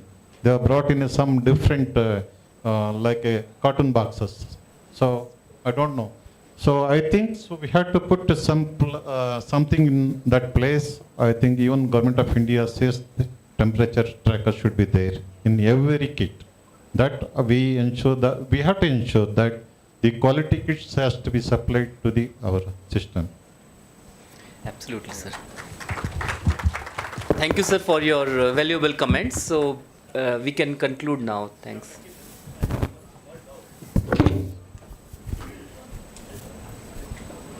our investigation, you are part of it, have told as a negative. When we send it to the ICTC for the confirmation purpose for the donor found reactive. When we do our PCR, it clear, it shows as a positive. Done different 2 kits, the different 2 companies shows reactive. When you send it to ICTC, the non-reactive they are given. Where we going to stand for this? No, no. No, not disclose. You must clear the doubts. That's all. No, we cannot clear. NBTC has to clear. No, that's No. what I suggest is, when we do clear, they must see to that the ICTC should be little more than above the testing facilities have to maintain the manage to be done by the government of India, either government of Karnataka. Then only we will be little, we have to be safer. I 101% agree with your question. But after 2017, this NBTC guidance a little better and clear before 2017. So, and they have also given a letter in which we have to share with the donor. The screening tests which we have done are very sensitive. And this is for the blood donation point of view. And there could be the final result could be positive and negative, which while doing the counseling, we have to ask him to read it and sign it. This is given by NBTC, not our own. I agree with 100% with you. This is a question, this is a problem for all of us, which we face day to day. Before 2017, it was more. It has little bit better now. Sir, you want to comment? Your point is very valid, 100% valid point, but everybody is hungry. That's the only reason we are not His point is that even more towards a donor. We are leaving a blood donor at more confusion. No. Yeah. Okay, no, but then we need to refer him to another center, maybe a private center, and ask him to get himself tested, because we are very confident. I have done NAT testing. One more level of everything. confusion. Rapid is coming negative now. No, but you cannot until it has to be resolved. We tell him that is a rapid testing, so that may not be as accurate. I will also repeat one more, but you should get it done from a third center. No, his suggestion was they shouldn't do rapid there. They should do something in par with us. I told you, no debate about that at all. But that is not in either Dr. Jairaj science True, agree. any of our hands immediately to do it. We have to discuss this at a very higher level. Things have to change there. What they follow, Pradeep, they follow this WHO guidelines for HIV detection. So this is actually, India is doing great. I mean, not to defer anybody, I'm telling. First step has been taken. Improvement will come. Continual quality improvement will come there also in government. So now let's have a break for lunch, and we'll come back in 30 minutes after lunch. We will cut down all the afternoon sessions by 15 minutes. We have only open house sessions in the afternoon. No continuous lectures. So I hope all of you will come back quickly post lunch. Thank you. We want to finish on time. We don't want you to go home late. Yeah, thank you all the panelists, and today's audience are very kind. So we'll meet at 12:30 p.m. sharp. Thank you.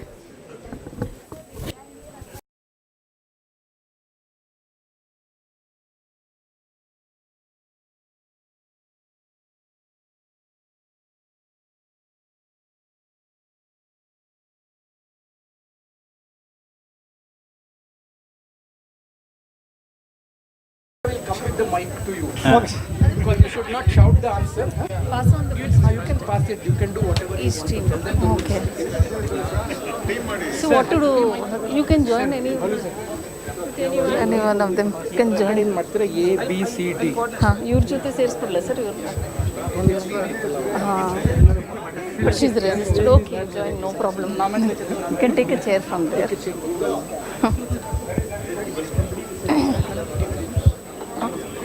Yeah, ABCD, if they want to name something. No, ABCD is fine. So, we didn't expect that so many, last minute entries will be there to the quiz. We thought the hall will be empty post lunch. Yeah. Yes. So, there are 4 teams here, and this quiz is basically for the technologists who are the backbone of any blood center. And you want to give your team some names before you tell me your names? Want to name your teams? Team names? Team names. Any interesting ABCD or you No, we'll give red blood cells, RDP, FFP and cryo. Yes. Team red cells, team RDP, team FFP, team cryo. Yeah, team SDP, right. Your SDP, very costly, okay. RBC, SDP, FFP, cryo. Okay. So we'll start. So I think you can just let us know your names and from which, just take few seconds and just introduce yourself, name and which center you are from. You can start from here. My name is Muhammad Ibrahim. I am from St. Joseph's Hospital, Mysore. Yeah, myself Vijay Kumar. I am from TTK Blood Center.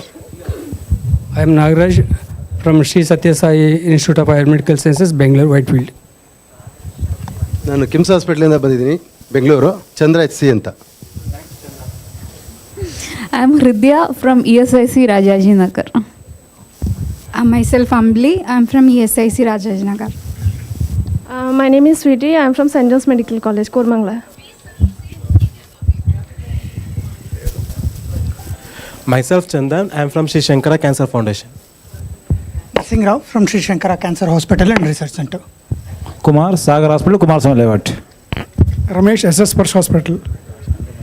Naveen, SPARSH Hospital, Yeshwanthpura. Pradeep Kumar, SK Blood Bank. So we have a combination of people from different blood banks. So all the best. So let us begin the quiz. This question will be posed to one team, and if the team does not answer, it will be passed on to the next team. If someone can help us with the scorekeeping, Dr. Bala. Yes. So 1 mark will be allotted if if you answer the question correctly. Shall we pass on the question or open to the audience, sir? Open to audience, yes. Open to the audience, yes. Okay. So, oh sure. Okay. So, team RBC, we will begin. So you will not get much time to answer, though we don't have a timer. We want immediate answers because questions are very simple. At least 30 seconds, 20 seconds, something. Okay. So which of the following is not a sample rejection criteria? Okay. Mismatch between the blood request form and the vacutainer label, mild hemolysis or lipemic sample, insufficient sample or unlabeled sample. Which of them is not a sample rejection criteria? Second one? Mild hemolysis or lipemic sample. Yes, that is the correct answer. Yes. If there is a mismatch between request and the vacutainer label, we definitely reject the blood request, sample. Insufficient sample is a sample rejection criteria.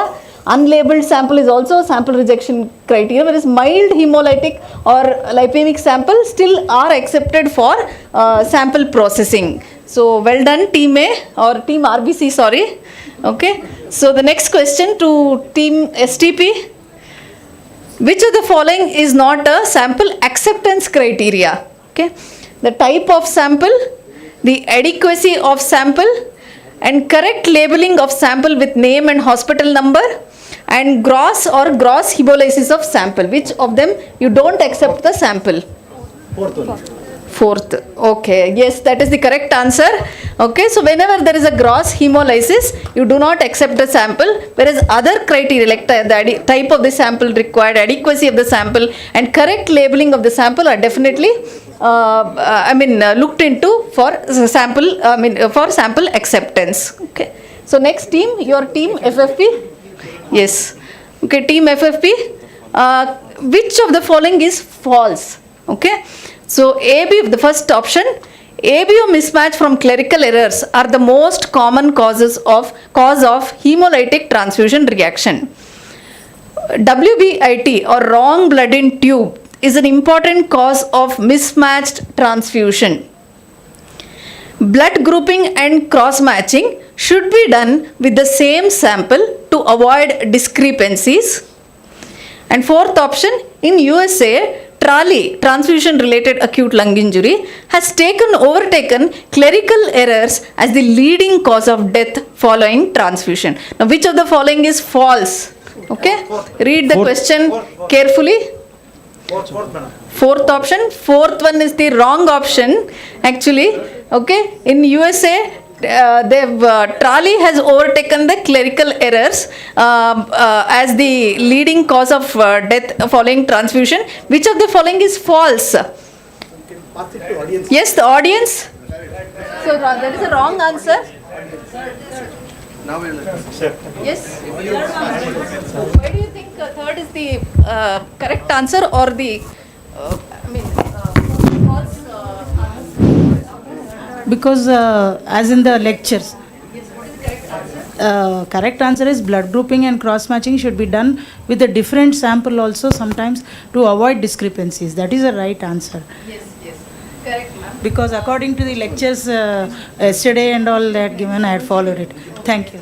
So that is, we are very thankful to note that our lectures have been very useful. So yes, blood grouping and cross-matching samples have to be two different samples in a hospital setting.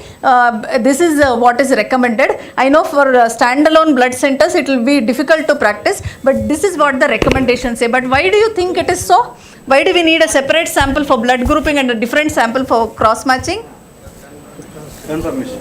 For confirmation, so that the first sample what we have received and are from the same patient. Suppose the first time we have received a wrong sample from the wrong patient, the chances that it doesn't happen the second time are less, isn't it? It happens the second time is less. So it is always preferred to have two separate samples for blood grouping and cross matching. Yes, fourth option is correct actually, and ABO mismatch is the leading reason for hemolytic transfusion reactions, and wrong blood in tube we all know is also a cause of mismatched transfusion. That is why we have procedures or processes for matching the sample and the request form what we receive. Yes, now the next question to team RDP? Cryo. Okay. So regarding critical alerts, which of the following cannot be called a critical alert? So we discussed critical alerts, we just mentioned what is a critical alert. I mentioned few critical alerts yesterday. Which of them is not a critical alert? Non-availability of blood due to positive antibody screening. A patient's antibody screening is positive, blood is not matching. Is it a critical alert? IAT positive with unresolved antibody, you are not able to identify the antibody. Current blood grouping does not match with historical blood grouping report. Means like previous blood grouping report is not matching with the current report. Is it a critical alert? Or non-availability of staff to cross-match blood? Third one. Yes. I think Mike is with me, sorry. Is there? Okay. Third one. Yes. Not third one, sorry. Third one is the wrong answer. The question is passed to the audience. Fourth, yes. Fourth option is the correct answer. Okay. So non-availability of blood is the due to positive antibody screen. Huh? Yes, it is not a critical alert. Which of the following cannot be called a critical alert? Okay. If you don't have staff, it is not a big problem. Okay. You have to do with the existing staff. You have to. So technology should overwork. Okay. So that is not a critical alert for the blood bank. Okay. So critical alert is non-availability of blood due to positive antibody screening, IIT positivity with unresolved antibody, current blood grouping not matching with the previous blood grouping. That means you would have got the wrong sample, isn't it? The audience agrees with me? Yes, okay. So I think in this first four questions, we have the first and the second teams who have scored 1 point, and the last two teams Audience, we call it as whole blood team. They got 1 point again. Okay. That's nice.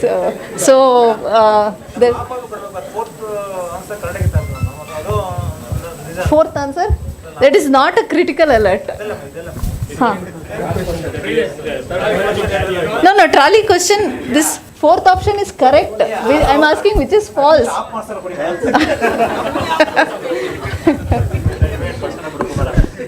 You give half RDP, half STP? No, we don't give half marks. Okay? Ella full You're an adult, we won't give half. Okay? Okay. So critical alerts, I've covered this. Okay. Now coming to the next round of questions. Preparation of 5% RBC suspension to the first team or the RBC team. Which of the following Okay, so I think we'll take this question from that end. So we have the cryo team having the option to answer this. Which of the statements is incorrect regarding 5% RBC suspension? Has a tomato red color, used for tube testing, then prepared by mixing 5 drops of red cell concentrate plus 95 drops of normal saline, or 1 drop of red cell concentrate and 19 drops of normal saline, or it is routinely prepared by mixing 1 microliter of red cell concentrate with 19 microliter of normal saline. Okay, which of them is incorrect? Yes? First one is incorrect, madam. First one is incorrect. I think I didn't expect that it would be so difficult. Third one, madam. Third one. Team whole blood. Whole blood will answer better, yes. No, there can be only one correct answer here. I mean, which is incorrect? There are 3.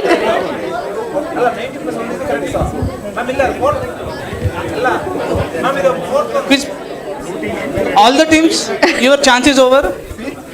I took a talk on mathematics in transfusion medicine. Apply it here. 5 drops plus 95 drops. 5 ones are 5. At the bottom 1. Your chance is gone. 95 by 5. How much is 95 by 5? 5 ones are 5. 5 then 40. The 45. 5 nines are 45. So 1 plus 19 is also correct. 5 plus 95 is also correct. You didn't understand mathematics. So option 4 is the answer. That means ನೀವು ಹೇಳಿದ್ರಿ but points ಸಿಗಲ್ಲ. You don't have choice. No argument, please. Okay. Hello. Okay, so the next question to your team, you have a chance to score 1 point. So regarding preparation of 0.8% to 1% RBC suspension or red cell suspension, which of the following is false? Okay, so it is used in column agglutination technologies like gel and bead technology. 0.8% what we are supposed to prepare is roughly 1% red cell suspension, and routinely prepared by mixing 10 microliter of red cell concentrate with 990 microliter of LIS, or the next option is routinely prepared by mixing 10 microliter of red cell concentrate with 1 ml of LIS. Which of them is false? Okay, routinely how it is prepared? Okay. Third one, madam. Yes, third option is the correct answer. Routinely it is okay, it is false. Which is okay. Okay, it is used. So audience, I think I'm getting worked up seeing the enthusiasm here. Okay. Team whole blood. Audience. Sir, actually third one is the fourth. 1 ml. 990 you cannot, but that is and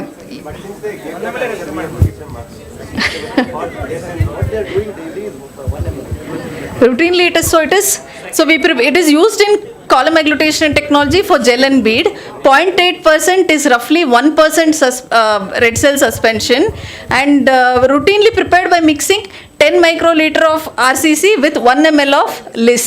So the option 3 is the false. Okay, so option 3 is false. Okay, so we are giving 1 mark to them. They answered. Yes, yes. They answered. 990 the answer. C. Third one. Fourth is the false. Correct, sir. Correct. So they are getting 1 mark. Right? Okay. Okay, you finally opened your account with after much dispute. Okay. Then the next question to the next team: preparation of 1% from 5% PRBC suspension. Which of these is incorrect? Okay. So it's not 1, 2, 3, 4 is not there, but take the the bullet points as 1, 2, 3, 4. Take 1 part of 5% red cell suspension and concentrate it 5 times, or take 1 part of red cell suspension, dilute it 5 times, or add 1 part of 5% suspension and 4 parts of diluent, or take 10 microliter of red cell suspension and add 40 microliter diluent. Which of them is incorrect? It's very clear. Okay. You should not have any confusion in this. Yes. 1% from 5%. So, yes, I don't think you should take much time. Which of this is incorrect? From 5% suspension, how do you prepare 1% suspension? Yes, the question passed to audience. First one? Yes, first option is the correct answer or the incorrect option, incorrect method, because the option is written as that take one part of 5% RCC suspension and concentrate it 4 times, okay, 5 times. What happens if we concentrate? We will get a higher concentration of red cells. We won't get 1% suspension, isn't it? Whereas the other 3 what are described. I think sir is thinking you are making a wild guess. Okay. So, okay, next I think you should give answers with explanation, then only you will get points. Okay. Or answer with explanation will carry additional points. Okay. Imputability. So, 1% RCC suspension can be prepared by, by adding one part of 5% RCC and diluting it 5 times, or one part of 5% RCC and 4 parts of diluent. That is the same as 10 microliter of 5% RCC and 40 microliter of diluent, isn't it? So this is how 1% is prepared from 5% suspension. So the last question of this this round, regarding preparation of pooled cells, which of them is incorrect? Minimum of 3 samples has to be pooled for each set, like A, B, O. Minimum 3 samples have to be pooled. In case of A pooled cells, all A cells must be of type A1. In case of A pooled cells, there must be a combination of both A1 cells and A2 cells. And fourth option, pooled cells must be prepared fresh every day. Third one, madam. Yes, yes, third option is incorrect and the correct answer. Okay, so why do we pool A1 cells only? Yes, team RCC. Suppose A2 cells with anti-A1 will be detected. Yes, so to detect anti-A1, which is detected at room temperatures or ambient temperatures. Okay, so 1 point to you. So and this is the last question of this round, and let us know the scores, Dr. Bala. Team RBC with score 2, team SDP with score 2, FFP score 1, Cryo 0, and whole blood score 2. Okay. So team RBC, SDP and whole blood are leading now. Okay, with the same number of points. Okay, the next question, shall we begin with this in this order? Yes. Preparation of Coombs control cells or check cells. Okay, which of the following anti-D may be used for preparing Coombs control cells? Okay, so IgM only, IgG plus IgM. It's not for you, it is for the first team. Yeah, IgG only, the red RCC team. Yeah. Okay, so or IgG only. Audience agrees? Yeah, you can choose more than one answer also. Okay, so next few questions it will be choose more than one answer also. So it is only IgG? Yes. Audience? Yes. Okay, Coombs control cells or check cells are prepared by using IgG anti-D. Okay, so that is the correct answer, and the team gets RCC gets 1 point. The next question to team STP. Okay, regarding RHD typing, which of the following anti-D may be used for RHD typing? Okay, routine RHD typing, IgM anti-D only, IgG plus IgM blend, or IgG only. You may choose more than one answer. Okay? Yes? IgG anti-D? No, one of you should answer if and the answer has already been given. Routine RHD typing. Yes, the question goes to the audience. IgM anti-D is preferred for anti-D typing. Okay, routine anti-D typing. And yes, you may choose more than one answer, though both some machines use IgM as well as blend, that is IgG plus IgM. Okay, so here in this case there are more than one correct options. Both IgM and IgG plus IgM may be used for anti-D, RHD typing. Okay. The next question to our next team. FFP. Yes, the FFP team. Weak D testing, regarding weak D testing, weak D, which of the following anti-D may be used for weak D testing? Yes? IgG only, ma'am. IgG, okay, that is... Audience, if you want points, just wait for your chance and wait for them to answer wrong. So don't help them. Okay. So IgG anti-D is the correct answer. For weak D testing, we use IgG anti-D because we test at 37 degrees centigrade.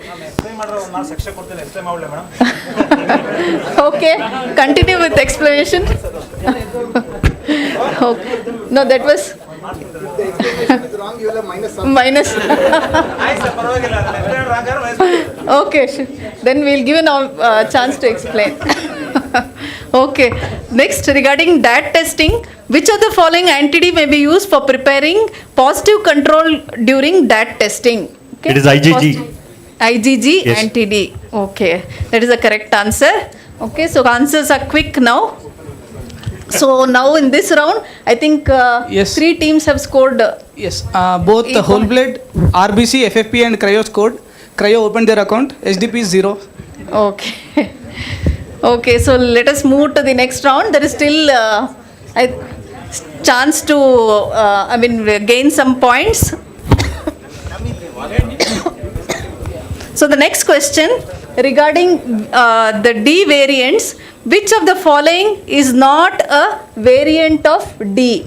Partial D, weak D, del 6 and RH null.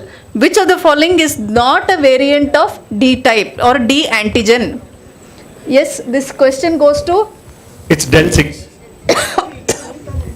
Del 6 is not a variant of D. The question moves on to the audience because that's the wrong answer.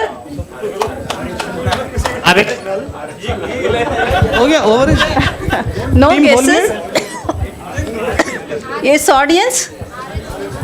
RH null, yes. Partial D, weak D and del 6 are RHD variants, whereas RH null type, there are absence of all the RH antigens like capital D, capital C, capital small c, capital E and small e. So RH null is not a variant of D, whereas the other 3, partial D, weak D and del 6 are variants of D. If sir wants to add something regarding the importance of variants of D. When we do in serology now, we only come to know whether whenever you get an RH negative, you do weak D testing. But any weak D can be partial D also. The difference between D, weak D and partial D, I'll just take 1 minute. In D, let us say you have 1000 antigens on the on the red cell. So when you say weak D, instead of 1000, let's say you have 100 antigens, that is weak D. That's a very simple one. Reduced number of antigens expressed on the red cell. But how is it different from partial D? Every antigen, for example, D antigen, it has multiple parts. For example, D1, let's keep it as D1, D2 and D3. D antigen is made up of D1, D2 and D3. So some people have D1 and D3 but don't have D2. They have normal number of antigens. Like 1000, to give you an example, this also has 1000 antigens, but it does not have D1, D2, D3, all the components. It only has D1 and D3. So part of it is missing. That is why it is called partial D. So what is del 6? Del 6 is a combination of weak D and partial D. Instead of 1000 antigens, you have 100 antigens. Instead of, and then here you have del 2, one of the components missing. So del 6 is combination of partial D and weak D. So when you do serological, we only come to know whether it is, we call it as weak D, we won't know partial D and del 6. The problem, why do they call them as RH negative patients and give them RH negative blood? If you gave them RH positive blood because you got positive and they turn out to be partial D, you are putting in D1 and D2 into a person who was not having D2. He has only D1, D3, but normal D which you give will have D1, D2 and D3. So he can still produce anti-D against missing D2. That's the reason we treat all the weak D positives as Rh negative. Yeah. So I think this was for you, the question. Okay, FFP team. So interpretation of weak D testing. Okay. So the question is long. Just read carefully. Interpretation of positive weak D. Which of them is correct? Weak D testing. It is recommended that weak D testing must be done in all RHD negative patients and donors. Okay. If weak D is positive in a patient, he or she must be treated as RHD positive. Okay. If weak D is positive in a donor, he or she must be labeled as RHD positive.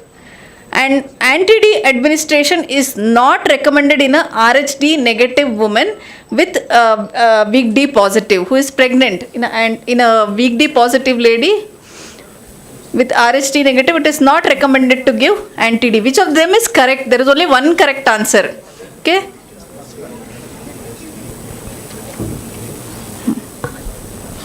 There is only one correct answer.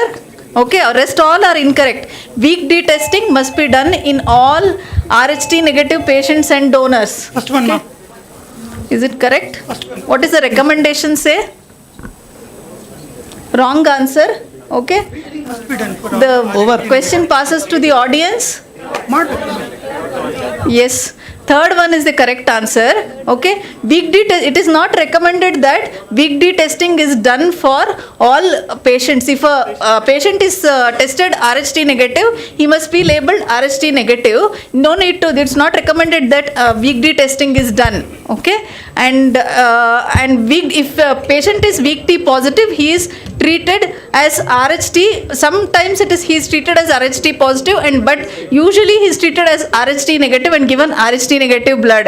And anti-D administration is recommended even in RHD negative females with weak D positivity. We are treating them as RHD negative because they may form antibodies to the missing fraction, or because they have the antigen in weak expression. So it is recommended that anti-D is given to RHD negative weak D positive women. So the correct answer is, if weak D is positive in a donor, okay, then he or she must be labeled as RHD positive. You should not use this blood for RHD negative patients. I think audience gets 1 point. Yes. Okay. So I think this is clear. Okay. So in weak D testing is recommended in donors but not in patients. Okay. So let us move on to the next question, the 15th question. So this is for Team SDP. Blood transfusion in RHD negative patients, which of them is correct? Incorrect, sorry. Okay. So which of them is incorrect? Red cells should be RHD negative in RHD negative patient. Okay. Platelets do not have D antigen, and so RDP and STP may be of any type. Okay. Is it correct or incorrect? If RDP or STP show visible red cell contamination, then ABO and RH specificity becomes important when you are giving platelets to a patient. The fourth option, RHD positive FFP cannot be given to RHD negative patient. There is only one, which of them is incorrect? Yes. Okay. Fourth one, yes. Yes, fourth option is correct answer, and it is incorrect. RHD positive FFP cannot be given to RHD negative patient is incorrect. In FFP, can you explain? Yes, option. I'm giving you a chance to explain the. You can speak on the mic. Yes.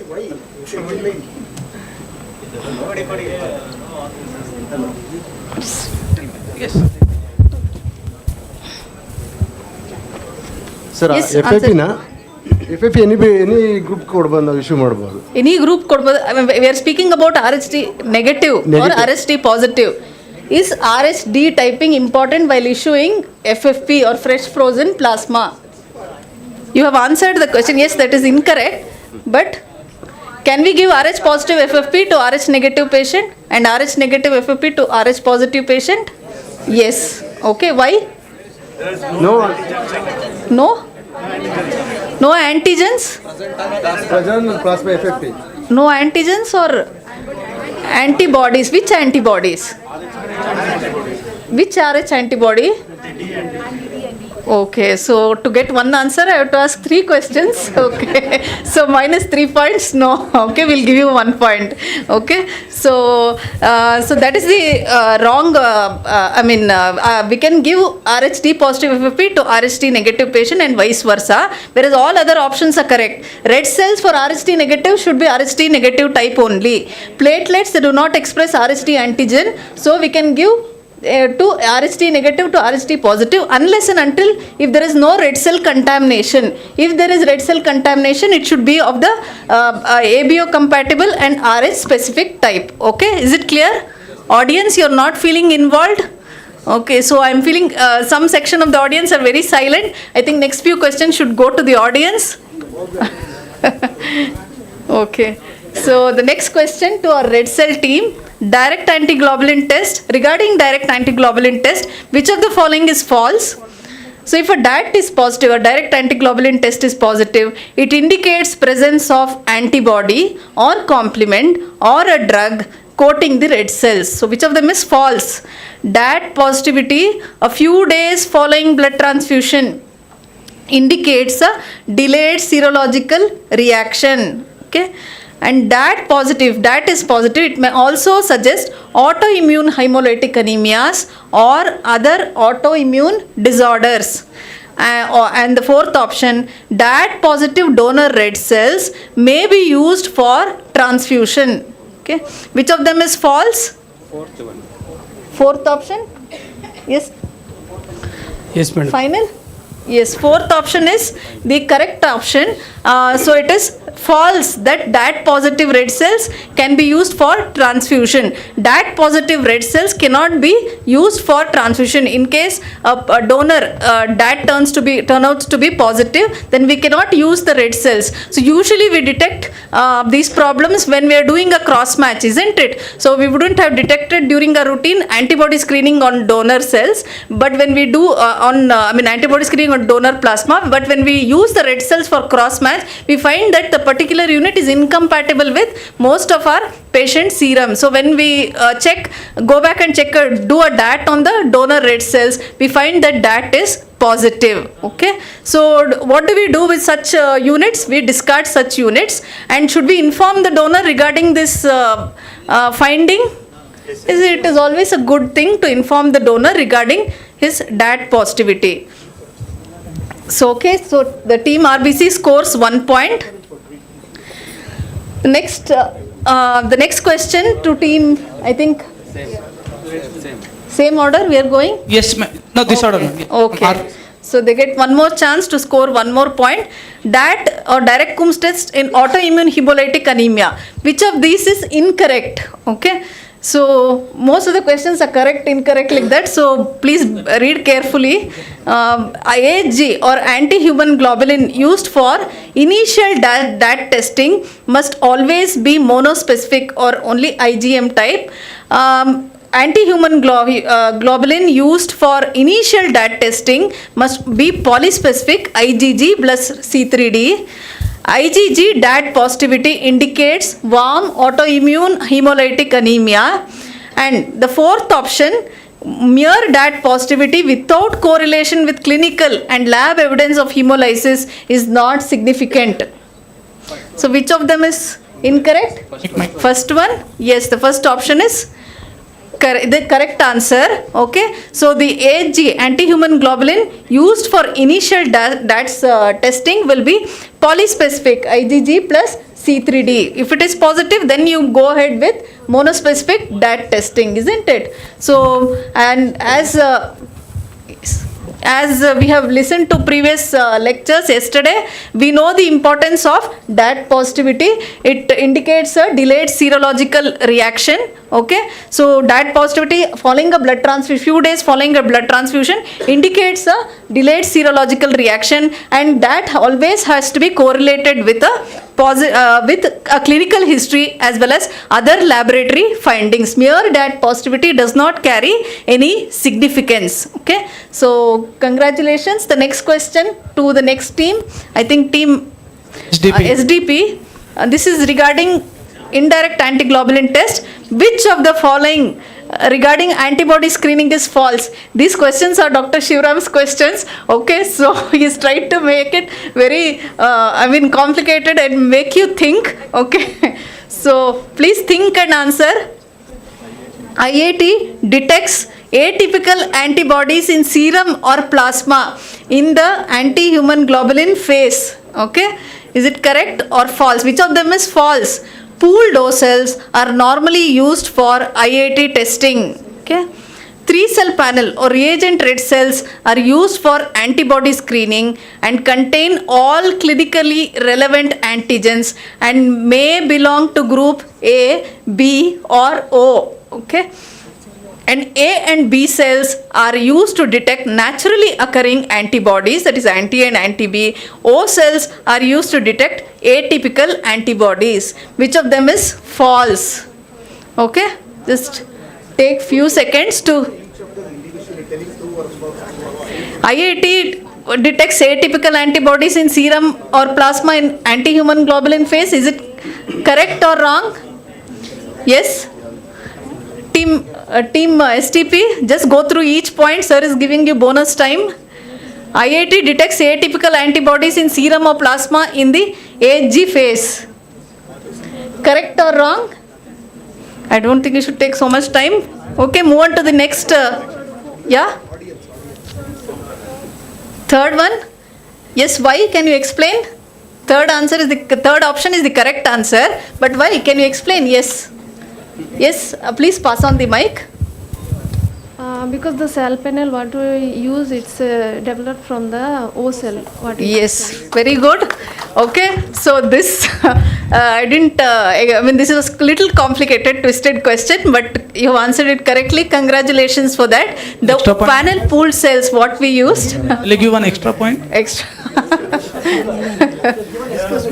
Yes. Okay. So, okay, so the 3-cell panel or the reagent red cell panels, what we use, the cell panels are O cells, belong to group O cells with a known antigenic expression. We don't use A cells and B cells in the cell panels. There are no A cells or B cells in the cell panels. A and B cells are used to detect anti and anti-B, which are naturally occurring antibodies, whereas O cells are used to detect atypical antibodies. I think, can we move on to the next question? Okay. The next question to the next team, that is the FFP team. Okay. Okay. Effect of enzymes on zeta potential. If you just, it's not very difficult. If you just look at the figure and that options, you can answer. Okay. Effect of enzymes on zeta potential. Which of them is false? Okay. Papain, cysteine, bromelain, ficin are enzymes. Routinely use one of them at least in your laboratory. Yes, which of them is false? Okay, these enzymes increase the zeta potential, thereby bringing them close together, causing visible agglutination. Third option, enzyme techniques detect both IgM and IgG and some IgG antibodies. Okay. Antigen antibody reactions may be enhanced by using enzyme techniques. Antigen antibody reactions enhanced are ABO, ABOH, RH, KID and Lewis, and I and P1. Reactions which are decreased are MNS and Duffy. Unaffected are Kell. Okay. So which of them is correct regarding effect of enzymes on which of them is false? Sorry, which of them is false regarding effect of enzymes? Okay, little, it's not very complicated. Just go through the question one by one. Papain, cysteine, bromine, ficin are enzymes used? Yes. Okay. These enzymes increase the zeta potential? Second one, what do they do? Second one, madam. That is a complement which will enhance the antigen-antibody reaction. What happens to the zeta potential? It has to reduce automatically. Yes, so the zeta potential. So what is your answer finally? Second option is the false. It's false, so the correct option. Finally, after so much of clue, I think you were able to, I didn't expect, but my clue helped probably. So yes, but it decreases the zeta potential and decreases the zeta potential, thereby causing visible agglutination. But you have to have sense to pick up the clue also. That is good, which they picked up. Yeah. Okay. So it decreases the zeta potential, thereby bringing the red cells closer and picking and causing visible agglutination. Rest are correct. Options. Okay. So let us go to the last question of this round. Prozone phenomena. Okay. You would have encountered this phenomena at some point. Okay. Which of them is incorrect? Antigens and antibodies react in equal proportions. Okay. In a prozone phenomena, excess antibody or excess antigen does not lead to lattice formation or agglutination. Okay. This phenomena, what is described above, is called the prozone phenomena. When antibodies are not detected due to prozone phenomena, the serum or plasma must be concentrated by centrifugation. Which of them is incorrect? Okay. What do you do when you have a prozone phenomena? And how does prozone phenomena occur? Antigens and antibody routinely they react in equal proportion. Is it correct or wrong? It's correct. Excess antibody or excess antigen does not lead to lattice formation or agglutination. Yes. Excess will be. So it does not lead to agglutination if there is excess antibody or excess antigen. So this is what we call prozone phenomena. Okay. So second one is correct. I'm asking which is incorrect. So what is your answer? Second one is incorrect, man. Second one is incorrect. So the question goes to the audience. Answer is wrong. Yes, audience. Audience. Fourth one. Yes.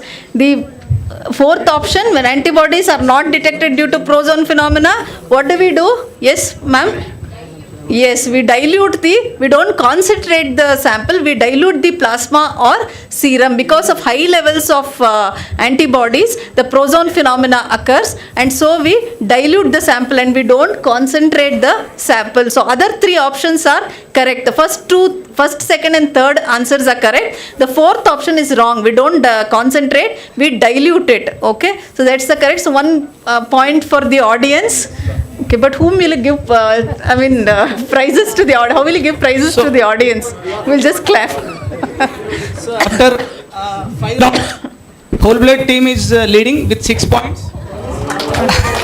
Second is our RBC team with 5 points. Next is SDP with 4 points, FFP 3 points, Cryo with just single point. Okay. So let us move on to the next round. We declare whole blood as the winners for this session. Okay. Another 8 questions are there. So we'll continue. Sir, audience. 10 minutes. Okay. 8 more questions, I think. Okay. 2 rounds. Okay.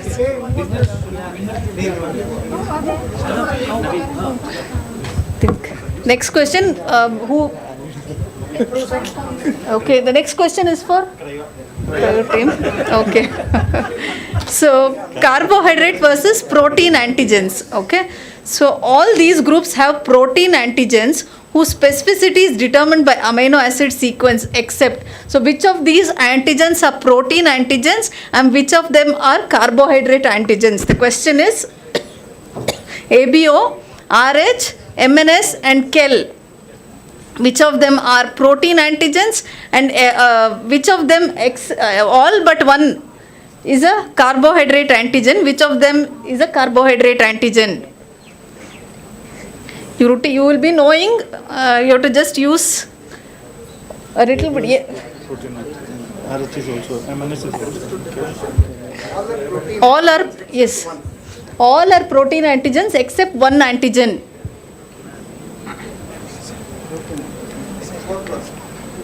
Okay, the question passes on to the audience.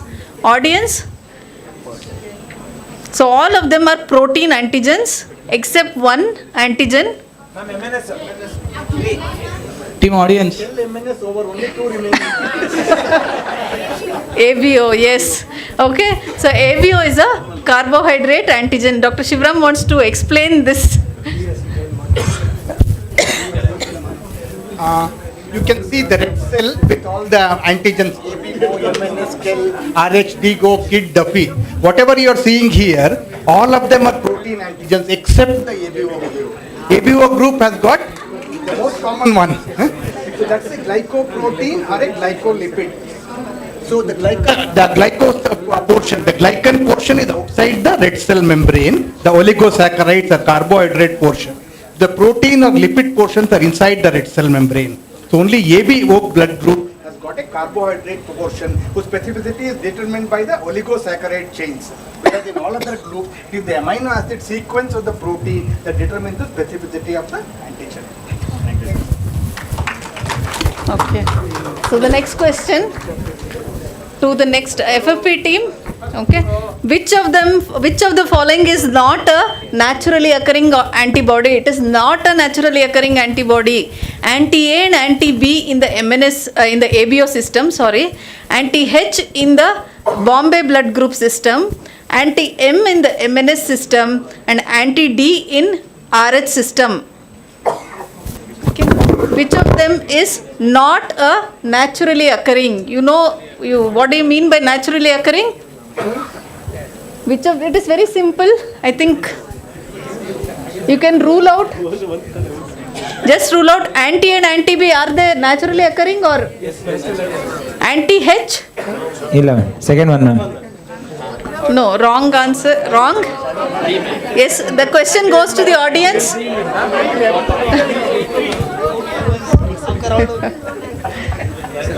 Yes, I think the answer, she is answered here.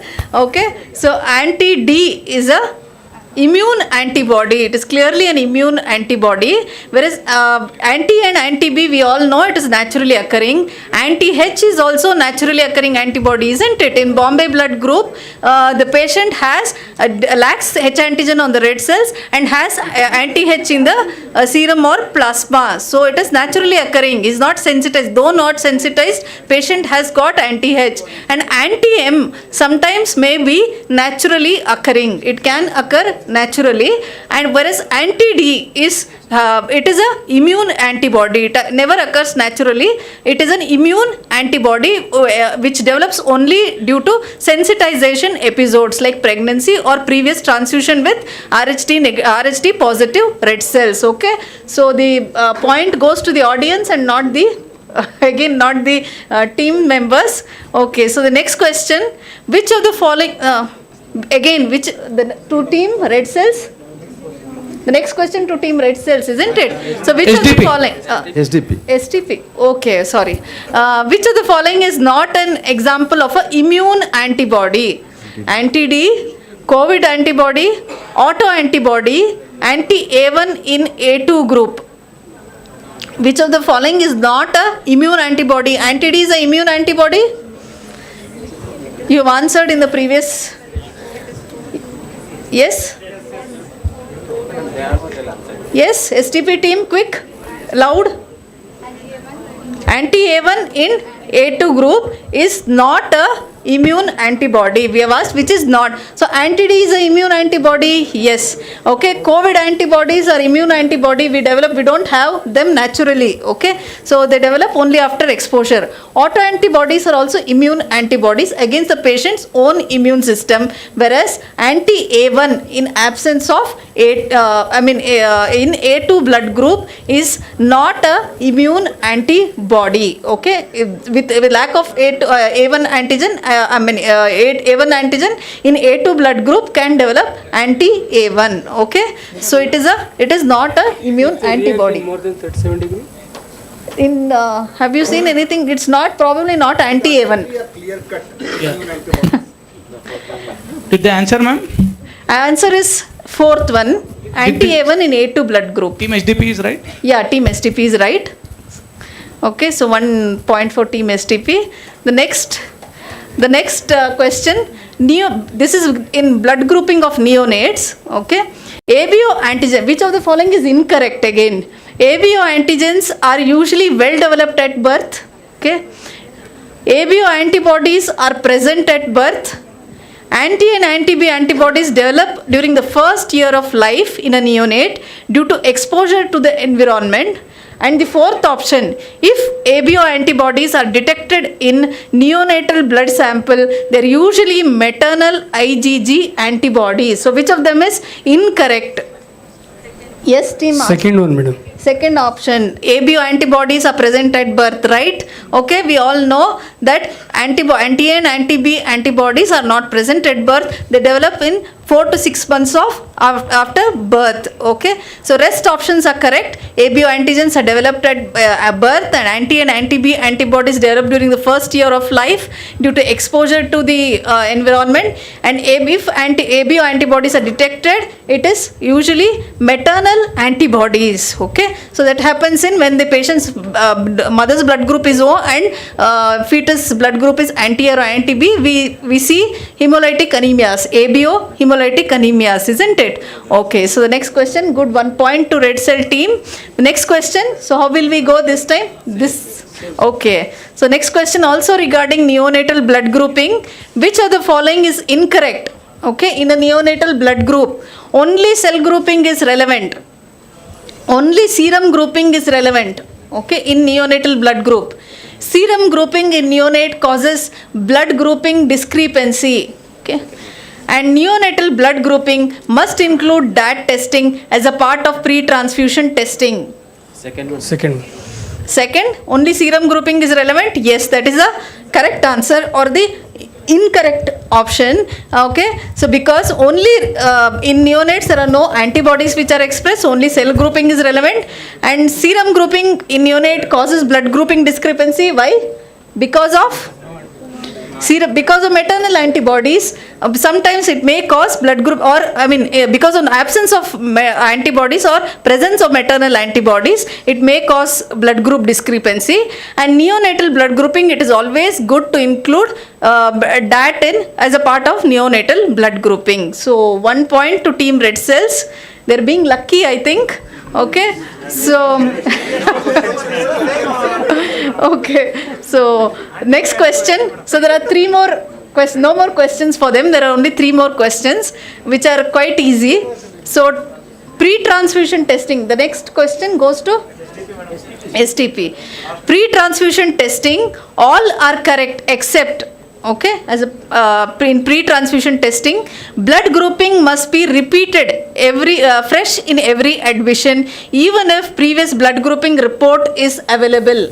Okay, blood grouping must be repeated fresh in every admission.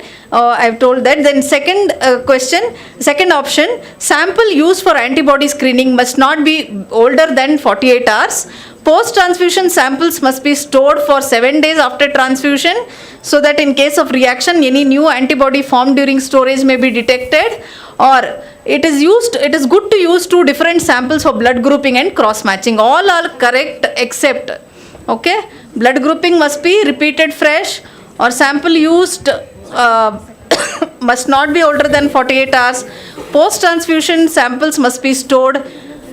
It is good to use 2 different samples for blood grouping and cross-matching. Read the question properly and completely. Second one, madam. Sample used for antibody screening must not be older than. Antibody. I'm asking which all are correct except. 48 after 48 hours also is there, madam. Antibody. Detecting the antibodies.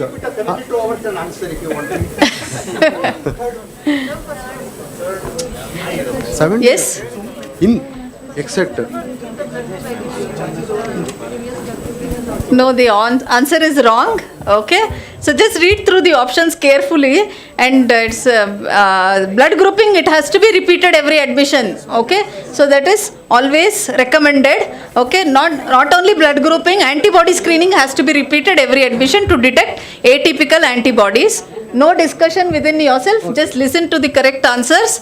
Okay, sample used for antibody screening must not be older than 48 hours or 72 hours. Okay, that is also correct. Okay, post transfusion samples must be stored for 7 days after transfusion, so that in case of a reaction, any new antibody formed during storage is detected. I think this is the correct, wrong, I mean, it is not due to storage, it is because of transfusion. If the patient has developed any new antibodies or patient has any reaction we want to work up, we store the pre-transfusion sample of the patient. I think audience agrees with me. Why do we keep a, audience scores? Okay. Okay. It is good to use 2 different samples for blood group and cross patch. Yes. Okay. So note points for team STP. The next question: interpret the blood group. Okay. Very easy. Quick. Your timer starts. It's very simple. I have not put the. Sorry.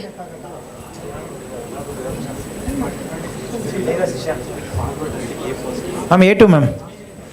A2, probably A2 with? A2 positive, ma'am. With a, what about reverse grouping? No. Half answer? No, sir, ಹೇಳ್ತೀನಿ sir.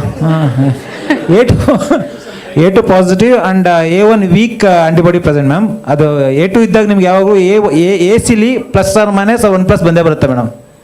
Okay, so what do you label this blood group? ಅದೇ ma'am A2 positive. Completely? What group you will transfuse here? Sir, 1 second. ಇಲ್ಲ wrong.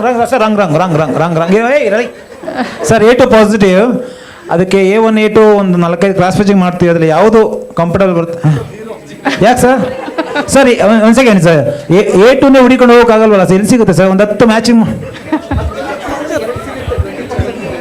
80% are A1 type, so you have to, I mean, a lot A1, I mean A2 group. Yeah, audience, if you have any anything to add. So this is blood group is A2, probably with anti-A1. Okay, so it was very simple with yesterday's so much of discussion. Okay, yes. So the next to the last question. Next question to the last team. Yes. Interpret the blood group. Yes, very simple. Bombay phenotype, ma'am. No. Oh. Bombay phenotype. Whole blood. Wrong.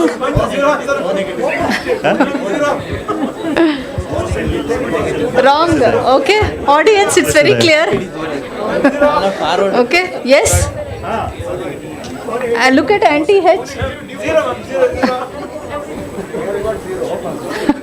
Anti-H. Reaction with anti-H is there. +4 reaction. So H antigen is there. O negative. So what is the? But O cell is 4+. Yeah, there is an unexpected reaction with O cells. O cell is 4+. So this could be O negative with atypical antibody, isn't it? That is how we report. Okay, we have not done an antibody screening, but this is O negative on basis of the forward grouping. It is O negative with atypical antibody. Okay. Okay, that's it. Oh, then let us have the final scores. All the teams have participated very enthusiastically. I think, little bit of more attention needs to be given to the questions. Then you would have answered much better.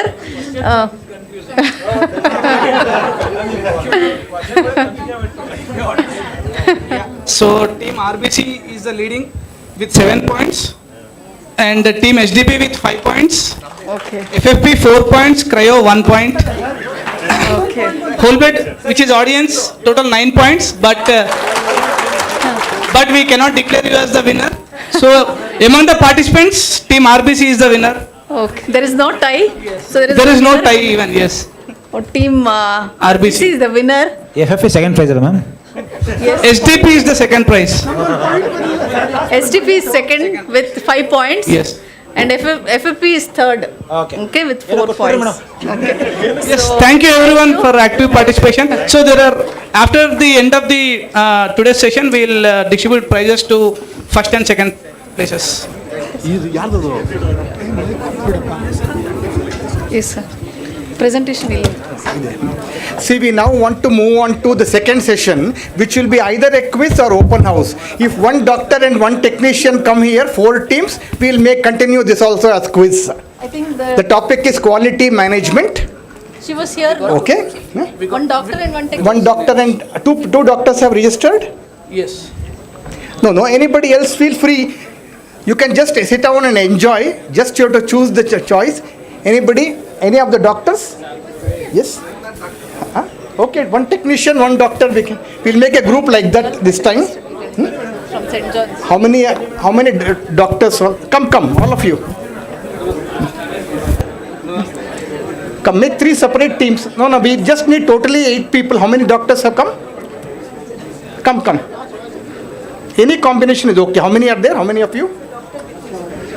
You have come prepared? 2 of you? Anybody like that? No. Okay, you can combine yourself as you want to. Only 2 people. If too many people, we'll make 3 again.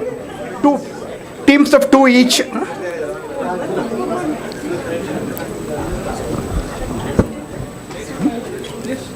We'll continue, no? We'll continue now, no? Continue.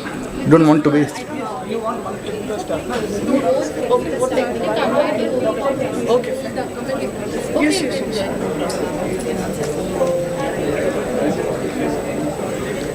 I am not sure all the questions will fit into quiz thing. Let's see. Opening, no? What happened? Can't open it. This one, sir? This one? Quiz open house. No, not this one. Not yeah. One more. Yeah. Yes.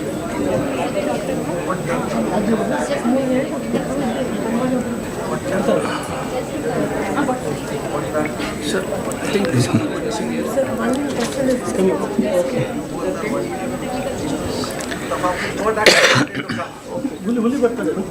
That's one. So 3 people. Let's have 2. No, you go there. That's all. We'll close it. Yes. One of you go there. No? You go. One of you. You have come prepared. 2 of you together. Otherwise, one of you go there. That's all. Close it. You sit down. 2 of you. Okay. One doctor here. Both are technicians. Doesn't matter. Sit down. Leave it. Doesn't matter. Doesn't matter. However it is. Definitely. So, before I come to the questions, what we are going to discuss today is going to be about quality. So all of you know quality means different things to different people. To a rocket scientist, what is more important when you say quality is accuracy. Otherwise, when you send a rocket to the moon, it may land on the Mars. So you have to be very precise. You can't afford to be inaccurate. Same thing applies to lab reports. When we say 90 milligram blood sugar, it has to be 90 or 95 only. It cannot be 60 or 140. Then there are some other industries like the airline industry where safety is more important.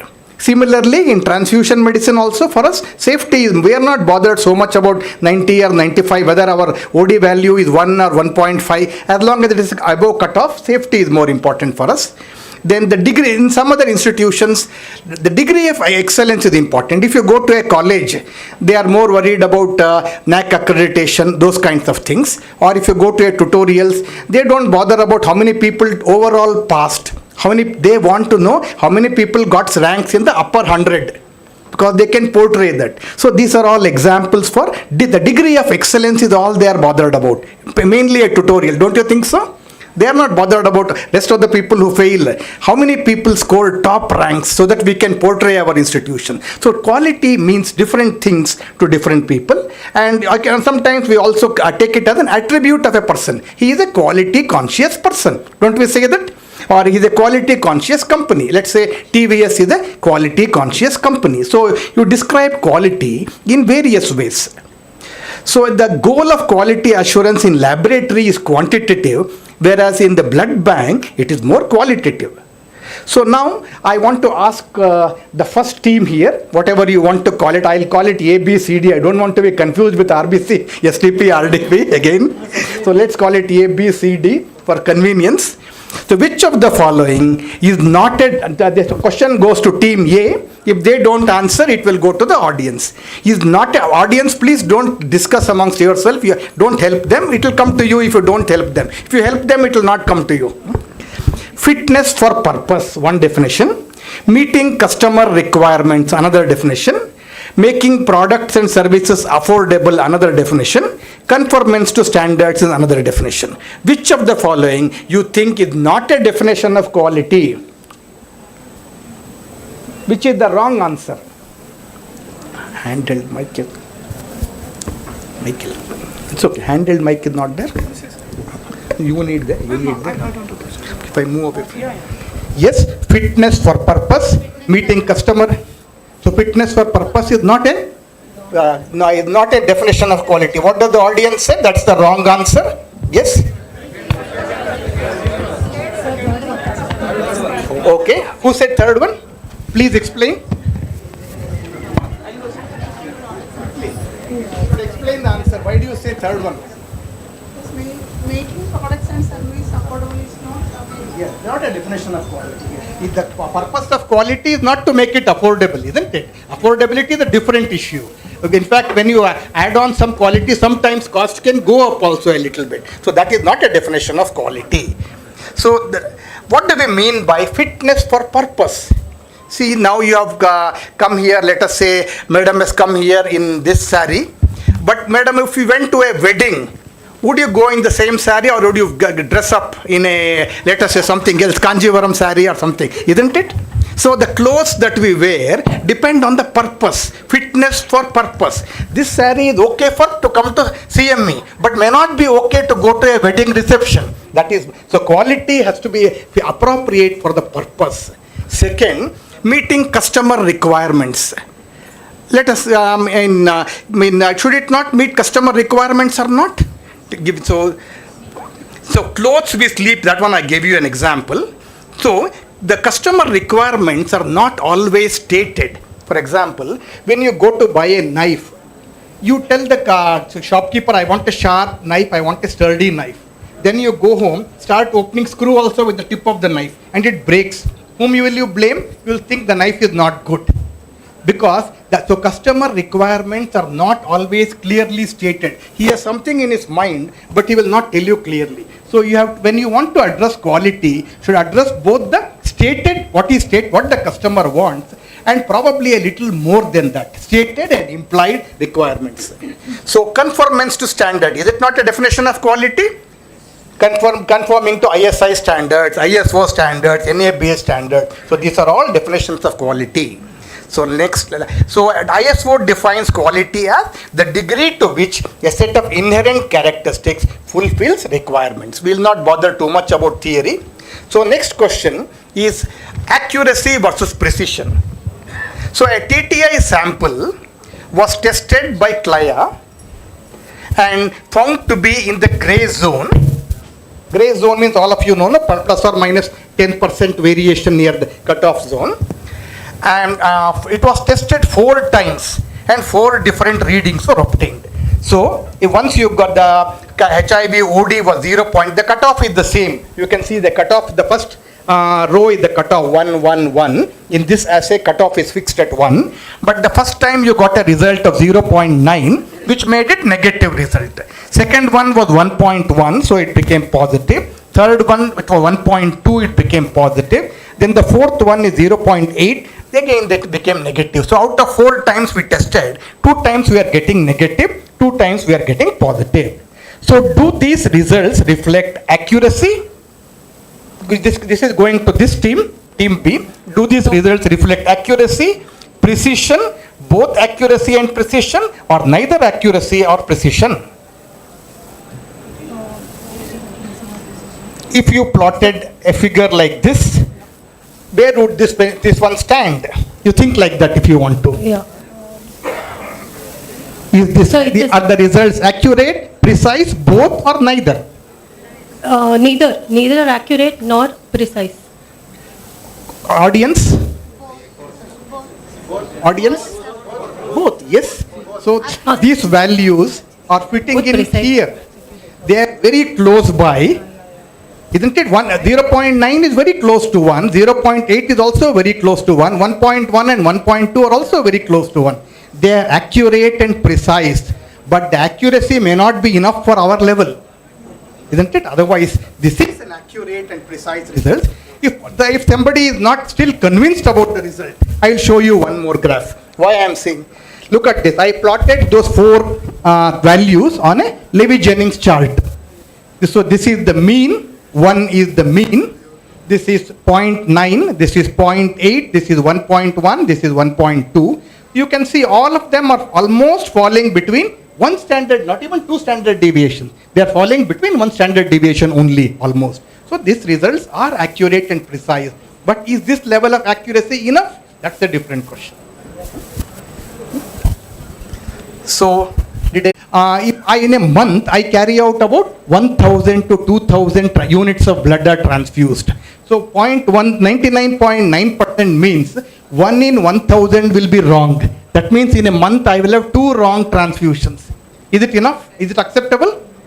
When I am issuing 2,000 or 3,000 units, 2 to 3 mistakes, wrong transfusions per month. I will be in jail, and our Manipal hospital will be in all the newspapers. Isn't it? So 99.9 also may not be enough. 99.99%, that means 1 in 10,000. What example can I give you for 1 in 10,000? 1 second. So, or the same example, if I continue, if there is any test where is 1 in 10,000, I am issuing now 20,000 or to 30,000 units of blood per year. So there, if this at this level of accuracy, next level of accuracy, instead of having 2 or 3 per month, I will have 2 or 3 per year. That makes it a little better. Still 2 or 3 per year is not a good thing to have. Next, if I move one more level higher, 99.999%, that is 1 in 1 lakh. So, if I make 1 in 1 lakh, even if I take TTI testing now, I am testing how many I said? 100, giving 20,000 units per year. So, if I make a mistake, every 5 years, I will have, how many? 1 in 1 lakh. So I will have 1 per lakh. Every 5 years I will be issuing 1 TTI positive blood. But that is better than what we had earlier. Or if I come to the next one now, then if you go to the next level, 99.9999, 4 nines, then the error rate comes down to 1 in million. But if you take the whole country, for example, India, where we carry out 11 million, now it is a little higher. This slide is maybe a little old. 11 million, 12 million, then you are having 1 in million transfusions. So 1 in million means for the country, if I have 14 million, 14 wrong transfusions per year. This is what we can actually know. This could be, but to reach this level, we have to do what is a long way we have to go. So what is the meaning of 6 sigma? If we want to achieve that level of 99.9999, what I said, that is the 6 sigma level, what was discussed yesterday. In one lecture, there was 6 sigma was discussed, no? So that is that level. Now, I have come to a question again. Now this question is continuing with sensitivity versus specificity. Which team now? C. Team C. A sample was negative for HIV by ELISA but positive by IDNAT. The sample was retested in duplicate and the following results were obtained. Test 1 and 2 negative. First one, initial result was positive, original report. Test 1, but when you repeated in duplicate, first duplicate samples both negative. Second duplicate sample still negative. Do you think the bag is safe for issue? No. See, first initially we got positive, but we have taken one more sample, repeated it. We opened the bag and took one more sample. I'm giving you further. Still it is negative. So still it is not safe. 4 times I have got negative. Only 1 positive.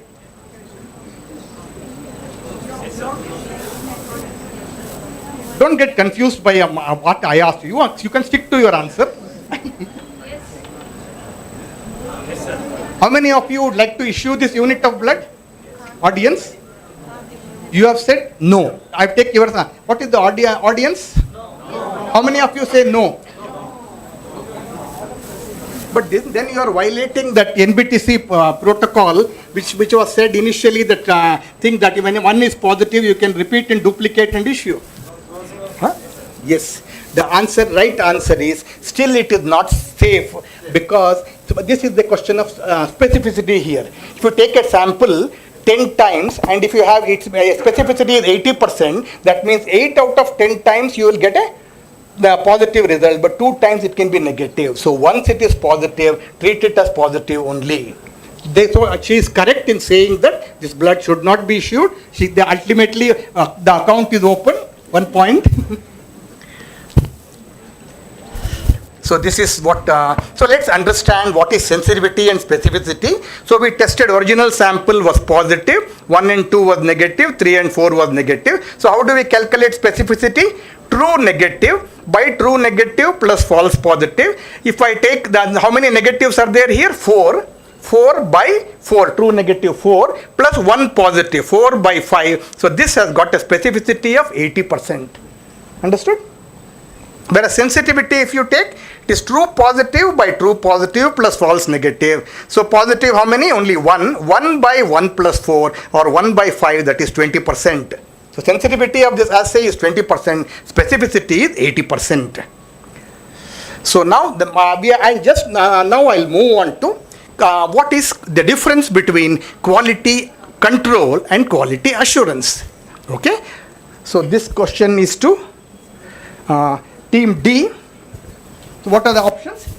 Which of the following are examples for quality control, and which of them are examples for quality assurance? You can pick up more than one answer here. In all these things, now unlike Dr. Ambuja, which are only one, you can pick up more than one answer. You have to go on telling me whether it is right or quality control or quality assurance.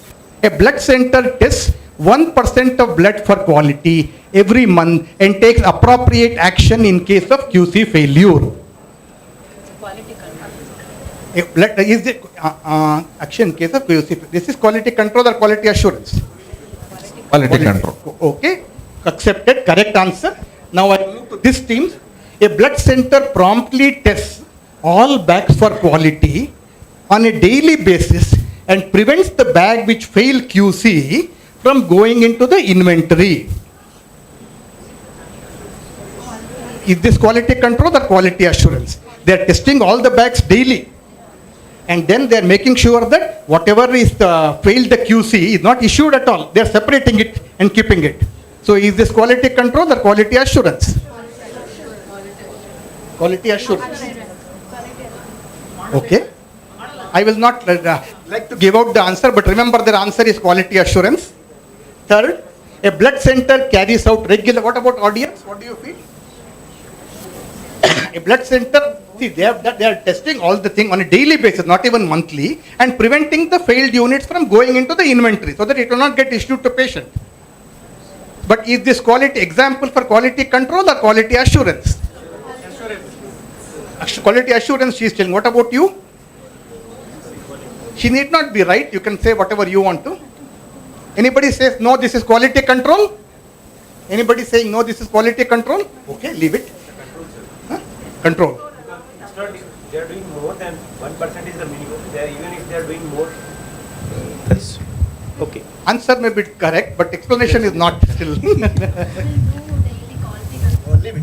A blood center carries out regular training for its staff to ensure quality of blood components prepared by them. Is this quality control or quality assurance? So it is purely quality assurance. Very good, purely quality assurance, no doubt about this. Fourth one, a blood center has robust quality systems in place to ensure that bags never fail quality.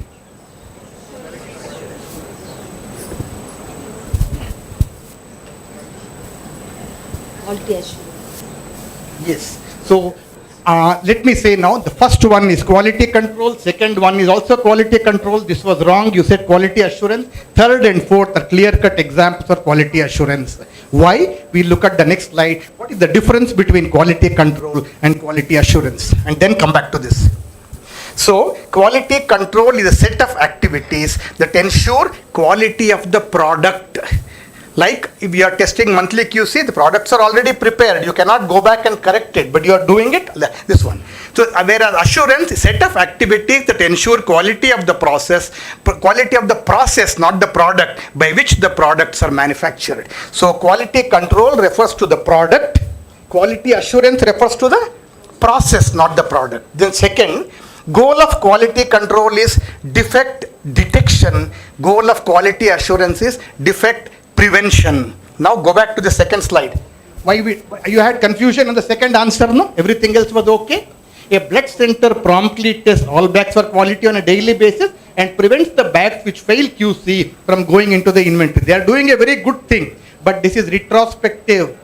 This is not prospective. So whatever is retrospective will come under quality control. Whatever you do prospectively comes under quality assurance.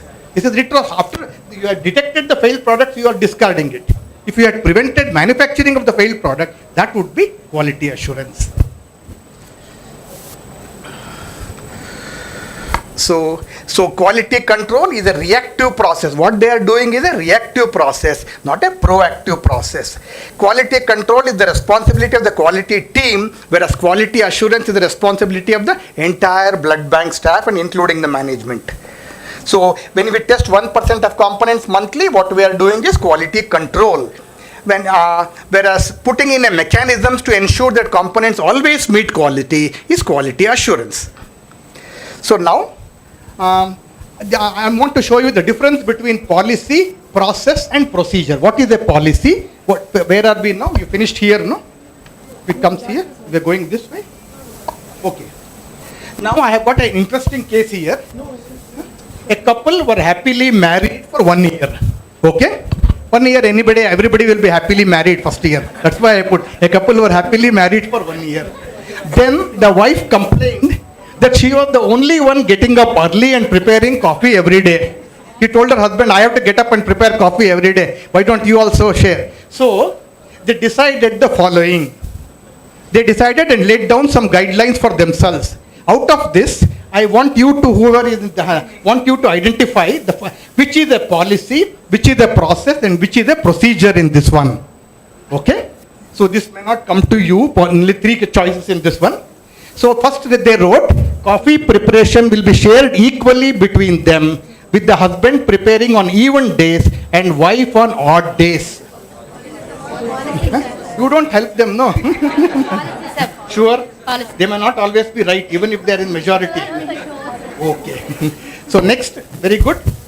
Whoever prepares coffee shall also go and purchase milk and ensure that the coffee powder and sugar of the same brand is available for the next day.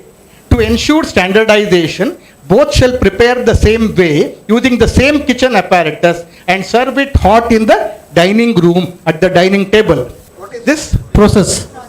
Process or procedure? No, it is telling the process of preparation of the coffee. So yes. Why do you say this is a process? So because it is what are the clues in this to say this is a process? It is step by step telling. Step by step is wrong. The moment you say step by step instruction, it becomes a procedure. Here they are broadly deciding that whoever is preparing coffee has to go and get milk and sugar. You should use the same kitchen, everything. So what is a process? Set of activities. Set of activities that transform an input into an output. So the input here is milk, sugar, coffee powder and everything. The output is the hot coffee served at the dining table. That is one. So a process usually happens everything doesn't happen in one place. That's why I have said here, they have to go to the market to buy coffee and everything. One, they have to make arrangement. Second, they have to use the same kitchen. Second working station is kitchen here. One was the shop, another is the kitchen. Third working station is serving it hot at the dining table.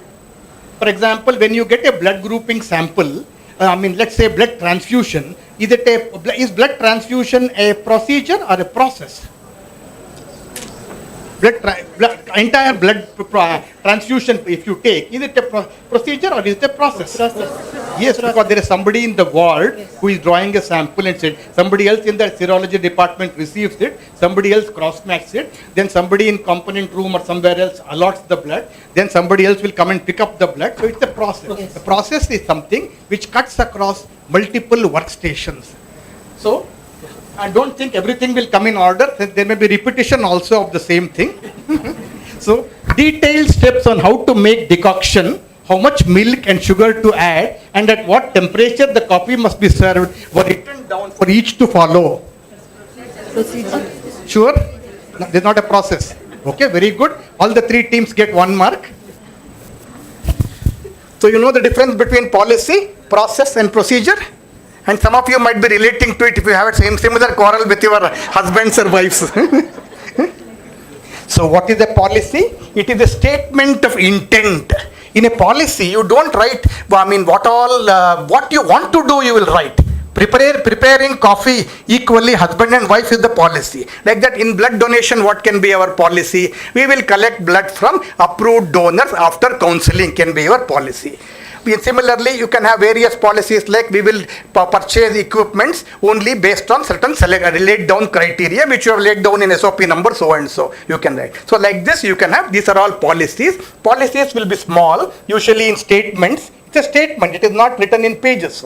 Statement of intent, example, purchase policy, equipment policy, testing policy and everything. So what is the process? As we said, set of interrelated procedures. Remember the word interrelated.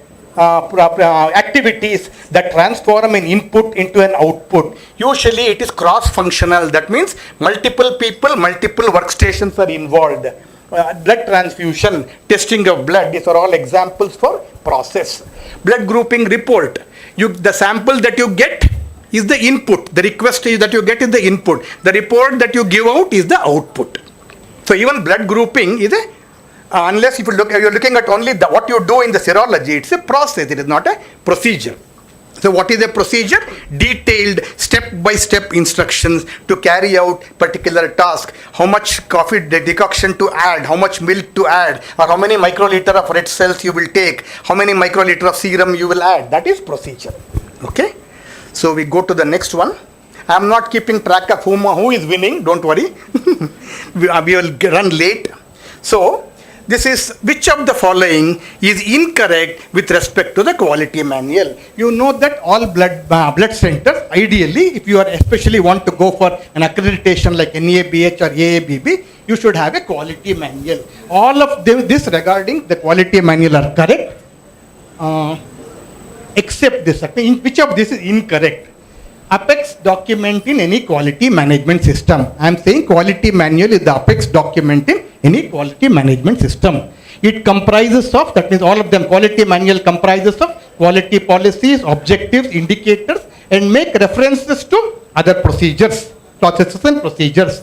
Third, details how procedures will be carried out. Fourth, quality manual covers equipment and reagents as well. Which of these is incorrect? Number 4th option. Quality manual covers equipment and reagents as well. Quality manual should cover everything. You cannot leave out cover equipment and reagents. It has to cover personnel, it has to cover accommodation, environment, equipment, reagent, everything. That is a mandatory requirement of any quality manual. Yes. So theirs is wrong, but what are you saying? Yes. Third one is wrong. Procedures, how procedures will be carried out is what is SOP. Traceability of the SOP will be to the quality manual. You are right. You are working for an accredited hospital or blood bank? No. Okay. She is right. See, details of the procedures are not mentioned in the quality manual. I read the second one and makes references to quality process and only makes references to procedures, whereas the quality manual, you don't have how grouping will be carried out, how blood donation will, that they are not written in the quality manual. Understood? Okay. So quality manual, our quality management system should consist of quality manual, which is the apex document. Then as that way, policy documents will only tell you what will be done. Next comes the quality system process description, QSP, quality system process description, which tells you how it happens, how it will be done. Then comes the third level, SOPs, which say how the procedure, how to do the procedure actually. Then finally you have records of what you have done, forms, labels, and all these things. Okay? So which of the following is not an essential element of quality management system in a blood? I have finished quality manual, but I am talking about other aspects of quality. Which of these is not an essential element of quality management system in a blood center? Licensing of blood center.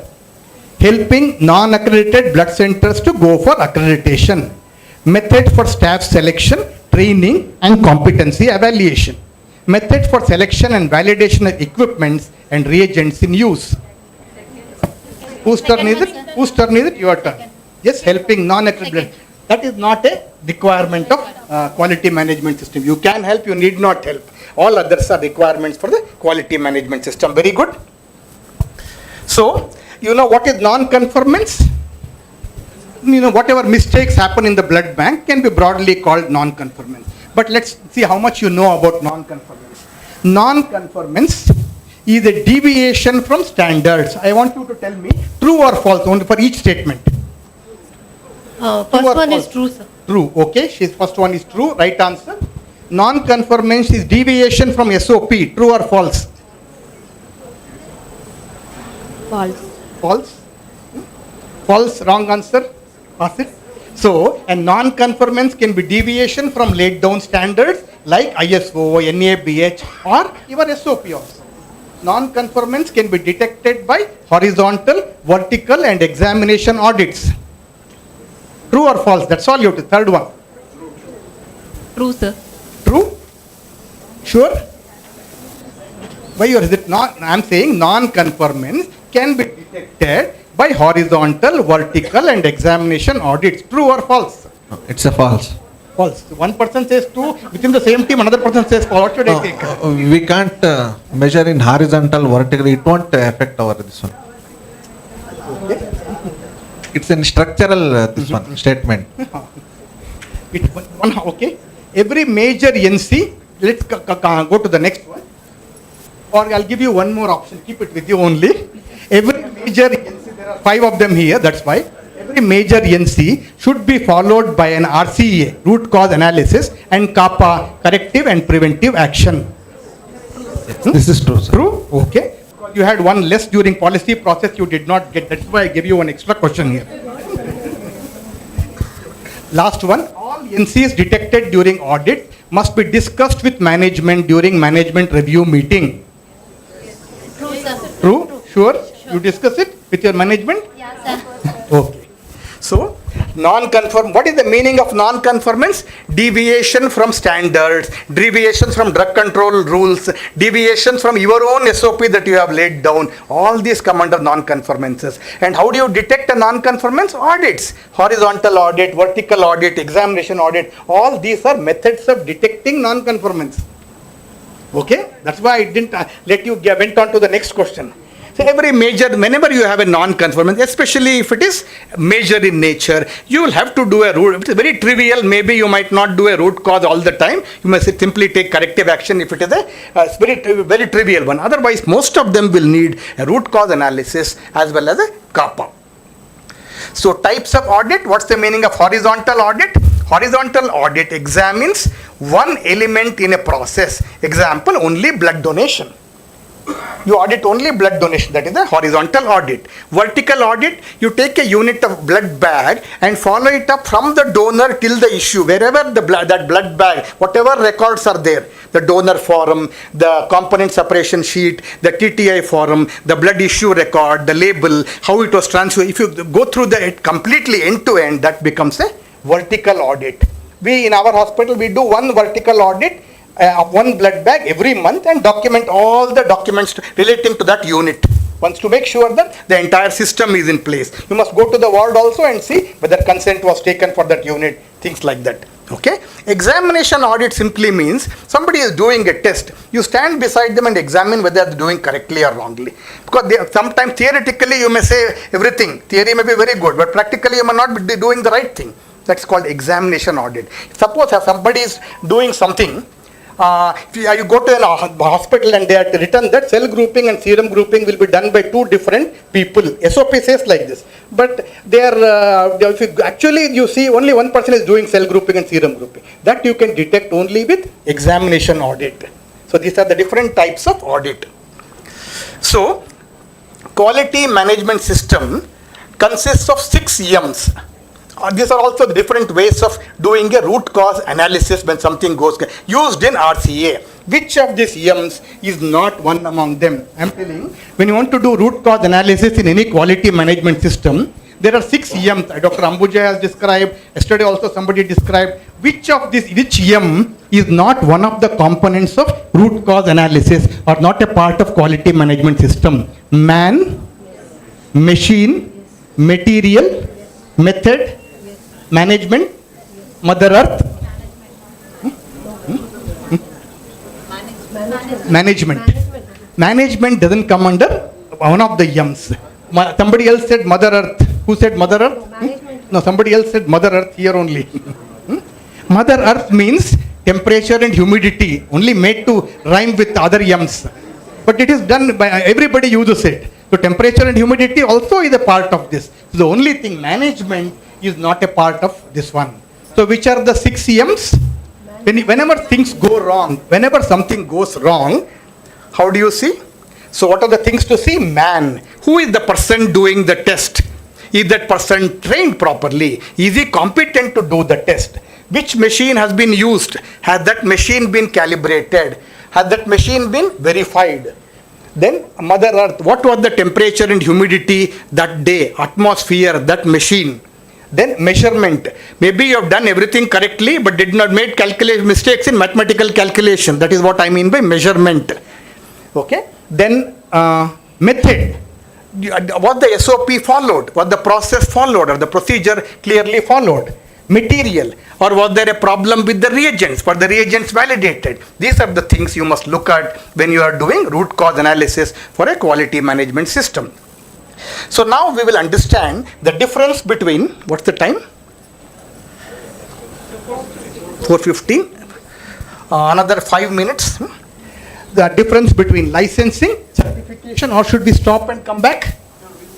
I will need another 15 minutes at least. That's what I'm saying. Licensing, certification, and accreditation.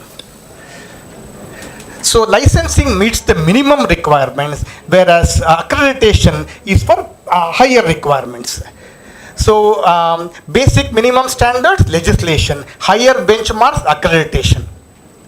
So now with this I come to again, I want to ask each of you, where are we now? From where shall we start? Yes. Match the correct answer. First party certificate, you can match with more than one also. For example, you can say 1, A and B, that also you can do. First party certification, with what will you match? No, only these people, then I'll come to you. Don't know? No problem. You can say pass. We'll go fast. First party certification. Okay, pass. You want to say? With what will you match first party certification? Option B, ISMR, CE mark, FDA approval. Sure? Yes. Want to explain? Yeah, first, that is the first basic thing. We have to get approval for license and everything. It should be approved from that. Right. Well, first party certification means a company claims I have got ISI mark, I have got CE mark, I have got FDA mark. So that is called first party certification. Doesn't mean a quality certificate. He has got an ISI mark or CE mark, all these things, isn't it? That is first party certification. What is second party certification? Second party certification.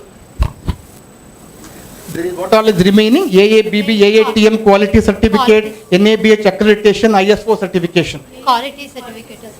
Quality which one? No, tell me. Second party certification, which one you are matching?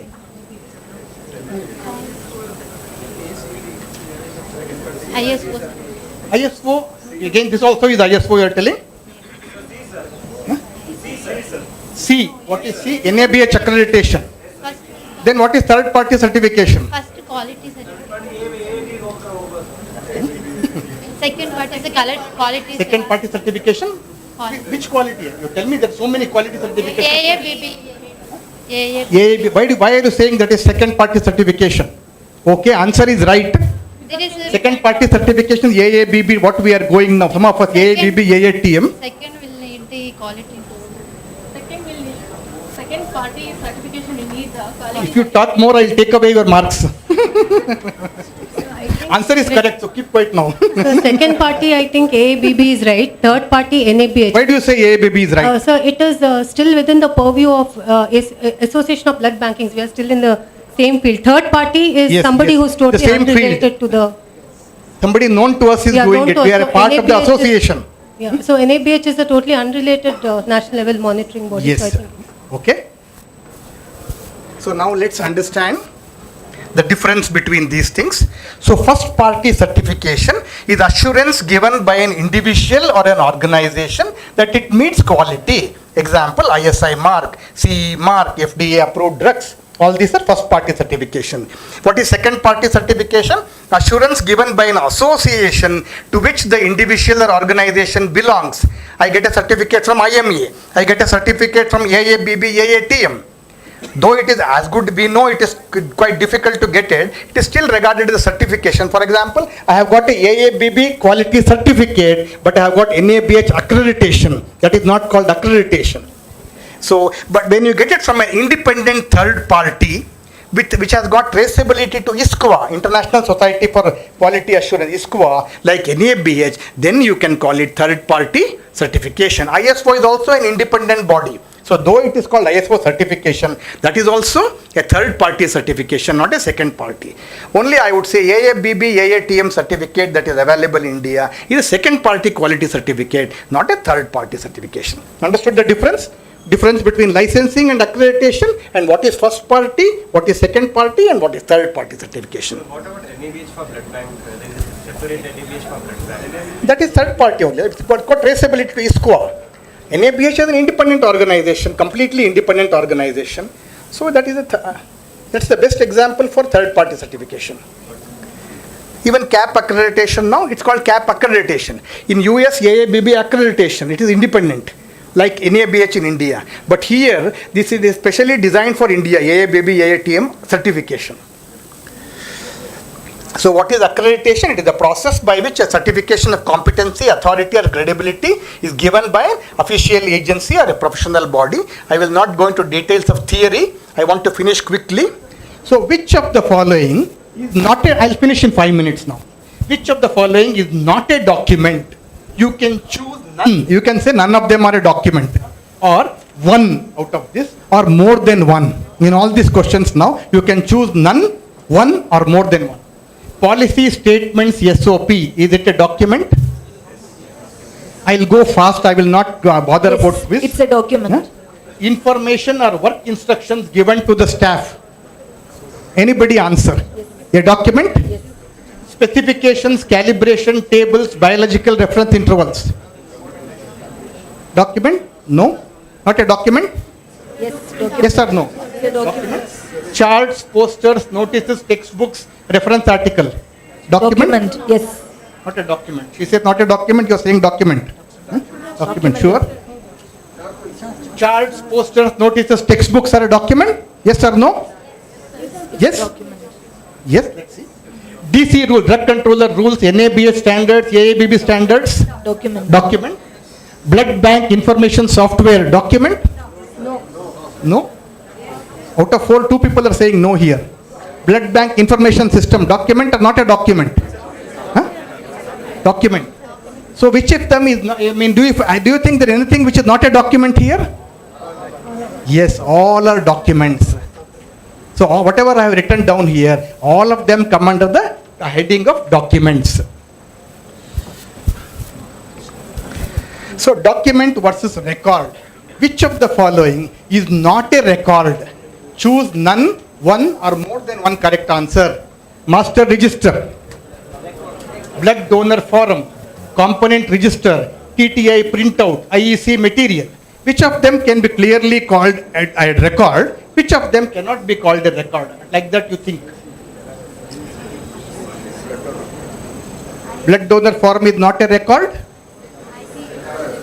Not a record. Blood donor form is not a record? IEC material given to donors. Yes. Not a record. Yes. Why do you think that's not a record? That's an information, that's all. Yes. IEC record, that's only an information given to the donor. There's nothing to fill up. So what is the difference between document and a record? blood donor form can be a document or it can be a record also. What's the difference between the two? Yes, blood donor form, when it is empty, it is a document. Once the donor has filled it up, it becomes a record. Documents can be changed, records cannot be changed. Is it because he has filled it up and gone? You can only revise your document, you cannot revise your records. Understood the difference between document and records? Okay. A blood center wants to install a blood irradiator that is CE marked and FDA cleared, measuring 8 feet by 10 feet, manufactured in Germany, which is cesium based and can deliver any dose between 0 to 100 rats continuously for a period of at least 1 hour. It needs a room lined with lead on the ground floor. The company will install the equipment on their own, provided a 5 kilowatt power supply and backup UPS is provided. The blood center needs to pay for calibration. The company shall demonstrate calibration and provide certificate, but the user needs to verify how many bags to use at a time. Calibration will be done with respect to dose delivery, and any other parameter needs to be done by their own biomedical department or third party. Applying for license is the responsibility of the blood center. However, annual calibration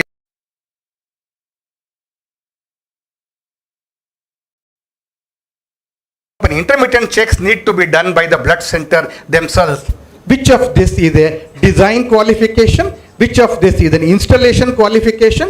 Which of this is operational qualification? And which is performance qualification? The first one, installation qualification. What do you say? Installation qualification. What about the second one? It needs a room lined with lead on the ground floor. Design qualification. Design refers to what? You have just reversed it. Answer. Design qualification refers to the equipment that you are buying or whatever you are buying, whereas installation qualification refers to your premises. So where are we referring to the machine? Blood irradiator can do this, this has got CE mark, and that is design qualification. Whereas it needs a 8 ground floor, it needs 5 kilowatt power supply, it needs lead lining, all these are installation qualification. Understood? The first one is design qualification, second one is installation qualification. I am not going in order. Tell me the third one. The blood center needs to pay for calibration and buy irradiation stickers that change color. The company will do calibration, but if complete calibration is not done and also verified dose delivery, but you have to do the other parameters. But it is telling the company shall demonstrate on-site calibration and provide certificate, but the user needs to verify how many bags to use at a time. This is next one also, annual calibration we will do, the company is telling, but intermittent checks you have to do. So this is a combination of operational and performance qualification, third and fourth. Whatever the company is doing, calibration is operational qualification. What you have to do, that is performance qualification. Understood that? What is design? Design refers to the design of the equipment. Installation refers to the design of the room, ground floor, 10 by 10 area, lead lining. All that's the difference between design. Operational qualification is the company will run calibrators, give you calibration report, make sure all the parts are functioning properly. That is operational qualification. Then you will do some test and verify the machine is working. That is your performance qualification. So this is design, installation, operational performance qualification, operational performance. To give you a simple, this I have, wait. So what is the difference between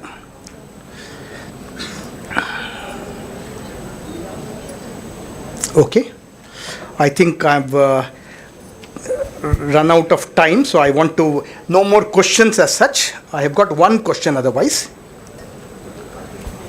I'm coming to equipment and reagents. Which of these criteria you will not use for equipment selection and reagent selection? Why I gave you this is, when we audit blood banks, you need to have an SOP on how to selection of equipment.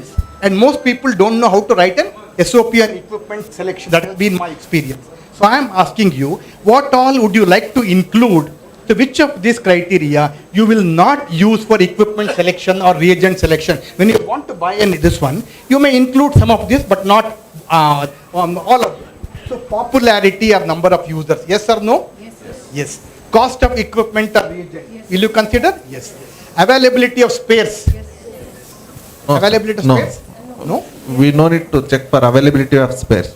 So don't check for availability of spares. If the machine breaks down, what will you do? No, the company people have to take care. Company people, but is it available in India? Otherwise, it may not come for 1 year. That's an important thing. Turnaround time for repairs. Isn't it? Turnaround time. User friendliness. Is it user friendly?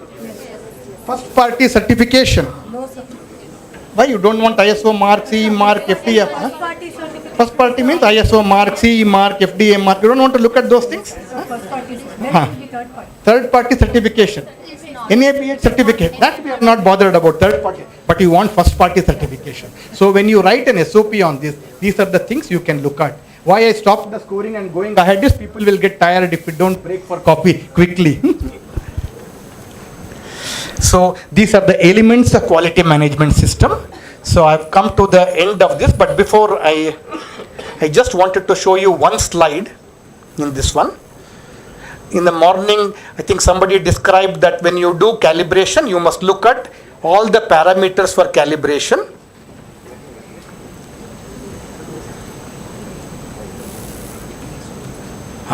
So when you have a centrifuge, what are the basic parameters of calibration? People at the back cannot. Speed, time, temperature and volume. Any equipment you take, basically it is speed, time, temperature and volume. So you should prepare a list like this, all the instruments on one side. But centrifuge, what are the parameters? A tabletop centrifuge for separating cells and serum. You need speed, so your calibration certificate should say include speed, and you need time.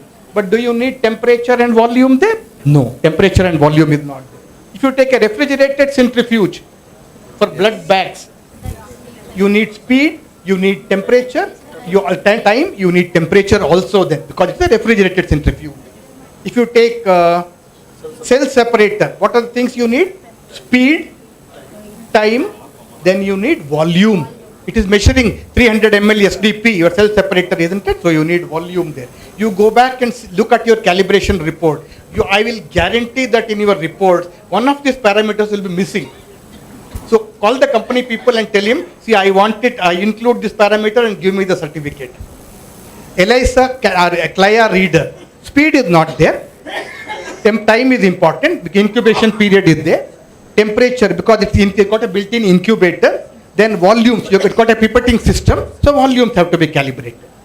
When you take blood collection monitors, you have one is, instead of speed, you have oscillation, number of oscillations per minute. Then you have time taken. Did it take 7 minutes, 8 minutes, isn't it? So time has to be calibrated. Then temperature, oscillations and temperature. Then the volume. It is measuring 300 ml blood, 350 ml, 450 ml. So these are the calibration parameters. So like this, I would say, please look at what normally people don't look at is an autoclave. What are the things you have? Time. What does the SOP say? For 15 minutes you should autoclave at this temperature and this pressure. So pressure also becomes important there. Pressure is not a primary indicator, not one of the primary parameters of calibration, but there are some instruments where pressure is important. Then in sterile connecting device, you don't have these. It only measure how many seconds it takes for the seal. So time is there. And then what is the strength of the seal? So tensile strength.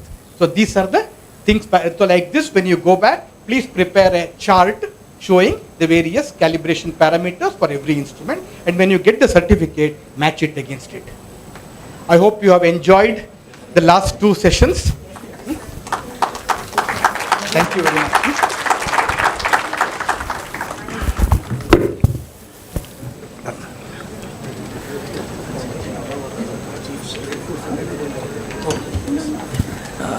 Thank you so much, Dr. Ambuja Madam and Dr. Shivaram Sir. So even our last 2 sessions are very interactive and very knowledgeable to everyone. So before going for a break, we would like to felicitate 2 of the chief members who are responsible for organizing such a wonderful CME. So we would like to invite Lion Manoj Kumar Garu, and where the initial idea of organizing this CME has been put forward from him. He is a president of Indian Association of Blood Banks, Karnataka chapter, and also Mr. Girish Budrakatti garu, who is a president of Suvarna Karnataka Blood Bank Association. So these two are the chief people who are responsible for this. Our Dr. Shivram sir, Dr. Ambuja madam, and myself are looking after this scientific session, but whole logistics and back of the screen, these two are the persons who are responsible for this. So I would like to invite Lion Manoj Kumar garu and Mr. Girish Budrakatti garu to get felicitated. Kindly Yashoda madam, Jairaju sir and Shivram sir, could you please join in felicitation? Thank you. Thank you sir, ನಮ್ಮನ್ನು felicitate ಮಾಡ್ತಿರೋದಕ್ಕೆ. ಇದಕ್ಕಿಂತ ಮುಂಚಿತವಾಗಿ ನಮ್ಗೆ inspire ಮಾಡಿದವರು Jayaraj sir ಹಾಗೂ Shivaram sir, truck control sir. ಅವರು ಹುಬ್ಳಿಲಿ ಒಂದು CME ಆದಾಗ ನಮ್ಮನಿಗೆ ಈ ಬೆಂಗಳೂರಲ್ಲೂ ಮಾಡಬೇಕು ಅಂದರು, ಮೋಟಿವೇಟ್ ಮಾಡಿ. Thank you. ಜೊತೆಗೆ ಎಲ್ಲ IABB ಮೆಂಬರ್ಸು, ಸುವರ್ಣ ಕನ್ನಡ ಎಲ್ಲರೂ ಕೈ ಜೋಡಿಸಿದ್ದೀರಾ. ಹೆಸರು ಹೇಳ್ತಾರೆ, ಉದ್ದಕ್ಕಾಗ್ತಾಯಿದೆ. Thank you one and all. ಜೊತೆಗೆ ಆಡಿಯನ್ಸ್ ಆಗಿ ಪಾರ್ಟಿಸಿಪೆಂಟ್ಸ್ ಆಗಿ ಎಲ್ಲ ಇದ್ದೀರಿ. ಎಲ್ರಿಗೂ ಮತ್ತೊಮ್ಮೆ ಮಗದೊಮ್ಮೆ ಧನ್ಯವಾದ. Thank you one and all.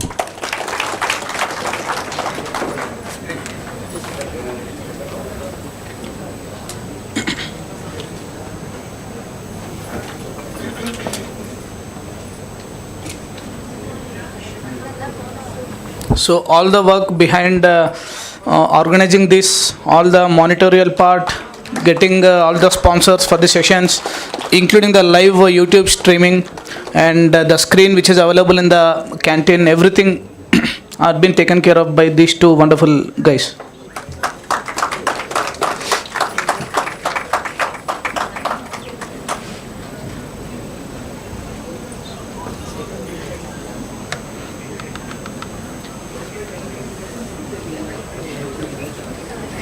Thank you so much, sir. We would also like to congratulate Mr. VM Hiramat garu, who is Secretary of Suvarna Karnataka Blood Bank Association, who is also an active member in organizing such conferences. He is already been actively involved in the previous conference which is held in Hubli. Manjunath Reddy. Yes, and also Mr. Manjunath Reddy garu.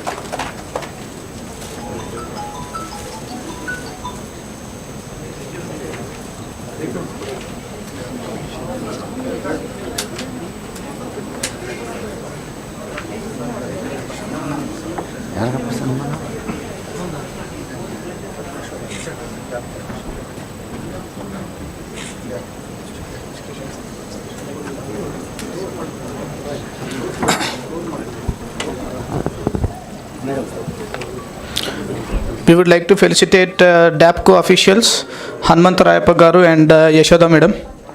So after this, unless somebody wants to tell them this, we have covered recipient hemovigilance in some other sessions, so we are closing this.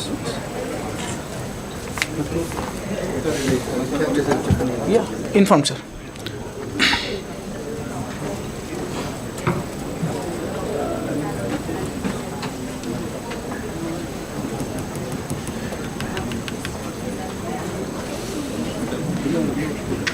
Ganapati garu, SPAN MD. Ganapati garu, SPAN MD. Also Mr. Ganapati garu, SPAN MD.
Thank you all. Very great audience, and to see houseful even on at the end of day 2 is very rare, and you would like to hear few talks from Manoj garu. Sir, ಮಾತಾಡ್ತೀರಾ ಎರಡು word?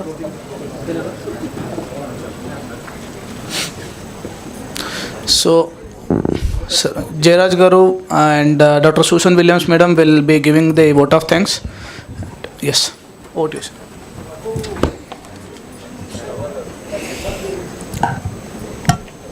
ಎಲ್ರಿಗೂ ನಮಸ್ಕಾರ. ಈ 2 ದಿವಸದ ಒಂದು ಕಾರ್ಯಕ್ರಮವನ್ನು ಒಂದು ಭಾಳ ಹಿಂದೆಯೇ ಒಂದು ಇದು ಮಾಡಿಬಿಟ್ಟು ಪ್ರಾರಂಭ ಮಾಡಬೇಕು. ಇದನ್ನು ಒಂದು ಹುಬ್ಳಿಯಲ್ಲಿ ಇನಿಷಿಯೇಟ್ ಆಯಿತು, ಜೊತೆ ಬೆಂಗಳೂರಲ್ಲಿ ಮಾಡಬೇಕು ಅಂತಂದ್ಬಿಟ್ಟು.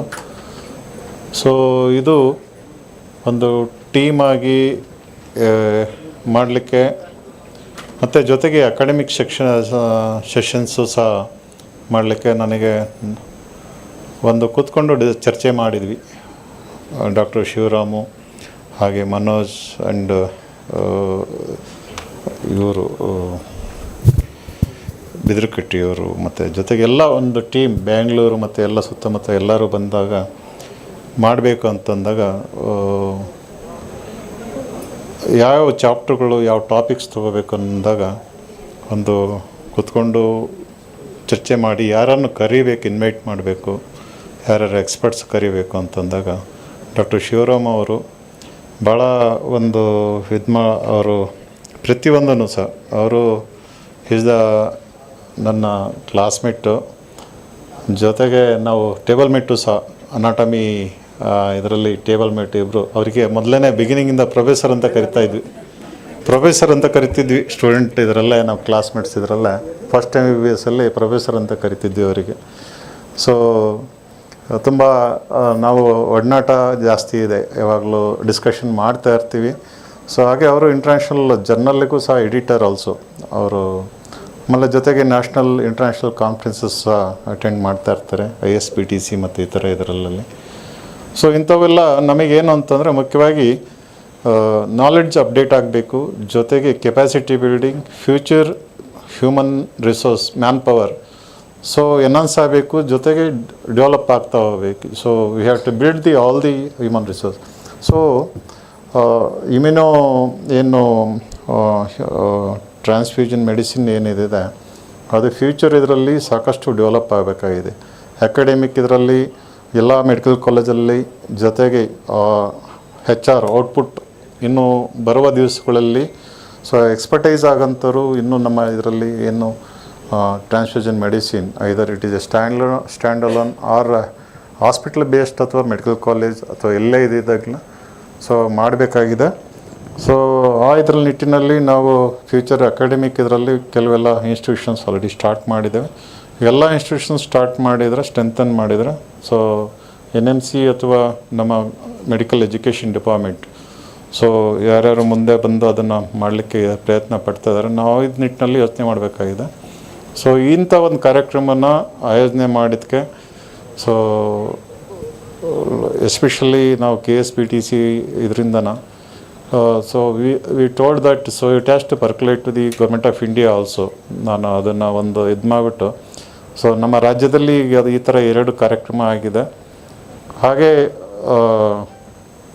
ಪಕ್ಕದ ಒಂದು ಮಹಾರಾಷ್ಟ್ರದವರು ಸಹ ಬಂದು ನೋಡಿದರೆ ಯಾವ ಥರ ಕಾರ್ಯಕ್ರಮ ಮಾಡ್ತಾರೆ ಅಂತಂದ್ಬಿಟ್ಟು.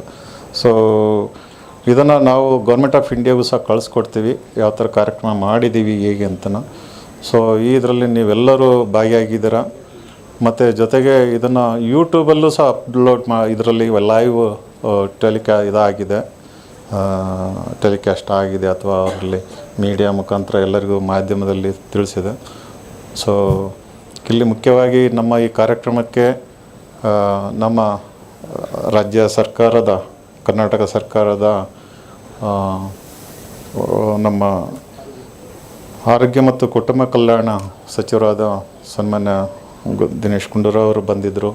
ಸೊ ಅವರ ಒಂದು ಪ್ರೇರಣೆಯೂ ಮತ್ತು ಜೊತೆಗೆ ಮುಂದಿನ ದಿನಗಳಲ್ಲಿ ಅವರು ಸಹ ನಮ್ಮ ಜೊತೆಗೆ ಸಾಕಷ್ಟು ಚರ್ಚೆ ಮಾಡಿಬಿಟ್ಟು ಏನಿದ್ರು ಬಗೆಹರಿಸ್ತೀವಿ ಅಂತ ಅಂದ್ಕೊಟ್ಟು ಅವರಿಗೆ ನಾನು ತುಂಬ ಹೃದಯಗಳನ್ನು ಫಸ್ಟ್ ಧನ್ಯವಾದಗಳನ್ನು ಅರ್ಪಿಸ್ತಾ ಇದ್ದೀನಿ ಅವರಿಗೆ. ಸೊ ಹಾಗೆ ನಮಗೆ ಎಲ್ಲ ಇದು ಈ ಒಂದು ಫೋರ್ಸ್ ಹಿಂದೆ ನಮಗೆ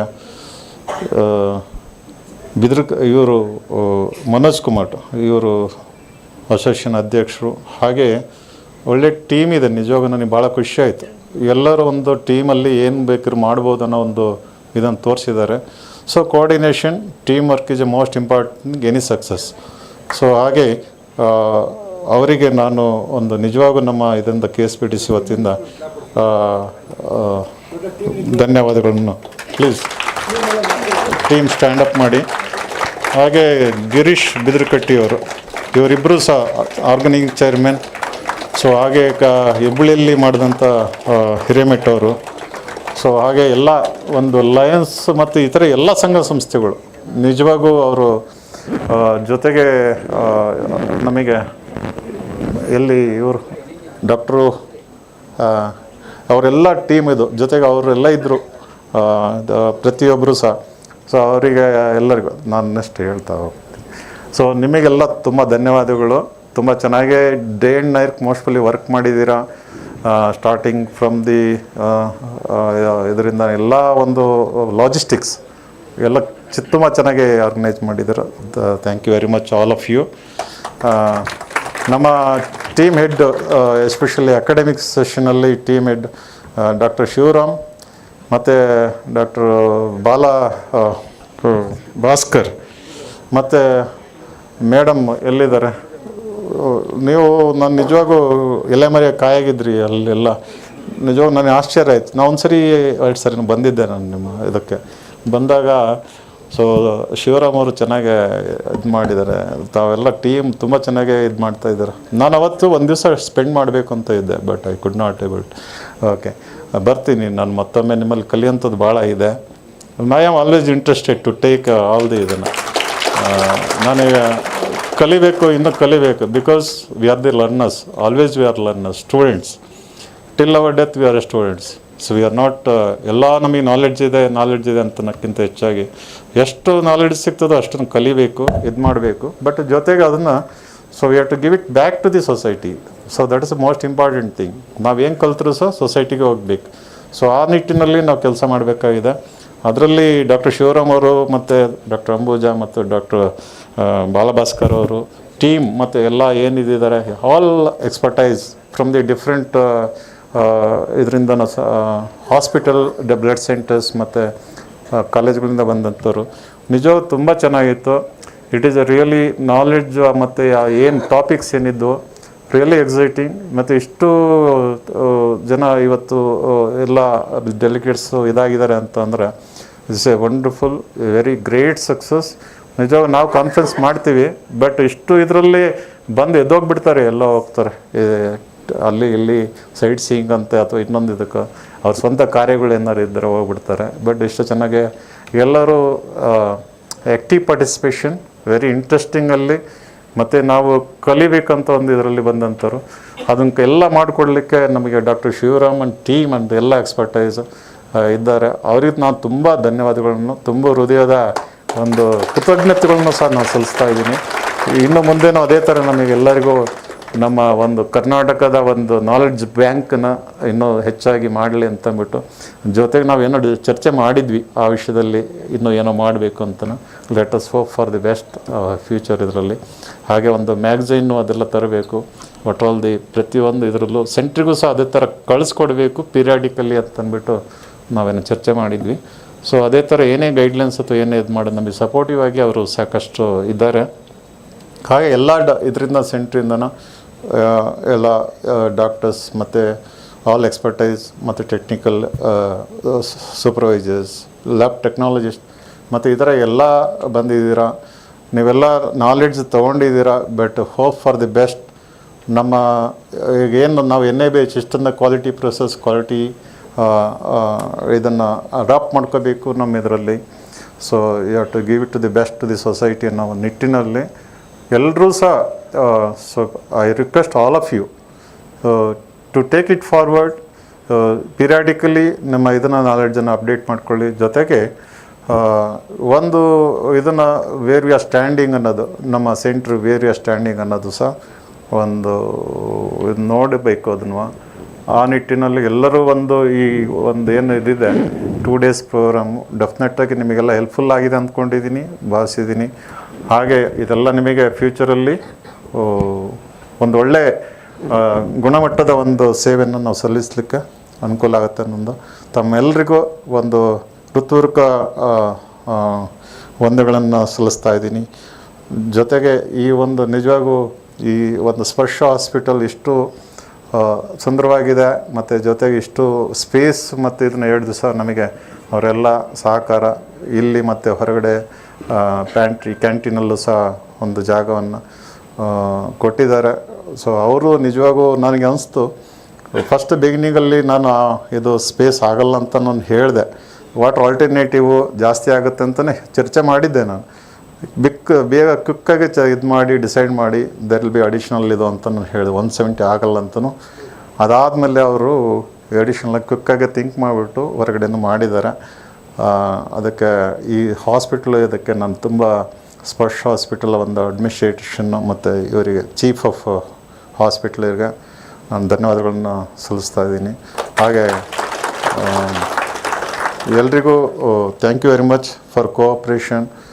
ನಮ್ಮ ಉದ್ದೇಶ ಒಂದೇ, so we have to give the quality ಆಸ್ಪೆಕ್ಟ್ಸಲ್ಲಿ ಎಲ್ಲರೂ ಒಂದು ಇದು ಮಾಡಿ ಶಪಥ ಮಾಡಿ ನಮ್ಮ ಇದನ್ನು ನಾವು ಸ್ಟ್ರೆಂಥನ್ ಮಾಡ್ತೀವಿ, ನಮ್ಮ ಹ್ಯೂಮನ್ ರಿಸೋರ್ಸ್ ಸ್ಟ್ರೆಂಥನ್ ಮಾಡ್ತೀವಿ, ಎಲ್ಲದರಲ್ಲೂ ನಾವು ಸ್ಟ್ರೆಂಥನ್ ಮಾಡ್ತೀವಿ ಅಂತಂದ್ಬಿಟ್ಟು ನಾನು ಆಶಿಸ್ತೀನಿ. ತಾವೆಲ್ಲ ಮಾಡ್ತೀರ ಅಂತಂದ್ಬಿಟ್ಟು thank you one and all for all supporting our Karnataka ಇದನ್ನು blood transfusion services. Thank you one and all. He has thanked all of us. So now it is our duty on behalf of all of you. I want to thank Dr. Jairaj, not because he is my classmate and friend, but because despite being the director of blood transfusion services for the state, he has spent 2 full days with us.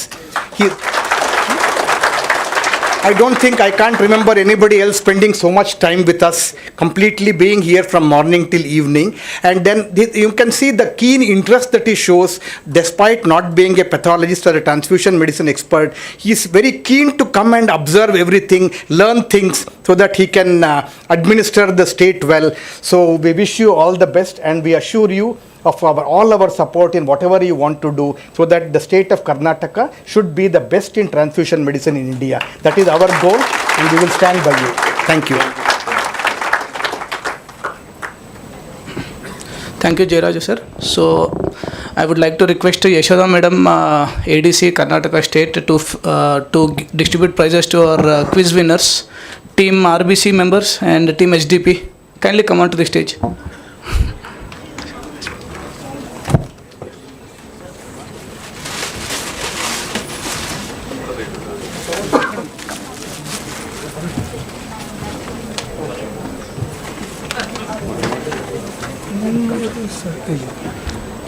All are there? Yes. So first prize goes to team RBC members. Sir, come sir. Yeah. Claps please.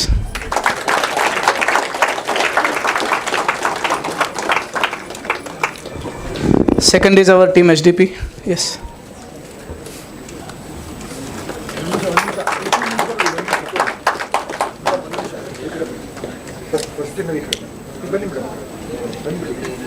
ಮಧ್ಯೆ ಬನ್ನಿ, ನೀವು ಕಡೆ ಬನ್ನಿ. ನಾನೇ base ತೊಗೊಂಡಿದ್ದು ಮಧ್ಯೆ ಬನ್ನಿ. ನೀವು ತೊಗೊಂಡಿದ್ದೀರ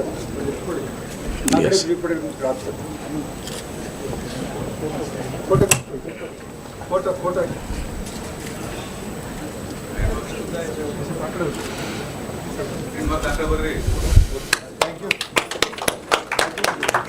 Come. Second team. Come. Yes. Thank you participants and winners.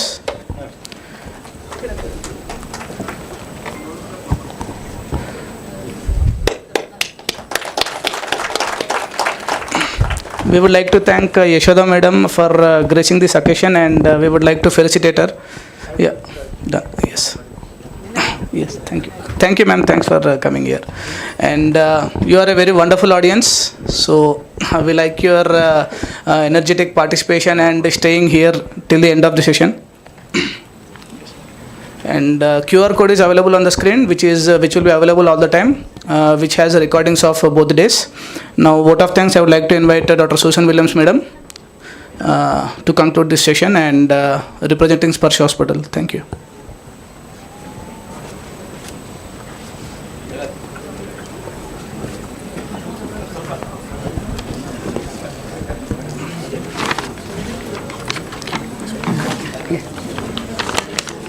Good evening, all. It has been a feast of knowledge. So I'm sure all of us have enjoyed these sessions, and I am very happy to see the participation.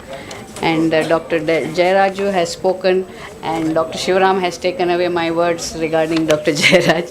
So anyway, I am on behalf of SPARSH Hospitals. I acknowledge and thank Karnataka State Blood Transfusion Council, Drugs Control Department, Indian Society of Transfusion Medicine, Indian Association of Blood Banks, Karnataka Chapter, Suvarna Karnataka Blood Center Association for bringing together this continued medical education program. I also thank Lions, Lion Manoj Kumar sir and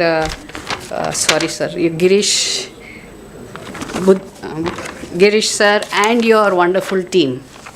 I thank you for initiating this program and making it a big success. I thank the sponsors of this program, Vircho, Polymed, RV, Jesra, Tesonic, Biolytics, Life Sciences for sponsoring the program. And I thank a big thank you to Dr. Shivaram and Dr. Ambujam for your guidance through the program of scientific sessions. Sir, your energy and enthusiasm is inspiring. And Madam, thank you for conducting and being the quiz master for today. Of course, I thank Dr. Jayaraju for being here. And just by being here, it shows that how important it is for him to conduct these kind of programs. I thank each and every speaker, who all of whom shared very eagerly their experiences. And the wonderful thing about these sessions where they were all case dependent. So when it is case dependent and it is shared with experience, it remains in our minds. So we can apply it to our everyday problems. Whenever we can correlate with what we have heard today. I thank all the chairpersons and the moderators of the different sessions. I thank the audiovisual team. I thank SPARSH management for giving us this auditorium.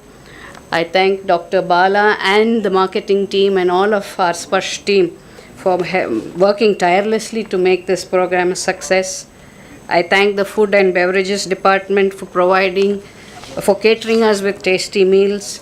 I thank the housekeeping for keeping the environment clean for us. And finally, without you delegates, this wouldn't have been a success. I thank you for coming from all over Karnataka and making this program successful. Thank you.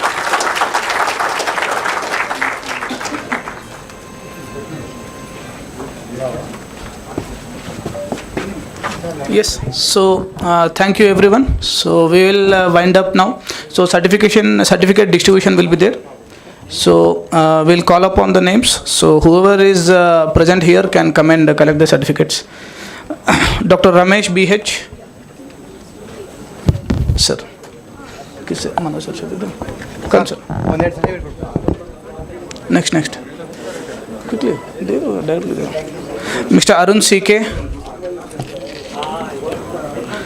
Rudra Kumar BN.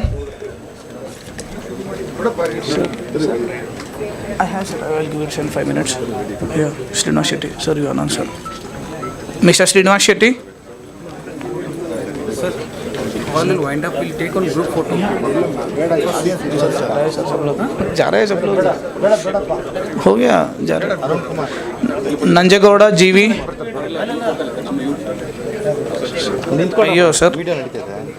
Doctor Ambuja madam. ಅಯ್ಯೋ. Nandisha madam. ಫೋಟೋಲಿದೆ madam. Nandisha S. Munikrishna. Munikrishna. Nagaraj H. Doctor Param Tripathi. Yeah Munikrishna. Ma'am हो गया ma'am. Only few. Mosina Bano Saida. M Sameer. Abhishek CR. Sudhakar. Ashok Mathapati. J C S. Kumara HS. GP Prakash Nayak. Asha G. Madhusudan R. Gowda V. Sunil Kumar B. Doctor Kabir. Name sir. Hegde Vidya Ganapati. Gowda. Doctor V. Lata. Doctor Prakash Patil. Yes. Prakash Patil. Doctor Indrani K. Pawan Kumar HJ. हृदया AP. Raghubir Singh. Yes. Before that, we would like to felicitate Mr. Abdul, who is actively working tirelessly in organizing this session, CME. Thank you, Abdul. Raghuveer Singh. Mr. Manjunath Agsar. Kavya SA. Manjunath SH.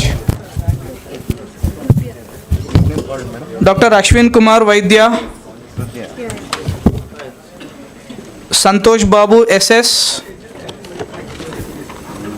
Suhale AB. Harisha KT. Veeranagappa. Syed Kabir.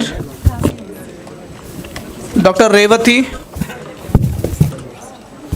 Sajini Matis. Mix हो रहा है sir. Doctor नव्या.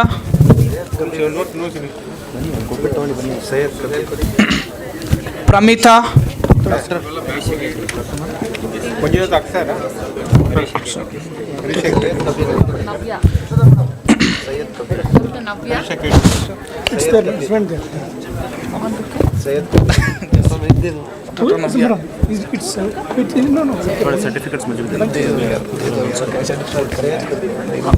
नाम बोलते जाओ. Deepa DC. Pramita Jayam. देख लो यार. आप बोल दो sir. Doctor Deepa S Anand. नहीं है. शिव कुमार.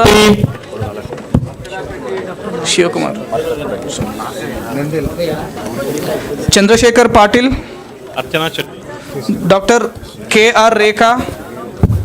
Doctor Nagalakshmi DN. प्रकृति. कविता. श्री हर्षा. उल्लास स्वामी. Hanumantappa. Rakesh. Cariappa. Hanumantappa. Rakesh. Kariappa. Abhishek G V. Povanna AK. Povanna. TV Kumar Reddy. Doctor Mamata Vaidya. Dhanush N. Ashok. Sunil. Ravi.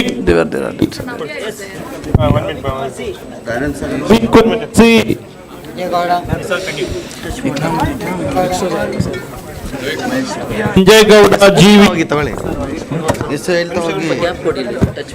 Jayant Gowda. Ravi Kumar. Veerendra Kumar, ನಿಧಿಶ್ರೀ, ನಿಧಿಶ್ರೀ, ಪುಷ್ಪ, Chaitra TN, Kalandar, Girish CJ, Mamata SD, HM Ashok,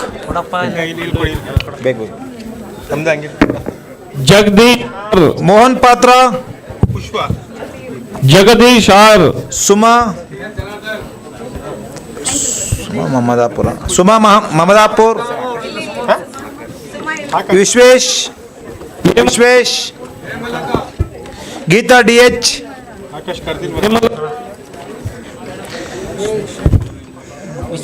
Dayananda Sagar BV, Satwik, Bhagyalakshmi, Sandeep, Swarnalatha, Mahesh Kumar, Satish Gowda, Mahesh BP, Naveen, Nayak, Naveen, ಬರೀ ನವೀನ, ಬರ ನೀನೇ ಬರ, Ramesh, Ankita, Dhriti, Shahana H, Divya V, ಶೈಕ್ಷಾ, SC ಚಂದ್ರ, Nagesh BS, Yashoda DM, Nagesh BS, Pallavi, Kabir, Pallavi, Ankita, Kabir, ಸ್ವಪ್ನ,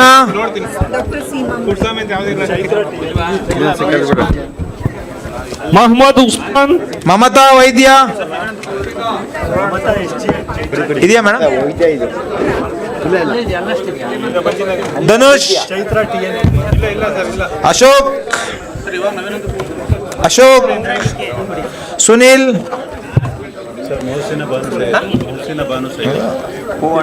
ಪೂವಣ್ಣ,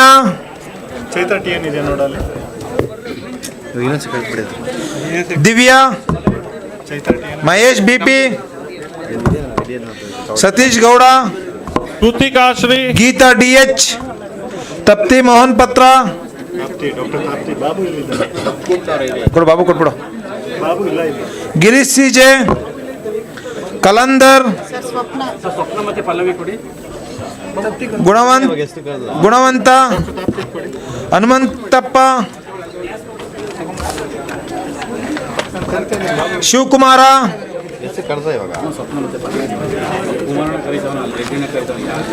ಉಲ್ಲಾಸ್ ಸ್ವಾಮಿ, ಶ್ರೀ ಹರ್ಷ, ಚಂದ್ರಶೇಖರ್ ಪಾಟೀಲ್, ಸಂತೋಷ್ ಬಾಬು,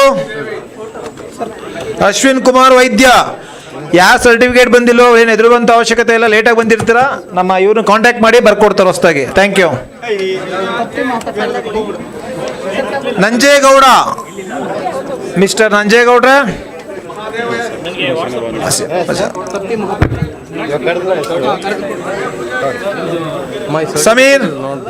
ಸಮೀರ್, ರೇಖಾ KR, ಪರಂ ತ್ರಿಪತಿ,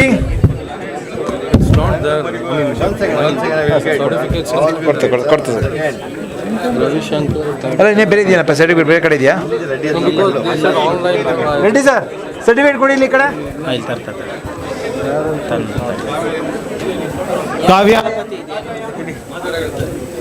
ಕಾವ್ಯ M, ಇಲ್ಲ ಮೇಡಮ್, ಡಾಕ್ಟರ್ ರೇಖಾ ಅಂತ ಯಾವುದಿಲ್ಲ, KR ಇಲ್ಲಿದೆ ನೋಡಿ. ಅಶೋಕ್ ಯಾರು? Kumar, Dhanush, Kabir, N Shivakumar, Sahana,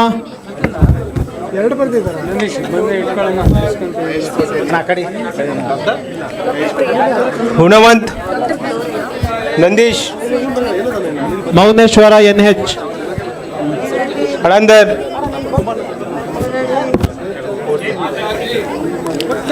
ಅಂಬಿಲಿ P sir Anil ಅಂತ ಸಿಗ್ತಾ ಅನಿಲ್ ಕುಮಾರ್. ಅಶೋಕ್ ಇ ಲೋಕದಾಸು ಗಿರೀಶ್ ಧನುಷ್ ಸುನೀಲ್ ಪೂವಮ್ಮ ಮಮತಾ ಅನಖಾಯೆ Dhriti Jayanth N Gowda Divya Mallika Biradar Mahesha B P Satish Gowda Geeta Sahana Kalandar Vijay Kumar V Nidhishree Gunavath Kabir Param Vittal B ಮನೆ ಮೋನಿಕ ಇಲ್ಲ ನಿಮ್ಮ ಹೆಸರೇ ಕಂಡಿಲ್ಲ ಎಷ್ಟು ಸರಿ ನೋಡಿ ಶ್ರೀಶಾ ನಾನೊಂದ್ಸಲ ನೋಡ್ಬಿಟ್ಟು Param Kabir Bharath Kumar G R Gunavanth Nidhishree C M Manjunath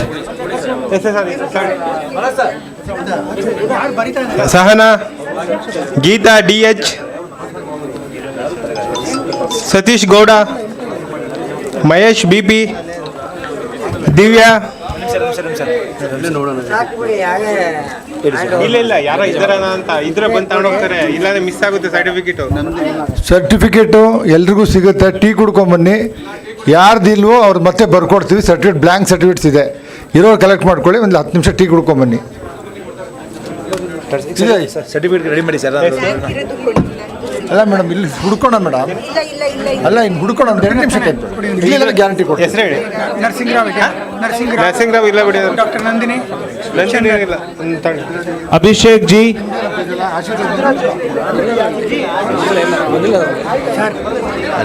Basavaraj R ನೋಡ್ತಾ ಇದ್ದೀನಿ, ಇದು ಇಟ್ಕೊ ಹೇಳ್ತೀನಿ. ಅಶೋಕ್ ಅನಿಲ್ ಕುಮಾರ್ ಜಿ,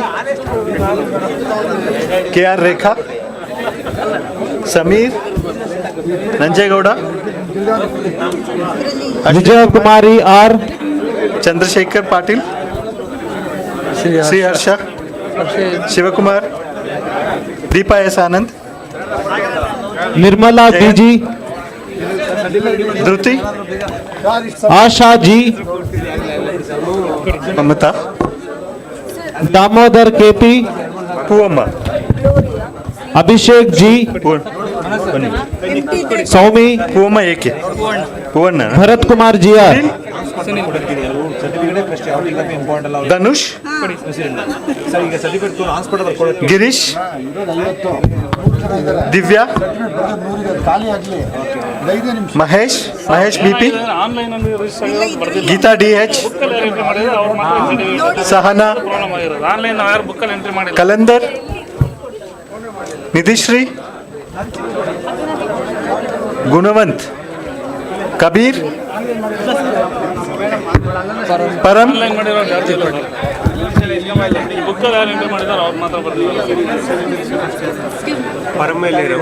परम त्रिपाठी का ये है सर, परम त्रिपाठी आपका नहीं है सर, आपको लिखना पड़ेगा वहाँ पे। एम्प्टी फॉर्म से लिखवा देता हूँ। कुमार जी आर ನೋಡ್ತೀನಿ ಮೇಡಮ್. ಇನ್ನೊಂದ್ಸಲ ರಿಪೀಟ್ ಮಾಡ್ತೀನಿ ನೋಡಿ ನೇಮ್ ಯಾರಾದ್ರು ಇದ್ರೆ. ಗಣೇಶ್ ಮೋಹನ್, ನಿಮುದ್ದೀನ್, ಜಯಂತ್ ಕೃಷ್ಣ, ಚೈತ್ರ,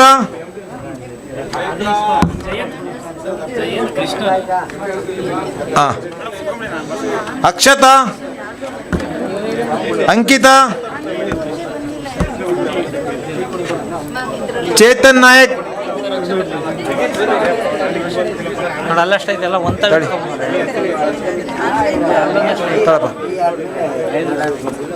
ಸಂದೀಪ್,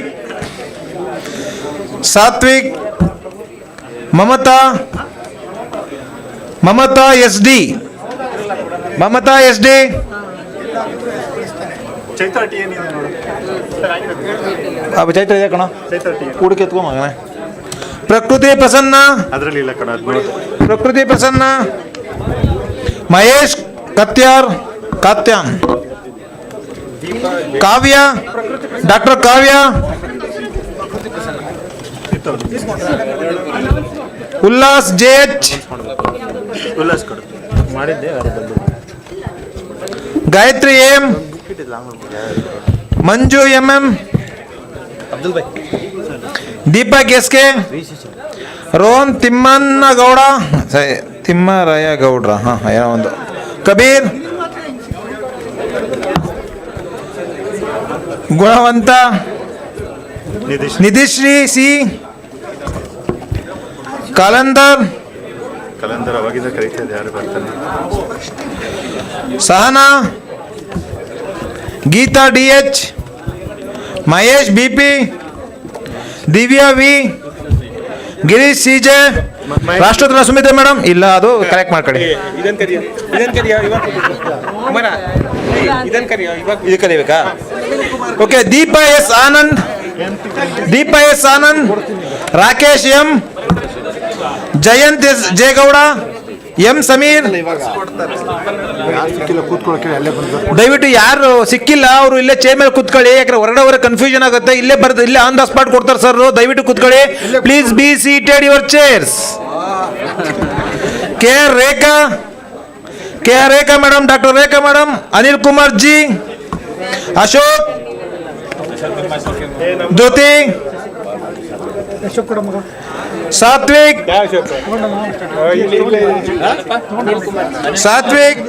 ಪಲ್ಲವಿ, ನಂಜೇಗೌಡ್ರು, ವಿನಯ್ ಕುಮಾರ್ ವರ್ಮಾ, ಲಲಿತ್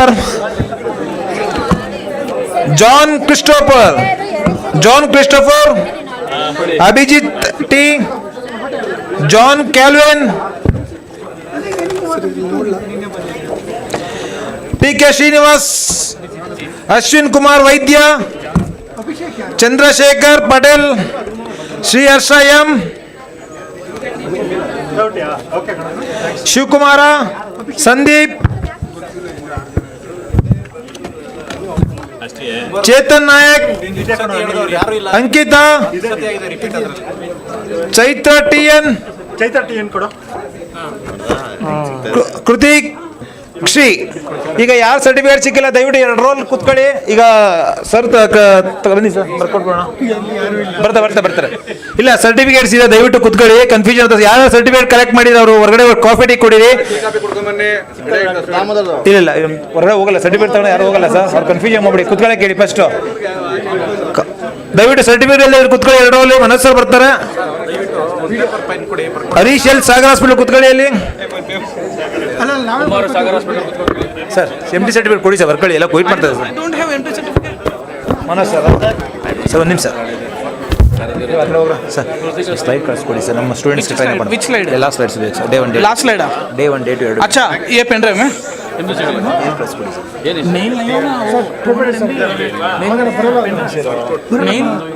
मेल में नहीं आएगा. 200 MB है. गूगल ड्राइव इधर इंटरनेट नहीं है तो पेन ड्राइव चाहिए सबका. देखो जयराज सर पेन ड्राइव ले रहा है. पेन ड्राइव ये जयराज मैं no whose pen drive is this? Anyone place pen drive to this system? Whose is this? No वो तो उधर से डिस्प्ले हो रहा है. कंपनी से उधर से डिस्प्ले हो रहा है. Keep it with you sir. Sir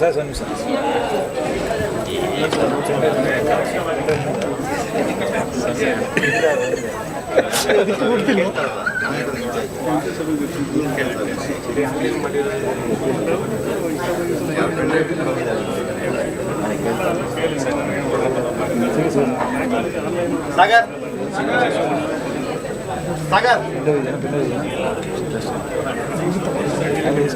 ಹಾಕಿದ್ರಲ್ಲ ಅದು ಪೆನ್ ಡ್ರೈವ್ ಮೇಲೆ ಲೋಡ್ ಆಗಲ್ಲ पेन ड्राइव चाहिए सर. तो और मेमोरी ज़्यादा फाइल्स है ना.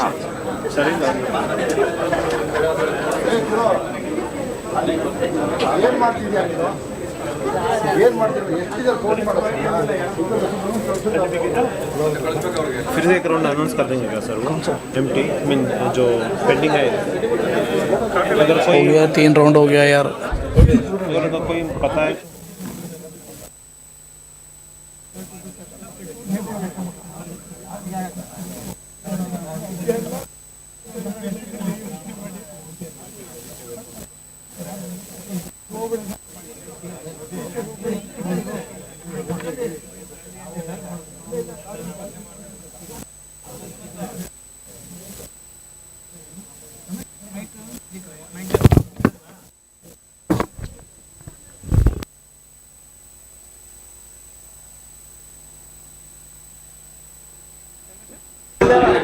Yes, sir. Yes, we'll do it.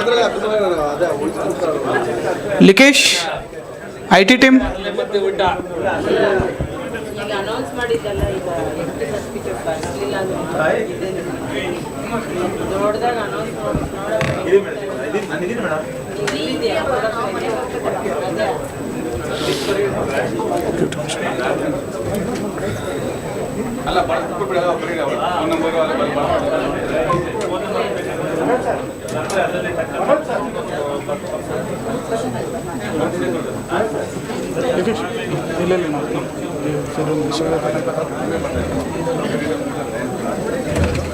एक माइक और ले लो। Okay sir.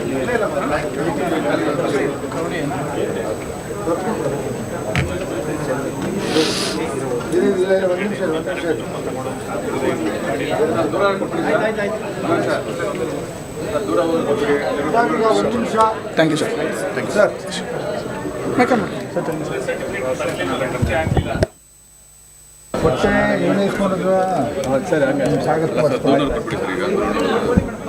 ಎಲ್ರಿಗೂ ಒಂದು ನಿಮಿಷ ಸರ್.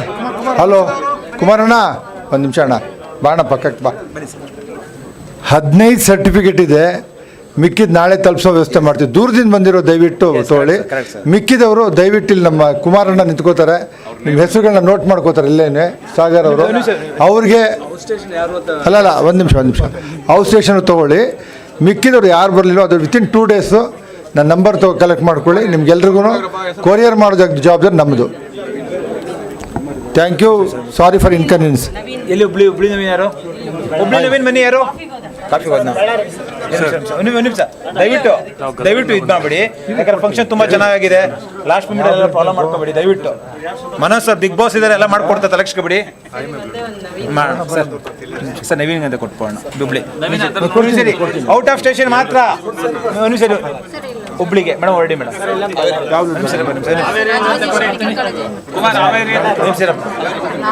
ಏನಪ್ಪ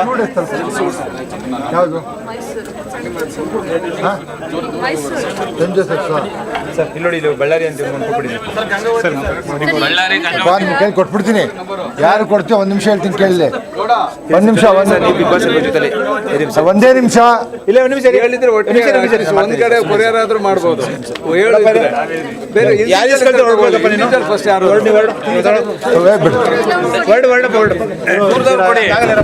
ಗಂಗಾವತಿ 7 ಇದೆ, ಕೊಡ್ಬೇಡ. 7 ಇದೆ ಒಂದೇ ಕಡೆ, ಗಂಗಾವತಿ ಬೇಡ.